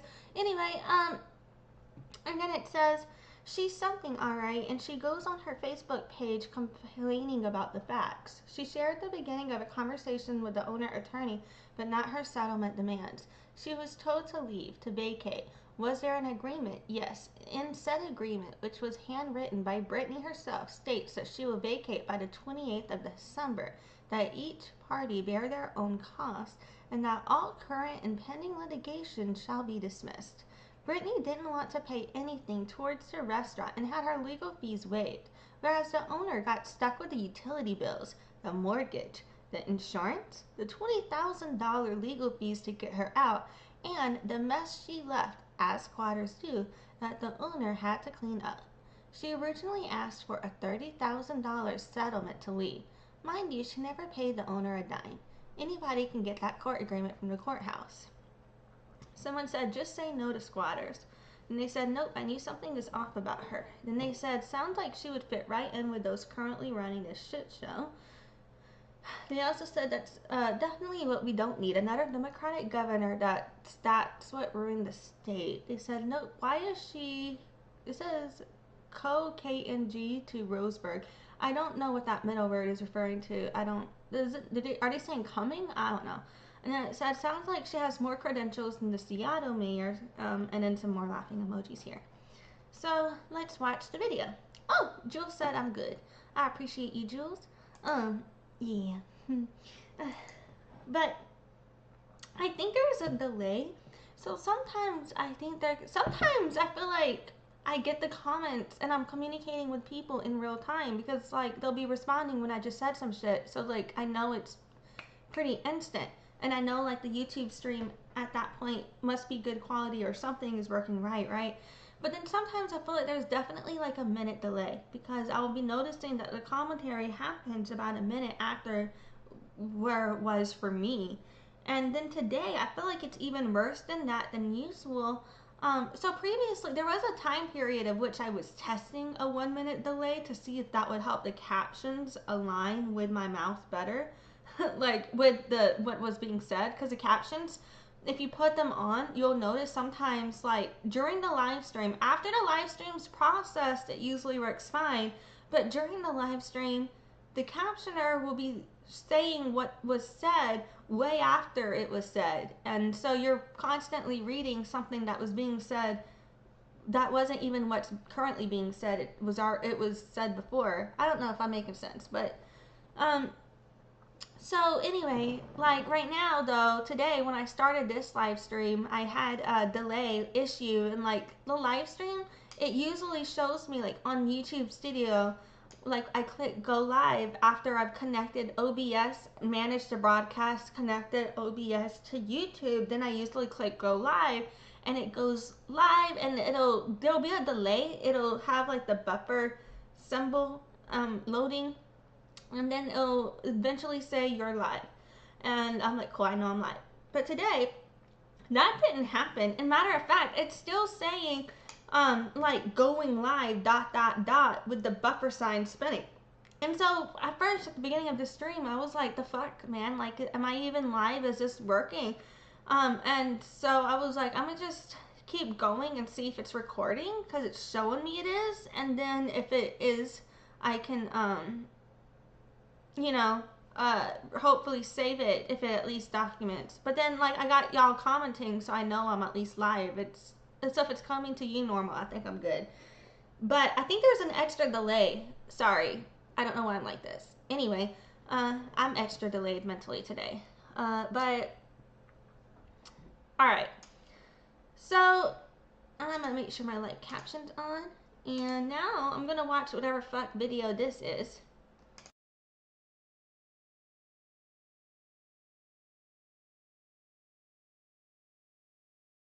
I just realized that it is muted. We're gonna take it from the top. Apologies. In the Oregon primaries this spring. Brittany Jones says she's of Potawatomi descent, a veteran. It's Potomac. You pronounce the tribe's name Potomac. And I'm noticing that the people, they are saying it the way Brittany Jones says it. So I think she's telling them to say it wrong, because she says it wrong. She doesn't, my opinion. Anyway. Small business owner and political activist. Her campaign says she will be a I have no knowledge of her being a political activist. available for questions at the Douglas County Democrats booth during the spring fair in Roseburg, Oregon. You know, I know I called her a career politician, but if she's only ever ran for candidacy and she's never actually had a career in politics, wouldn't that just make her a career campaigner, not a career politician? So, I misspoke earlier. Apologies. Is it just me, or is this like a different version of, does she just like look extra red and sunburned in this picture? Or did she put on like makeup on her face to make her like, does that look like blush to you guys? Because can you see like the outline, the right here towards her ear versus towards her cheek? Do y'all see where it gets like between her face line versus her cheek area? You see that difference there where it's like not blended makeup? Do y'all think that was like her putting on a bunch of blush and it went wrong? Or do y'all think that's not blended bronzer? Or what do we think the issue is here? Because what sunburn would cause that? Or because even with my hair down, because fuck, I'm spilling my chocolate milk. That's what I get for talking shit. Honestly, I just spilled this on my pants still, and I kind of want to go change pants.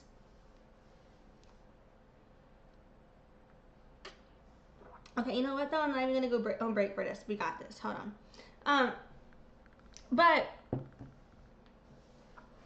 fucking yeah, is it just me? Like, what is with this makeup situation happening here? Something is this? I think this is makeup gone wrong. Unblended well, not blended well.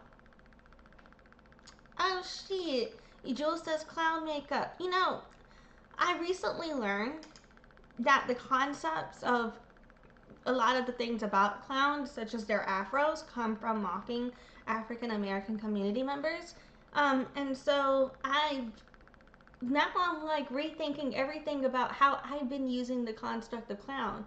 Like making fun of people, calling them a clown when they're being stupid or funny, or acting a clown when they're fooling around.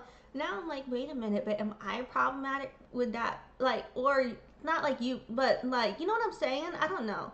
Am I making sense? I'm crazy. I'm not crazy, I'm just a little unwell, I know. Right now, you can't totally tell. But anyway, fucking,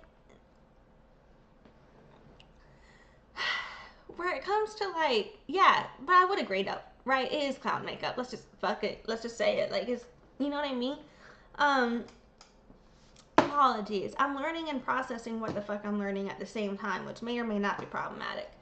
All right, let's see if we can get through the rest of these 30 seconds. March 27th to March 29th.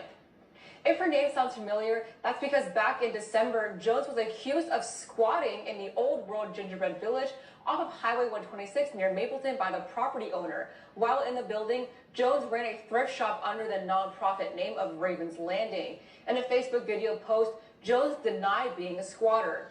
After a court settlement between the two parties, Jones was forced to leave the property at the end of December in the Oregon primaries this spring. Brittany Jones says she's of Potawatomi descent, a vet. Potomac, guys. And I did it. I'm wearing something else now. I was wearing my pajama pants, and now I'm wearing a skirt. Because it was closest to me. Anyway, fucking. But you know, like, if I spill certain things, I'll just be like, fuck it, whatever, it'll dry, or if it's not too much. But you know, when you just spill too much milk on you, and the longer that dries, it's gonna smell funky. It's just no thank you. Okay? So that's where I was at there. But anyway, moving on. Is challenging Governor. I did manage to do that without making, wrong button, without making you guys go on another break though, so that's good for us, right? So let's see what, too many layers here. Let's see what the description here says. Let's talk about Brittany Jones, and it's saying that they will be at the Douglas County Fairgrounds in Roseburg, Oregon from March 27th through 29th. If you have questions for this candidate, this is time to get those answers. Big thank you to KEZI 9 News. You can check out their YouTube page for all the current local news. Blah, blah. Okay, so someone said, I love Matt Templeton for tying those two news stories together. Brittany's defectively huge ego probably loves that she's in the news no matter what is said or implied. Someone else said, you aren't wrong. If that were true, she wouldn't be trying to have been telling me not to do my videos to begin with, so I actually do think that might be wrong because she likes to have control over the narrative about her, you know, in my opinion. But someone else said that's a negative, voting David Medina. Someone else said, hell no, please don't. Someone said no. Someone said Oregon does not need any more Democrats.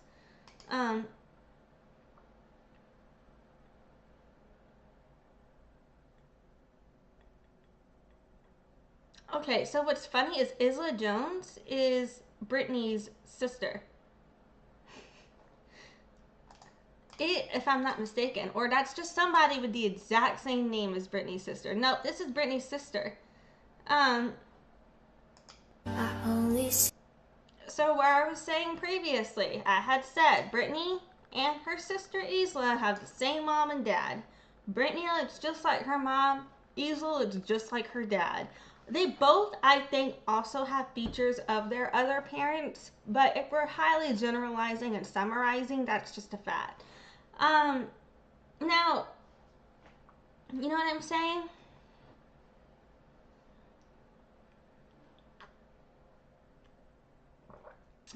Alrighty.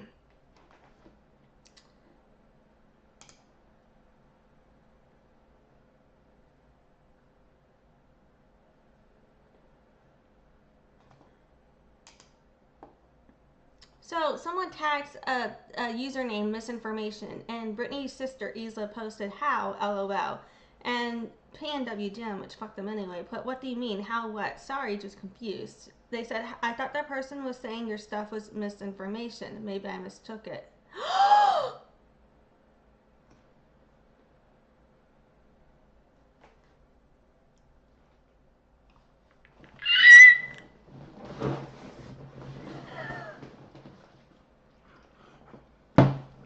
Jules? You still with me, Jules? Oh my god. Oh my god.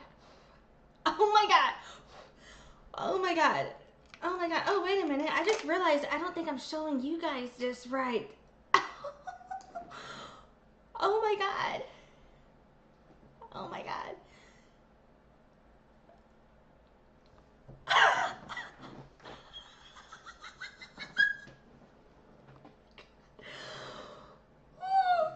Yeah. I'm over here. So yeah. Jules is like, it's the concept from before makes sense theoretically. Okay, cool. Totally. Thank you for understanding where I was going with that. Processing. But oh my god, with the I can't fucking believe that. You know, she's very pretty. Isola's very pretty, okay? Honestly, if you were to describe Isla and I in a nutshell, roughly, hey, bitch with the brown hair, brown eye. Honestly, Isela's a bit slightly, I think, darker skinned complex. I don't know if that's weird, but if we're gonna be colorist under the schemes of what we experience here with lookisms and phenotypes, she would look, you know, whatever. But I don't know how to word that right. But you know, read my mind. Let's just blow some bubbles. Anyway, but she's very pretty. But the fact that Brittany's own sister, Isela, who is more phenotypically native presenting than Brittany, theoretically, they have the exact same ancestry, is out here where someone's commented misinformation. Brittany said, how? How is PNW Gem's post misinformation is what I'm taking from this? Because she said that, like, we're on PNW Gem. PNW Gem is doing nothing but talking shit about Brittany, saying Brittany's not native, Brittany's unfit to be governor, and here's everything Brittany's done fucked up. And Brittany's sister, Isela Jones,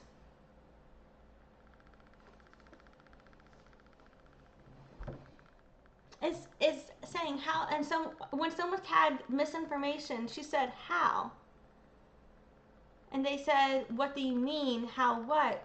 And they said, I thought the person was saying your stuff misinformation, maybe I mistook it, to PNW Gem. So is this implying that Isela aligns with PNW's posts about Brittany?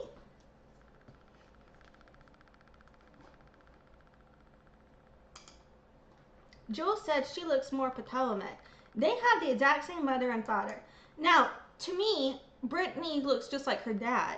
And her dad, if I'm not mistaken, I do believe there is Mexican ancestry. And I think that's where her phenotypes come from. The Potomac, I have seen no Potomac ancestors documented. And so... And to me, she looks more like her dad than her mom. And the mom's side is where Brittany claims they are Potomac on. But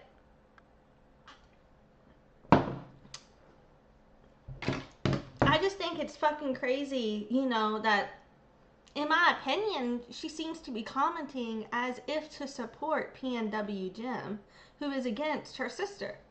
And I understand my own twin and I, we fight and we've spoken out against each other, right?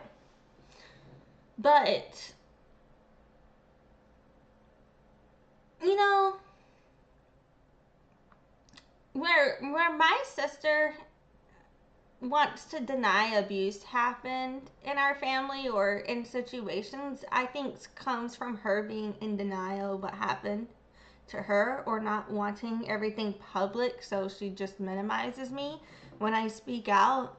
You know, but so I can like understand how in certain situations when it comes to trauma, people will know something is true but still discredit others, right? I get how that could happen.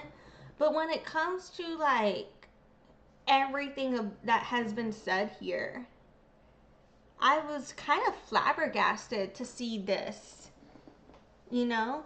Like, because that's different context to me, right? Like, I don't know. I don't know how to fully articulate and process that.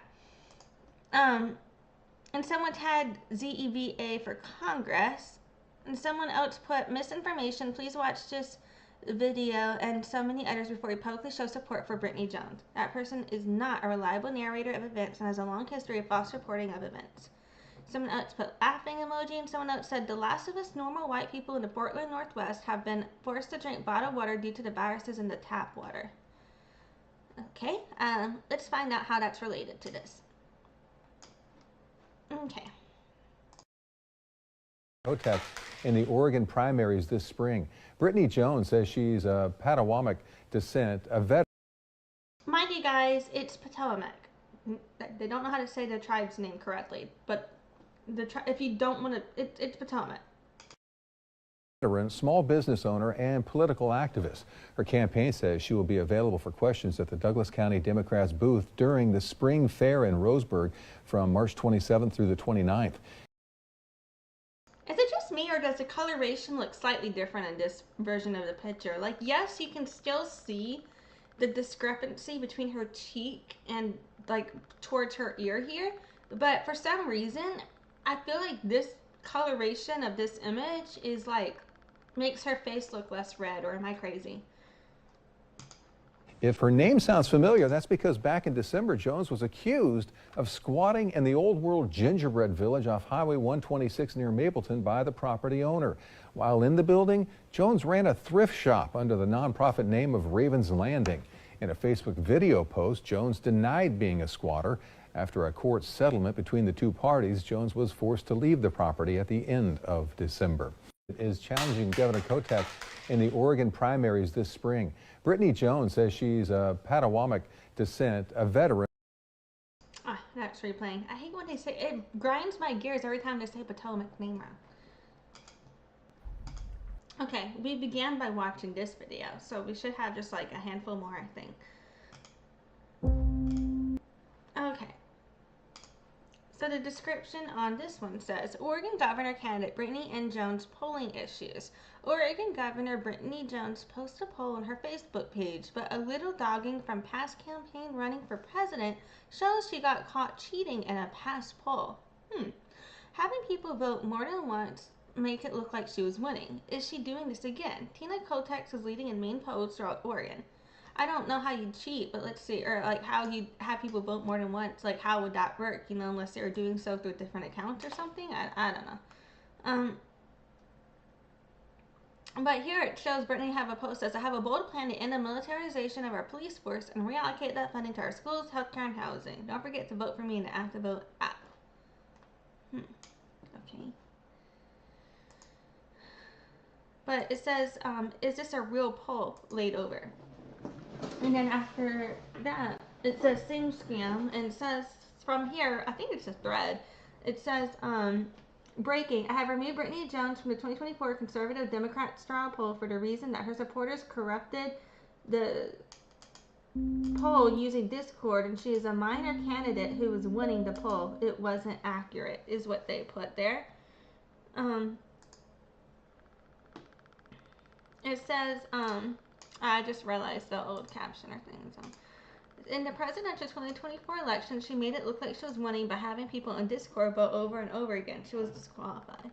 Oh shit.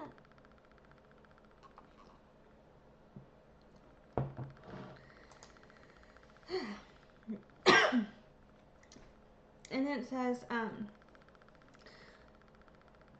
and when will commenting be turned off on this post? She said, if people remain respectful, comments stay on. It says, why does she act like a queen, talking down to voters? We are a constitutional republic, which means she is suppressing voters' ability to freely use their First Amendment rights.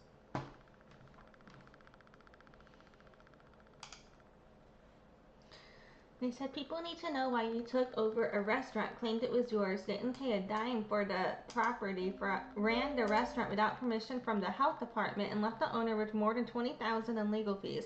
Not to mention your utility bills and cleanup. Not a good look for a candidate running for governor. Some notes, but whatever happened with you squatting in a restaurant between Eugene and Florence? And you think you're the one who has the answers to fix Oregon. Whoopsie, I think I actually clicked away. Okay, great. And then it says, Oregon voters need to ask themselves, can I vote for a candidate that has zero credibility? A candidate with zero integrity? A candidate with zero government experience or background? A candidate that states she gave up her home with a small child that is essentially living in a car with that child? A candidate refuses to get a real job? A candidate that states she owns a nonprofit but there is no financials reported for that nonprofit? No proof of who this nonprofit has helped. Money raised with zero accountability. A candidate that silences people. A candidate that makes fun of voters. So yeah. And that's it on that post. Next one. It says Oregon Governor candidate Brittany Jones tells more tall tales for donations with a question. It says she's not a candidate for governor. Someone says, no, she isn't, not at all. Says, wow, definitely not a ready candidate. I won't be voting for her. Someone says, she takes responsibility for nothing. And then they responded, while twisting the truth to make herself the victim yet again. She is hurting the Native community with the way she is acting. I don't think that you, who is also someone who is hurting the Native community, is someone to speak on what is helpful or harmful to the Native community, in my opinion. That's just me. Okay, anyway. It says, as an Oregonian, this just feels like another example of where we are. People don't want to take responsibility for their actions. They want empathy to help them skate through life. I feel like a DoorDasher in a rented car is probably not a good fit for governor. Hey, I rent my car. Honestly, I don't understand why people talk down on car renters. Like, okay, say you're a responsible car renter, right? You know, it's great to be a car renter because you don't have to pay. Like, my car rent is the same to rent with the insurance is the same cost as owning, right? Except for I didn't gotta pay for. I just have to keep paying. Eventually, with owning a car, you can stop paying at a certain point for the car. At least you still have to pay your insurance. But y'all also have to pay your repairs, your maintenance, everything. I need an oil change, I'm not paying for that. I just schedule it. If I need my tires changed, I'm not paying for that. Matter of fact, they put me in a whole new fucking car. Like, you know what I mean? Like, there's nothing wrong with renting a car. I love renting a car. There's nothing wrong with being a DoorDasher. You know, but I don't think she can DoorDash anymore if she ain't got a car anymore, if that's true though. So she ain't one now. You know, I think it's honestly, I think the Uber Eats app is better for people if you are going to be in food delivery than DoorDashing, because Uber Eats is easier for you to just decline stupid orders, but I think DoorDash makes you take more.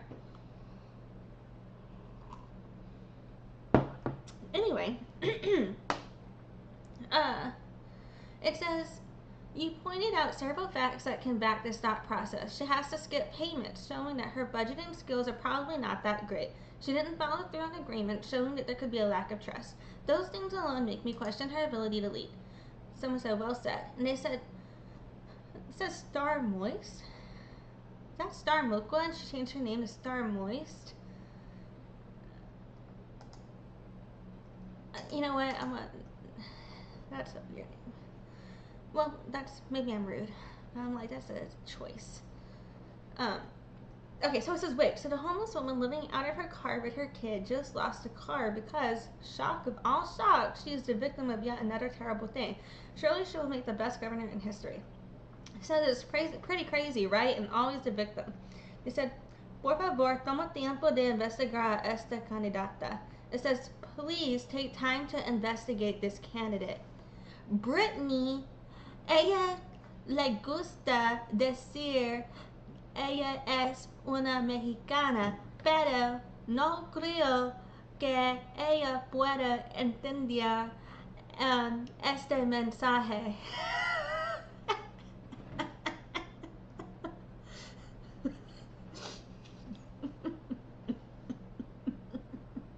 Anyway, I just realized this is a multilingual live stream. We've spoken English, Kikitaumet, Spanish.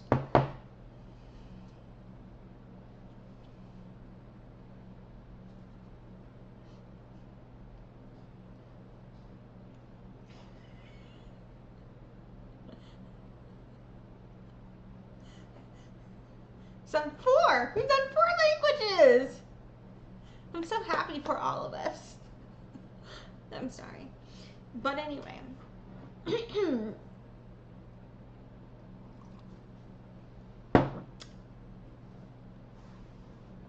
Let's see what the actual video is. So it looks like another carousel situation. I'm just gonna go ahead and mute that. So it says, vote no for Brittany Jones. She took advantage of yet another young person and believed because she kept it so long that she paid enough and it was now hers to keep. Oh no.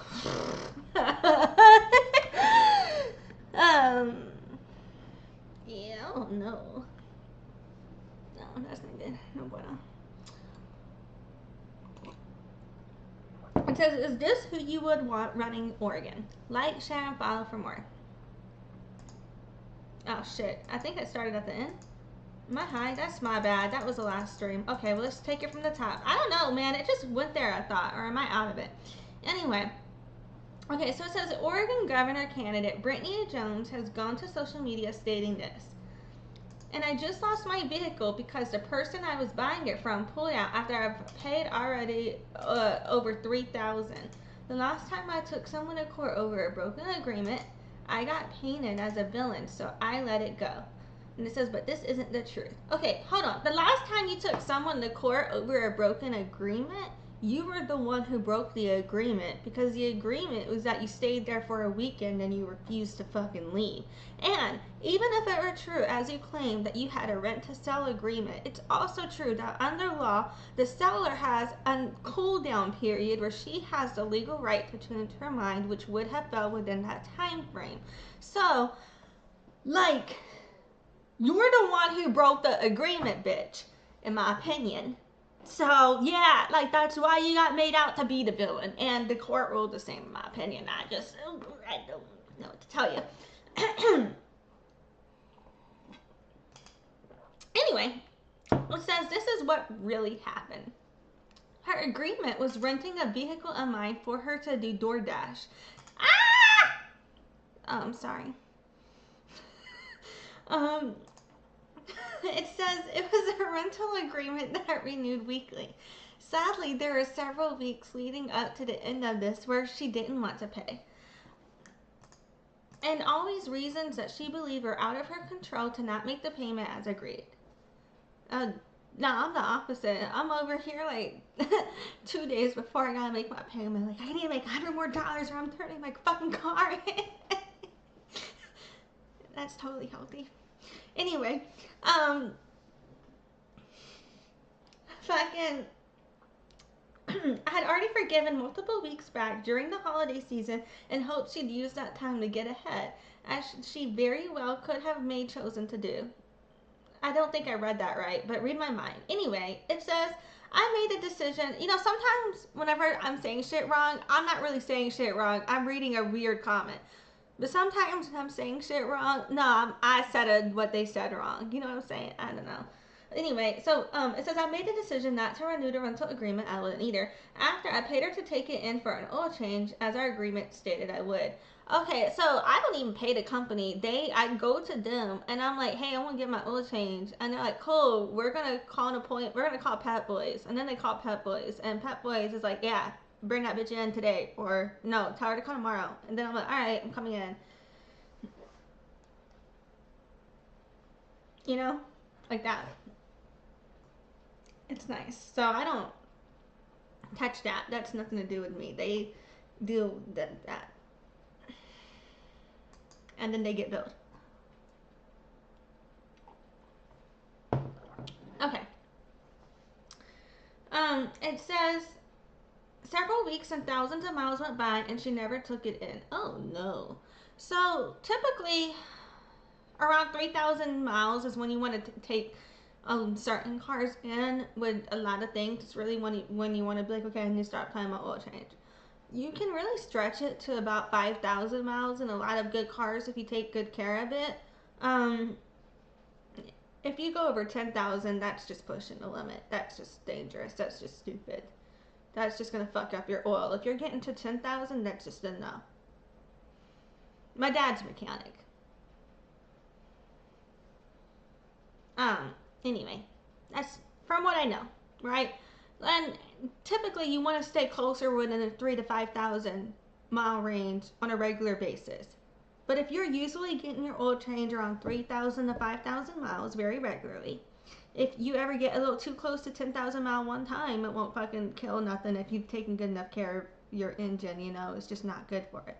But what you make sure if you just stay on the routine of closer to 3,000 miles, but you can go up to 5,000-ish, and you know, that's what I was taught.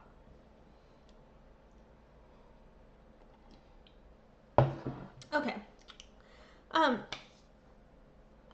But y'all correct me if I'm wrong, right? But that's what my dad tells me. He's a mechanic. But anyway, fucking I know what's funny, when I got my car, my dad, he took the tires off my car. He's like, all right, put them bitches back on. Then he was like, okay, take them off and put them back on again. He only made me take them off once, but he made me put them on twice.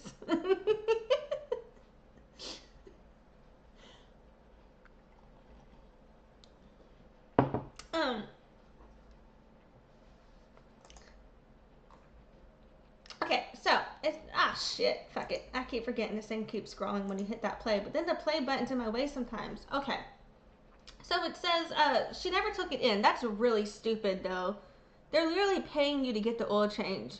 Most people cannot afford an oil change, and that's the main reason that it gets delayed is financial duress. I have met some people, like my brother dated this chick, and she just never got her oil change a day in her life. And one day she broke over on the middle of Causeway Bridge, and we had to go get them in the middle of the night. And it was like a big ordeal with the state trooper there because they're in the middle of the fucking bridge over Lake Pontchartrain. And so we pull up, and so my mom's like, what's the issue? And she was like, yeah, my oil light's on. My mom's like, your oil light was on. Damn. Did you take it to the shop? When was your last oil change? She was like, what's an oil change? My mom was like, what do you mean what's an oil change? She was like, yeah, what's an oil change? She was like, you never change your oil? I've been present for these conversations. Like, this was a real conversation. Janelle, love you, Janelle, but it was, and so we're all like, this bitch never got an oil changed.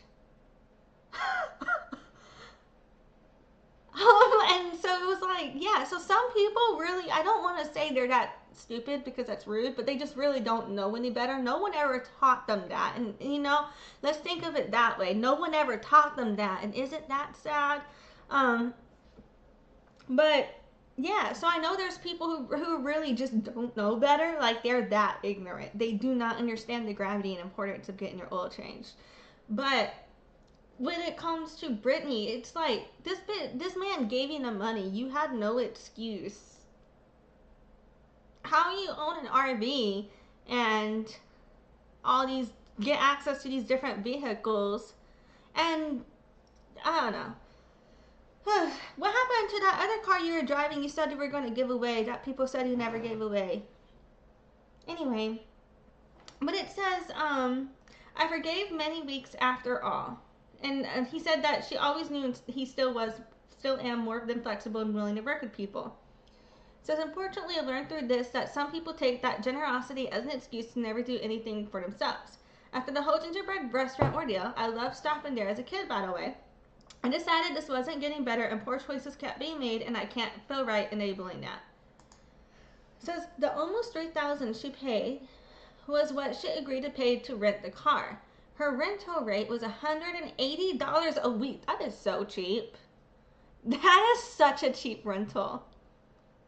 And this has to be a complete fucking hoopty for me to be like, yeah, that's overpriced for this. In this economy, $180 for a rental? Cheap as fuck. Anyway, it says unlimited mileage because Gingerbread does put a lot of miles on cars, and I cover maintenance as the owner. She was supposed to let me know when scheduled maintenance came due, and I would coordinate service. In her mind, she feels that because she's running it for so long, almost a year with some payments missed, that she should automatically be entitled to own it. That's fucking crazy. I countered that I couldn't just rent cars from Hertz or Enterprise for a while, then claim I'm entitled to one for free just because I gave them so much business. Exactly. And honestly, it's like, that's the payoff, is not having to worry about the maintenance. You know what I'm saying? It's like everything has its pros and cons. With owning a vehicle, you get to possess and own it, right? And at a certain point, you don't have to continue paying for it, but you still have all the liability that comes with maintaining it. Changing the tires, changing the oil. If something happens to the car, it breaks down, you need a new transmission. That's your liability. If you did have an actual rental agreement, some rental agreements will have clauses where, like, if some shit goes down with your car, you're still liable to then get them into a new vehicle. So things like that. I don't know what agreement y'all signed, or if you did. But even if you did not sign an agreement, to expect to own a car just because you rented one is wild. I haven't seen evidence of that, but it is something I would theoretically believe based on what we saw went down with the Gingerbread Village situation. And it says, with the way she abandoned the car and the condition she left it in, I've likely lost thousands collectively with the way she left it. I usually would charge more to be more aligned with market rates, but I was trying to cut her a deal and help her get ahead. Yeah, see, that's what I was saying. I'm honestly just sad she is saying things that aren't true. I was going to just write it all off because I don't want to be involved in her drama, but it's sad how much she would change the story and let her wishful thinking sever countless opportunities. Yeah, it's fucked up. Okay, let's see what's next. Oh, I think we covered that already. I think that was the last one. Perfect. That was the last one here. Okay, great. And that is everything. Let's see. There was a misinformation video linked, but then whenever I clicked the video, the URL did not work. And then I saw people keep tagging misinformation. So I will try and see if misinformation potentially made some sort of post on this, or if people are just tagging her because she's popular. I don't know.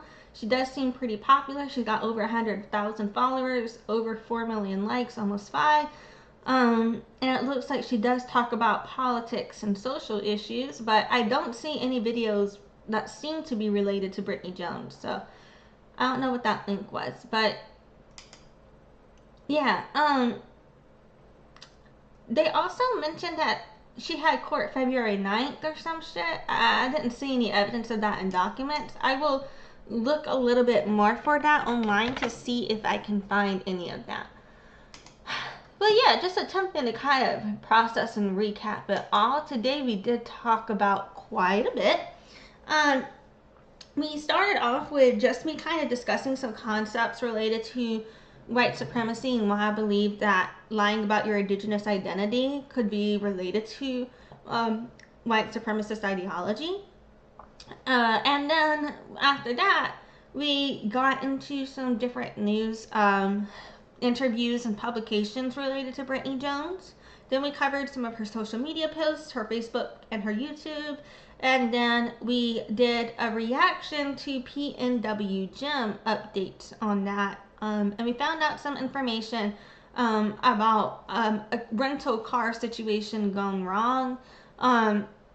As well as what I did not expect to see, Brittany Jones' sister was commenting, in my opinion, in a way that seemed to look as if they may be supporting the PNW Gem page speaking against Brittany Jones, which is like crazy to me.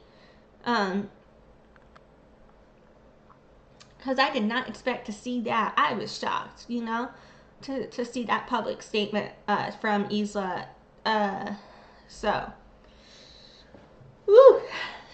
So I guess, you know, I mean, me and my sister, though, we don't always have the best relationship, so no judgment there. But I just did not expect to see that. I was like, wow. So we also covered a lot of other things, you know. They brought up some discrepancies in the campaign donations reported, the poll situation. They showed different news coverage related to her, as well as showed public response to the text message campaign she did, as well as what that text message was. And they also showed a lot of commentary. And literally some of the comments, though, were very, I don't know, very like, racist against natives in general. They, in my opinion, were making fun of Pocahontas, and they were using the racial slurs as jokes. Like they were saying squaw-ter, SQUAWTER, and squaw is an indigenous slur, and they were saying some real fucked up things about our tribal historian and other things of that nature as well. Jill said that even her sister is against her bullshit. And yeah, like I was, right, like, because I'm mad at my twin, and I've spoken about, issues between her and I before, but if someone was saying something fucked up about my sister, because even though, like I've said, PNW Gem has said a lot of things are true, a lot of things they say I also know are wrong and are fucked up and are discriminatory. And so even if I was mad at my twin and I'm out here trying to speak against the shit I have with my own twin, if people want to then start talking shit about her and discriminating against her, even if they're also saying some valid things about her, I may be like, look, those valid things are fine to say, those are true, but fuck you with the discrimination. I would be going off on them. Like, so for Isela to just be basically like commenting in a way to support PNW Gem, in my opinion, that didn't seem to be criticizing some of the more harmful things they could have been saying about Brittany, if I'm not mistaken. Like, you know what I'm saying? Like, I was just like, wow. Like, okay, but then that leads me to question again, like, how connected could Brittany Jones be with her reconnection journey if even her sister is commenting on a page that's mocking the tribe that Brittany claims to be from? PNW has made some posts discrediting the Potomac tribe as a whole, discrediting our tribal historian, discrediting our chief, and discrediting our federal recognition. And so for Isela to comment in support of PNW Gem, even if she has issues with her sister, I'm like, okay, well, so that's interesting. And yeah, like, I didn't find any Potomac ancestry documented, but if they actually did have Potomac ancestry, and Brittany Jones has made posts saying that she was connected to indigenous communities since childhood, wouldn't Isela be able to back any of that up? Or is Isela speaking out to support PNW Gem because that's not true? Like, why wouldn't Isela know about their Potomac ancestry?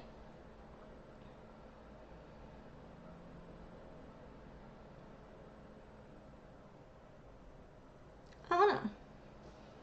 But yeah.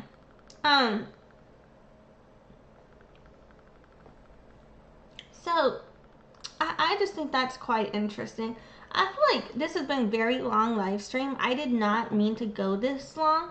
I am going to link some of the other Google searches that came out in this conversation of this video in the description. All of my links in the description might get moved to the comments later, whenever I'm timestamping and stuff, of course, per usual. But yeah, I'm just going to go ahead and wrap that up for now. I think in another time, maybe I'll do some reactions to her YouTube page. But yeah, I think I'm going to end it here for now. I just need to process it all better. But it's just kind of to say, her speaking out the way she does against MMIW and then trying to represent herself as a Native person really triggers me. And how she tries to represent indigenous community, but she's not part of it, pisses me off. The way she doesn't acknowledge that she only has European ancestors documented, that she's white, she was raised white, she does not have an indigenous lived experience, she's not connected to indigenous culture, indigenous community, indigenous ways. You know what I mean? Like, the way she misrepresents her indigenous identity for her political gain pisses me the fuck off. So yeah, the way she takes away representation from actual natives in community and these roles in interviews, etc., it's just like, yeah. Jill, oh my god, Jill said you could invite Isela onto your stream. That's a great idea. Okay, so you know how Facebook will suggest to you people that have been viewing you? It was showing me that Isela Jones is a friend suggestion, and I was wondering if it was because, like, I was looking at all of Brittany's family's posts and stuff when doing her genealogy, just for the purposes of doing her genealogy, and in that context, I did click through Isela, and so yeah, like, but since then, she keeps showing up in the people you may know section. So for a long time, I was like, it's probably because I was viewing her, right? But now I'm like, well, wait a minute. What if she's been viewing me? What if she's seen any of my videos before? If she's seen the PNW Gem ones? I don't know. But Isla, if you have, hi. Isla's more than welcome on my stream anytime, and so is Brittany. But Brittany's a pussy ass bitch who won't show up. Isla, I will not treat you I would need to work. I don't know if I'm the right person though, because I don't want to disrespect Isla by disrespecting her sister in front of her, you know what I mean? But it's more of like, hopefully she understands why my history with Brittany has me so triggered to where I'm just like, fuck that bitch. But at the same time, just because I feel that way about Brittany doesn't mean I want to project that onto Isla. She's an entirely different person. You know what I mean? So I don't know her. I don't know where she stands on this or how she feels. I just took her comments to come off as if they supported, as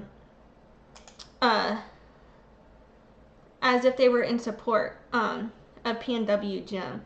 Let me see if I can find those again. I just kind of want to leave those up in the background. Yeah. Oh, wait a minute. There was more and I didn't click more. There's a couple more comments there.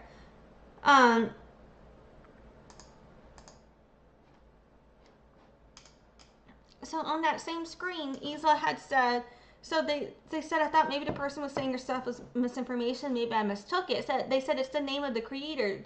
And they said, she was tagging a creator. And then Isla said, ooh, haha, I figured that after now. Sorry, LOL. Oh, and there's two more. Hold on. They said, no worries, laughing my fucking ass off. Do they realize that this is Brittany's sister? Because that is so funny if they do not realize this is Brittany's sister.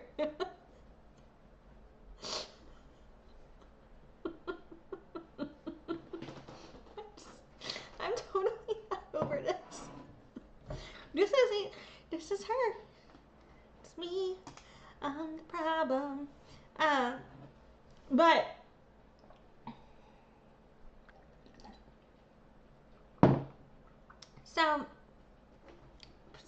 so just to recap there, somebody had commented and tagged a user named Misinformation. The person Isla didn't realize that this person was tagging someone. She thought it was like tagging, like, because there are TikTok pages that are made for you to tag, and same with Facebook, they are made for you to tag, like when you see something related to it. So for example, on Facebook, there's a group called The Hearing or At It Again. And whenever hearing people discriminate against deaf, sometimes us deaf will tag this page, The Hearing or At It Again. And so maybe Isla thought it was like one of those types of pages, right? That you tag when you see misinformation. And so she was like, how? Like, how is that misinformation? When they're reporting on Brittany Jones, her sister, but they're reporting about the discrimination. And like on the PNW page, they're reporting about how Brittany, well, they're discriminating against Natives, so they're no better, but they do, theoretically do report on how Brittany discriminates against Natives, as well as how she's falsely claiming a Native identity, and how she squatted, was what they say, but how she was evicted from a restaurant she refused to leave, how she tried to then claim ownership of a car she was renting that they say she didn't treat well, and a bunch of things. You know, PNW Gem, but they've also talked down on the Potomac tribe, the Potomac tribal historian, and the Potomac chief, etc., and Potomac tribal recognition, federal recognition. So I have mixed feelings about Isla commenting in support of PNW Gem, because part of me is like, ooh, right? But then part of me is like, but Isla, pay attention to this page. Connect the dots. Like, are you on a decolonizing journey, Isla? Like, to me, that also shows an example, though, of a lack of family, cultural, community connection. You know what I'm saying? Like, right? So, but anyway, I could be here all day. Because that was just wild to me. So this is, usually I try to give you guys a better recap, but I feel too tired tonight. This has already been about 5.5 hours, and I was working before this, and I'm just kind of pooped out. So this is just gonna have to be what it is now. Just play the Beatles. Let it be. But anyway, I'm just gonna go finish my Ovaltine, get ready for bed and everything like that. I hope everybody has a great night. I'm gonna finish the Brittany Jones coverage when I can, add all the links, do all the things. I don't know if I'll get the timestamp tonight, but I will try to get it done tomorrow if I can. Don't hold me to that though, just in case. But yeah, I appreciate you guys for joining me. I still need to process this one better. Sorry guys, but yeah. Hope you have a great night. Thanks for everything, and yeah, bye. Thanks for watching.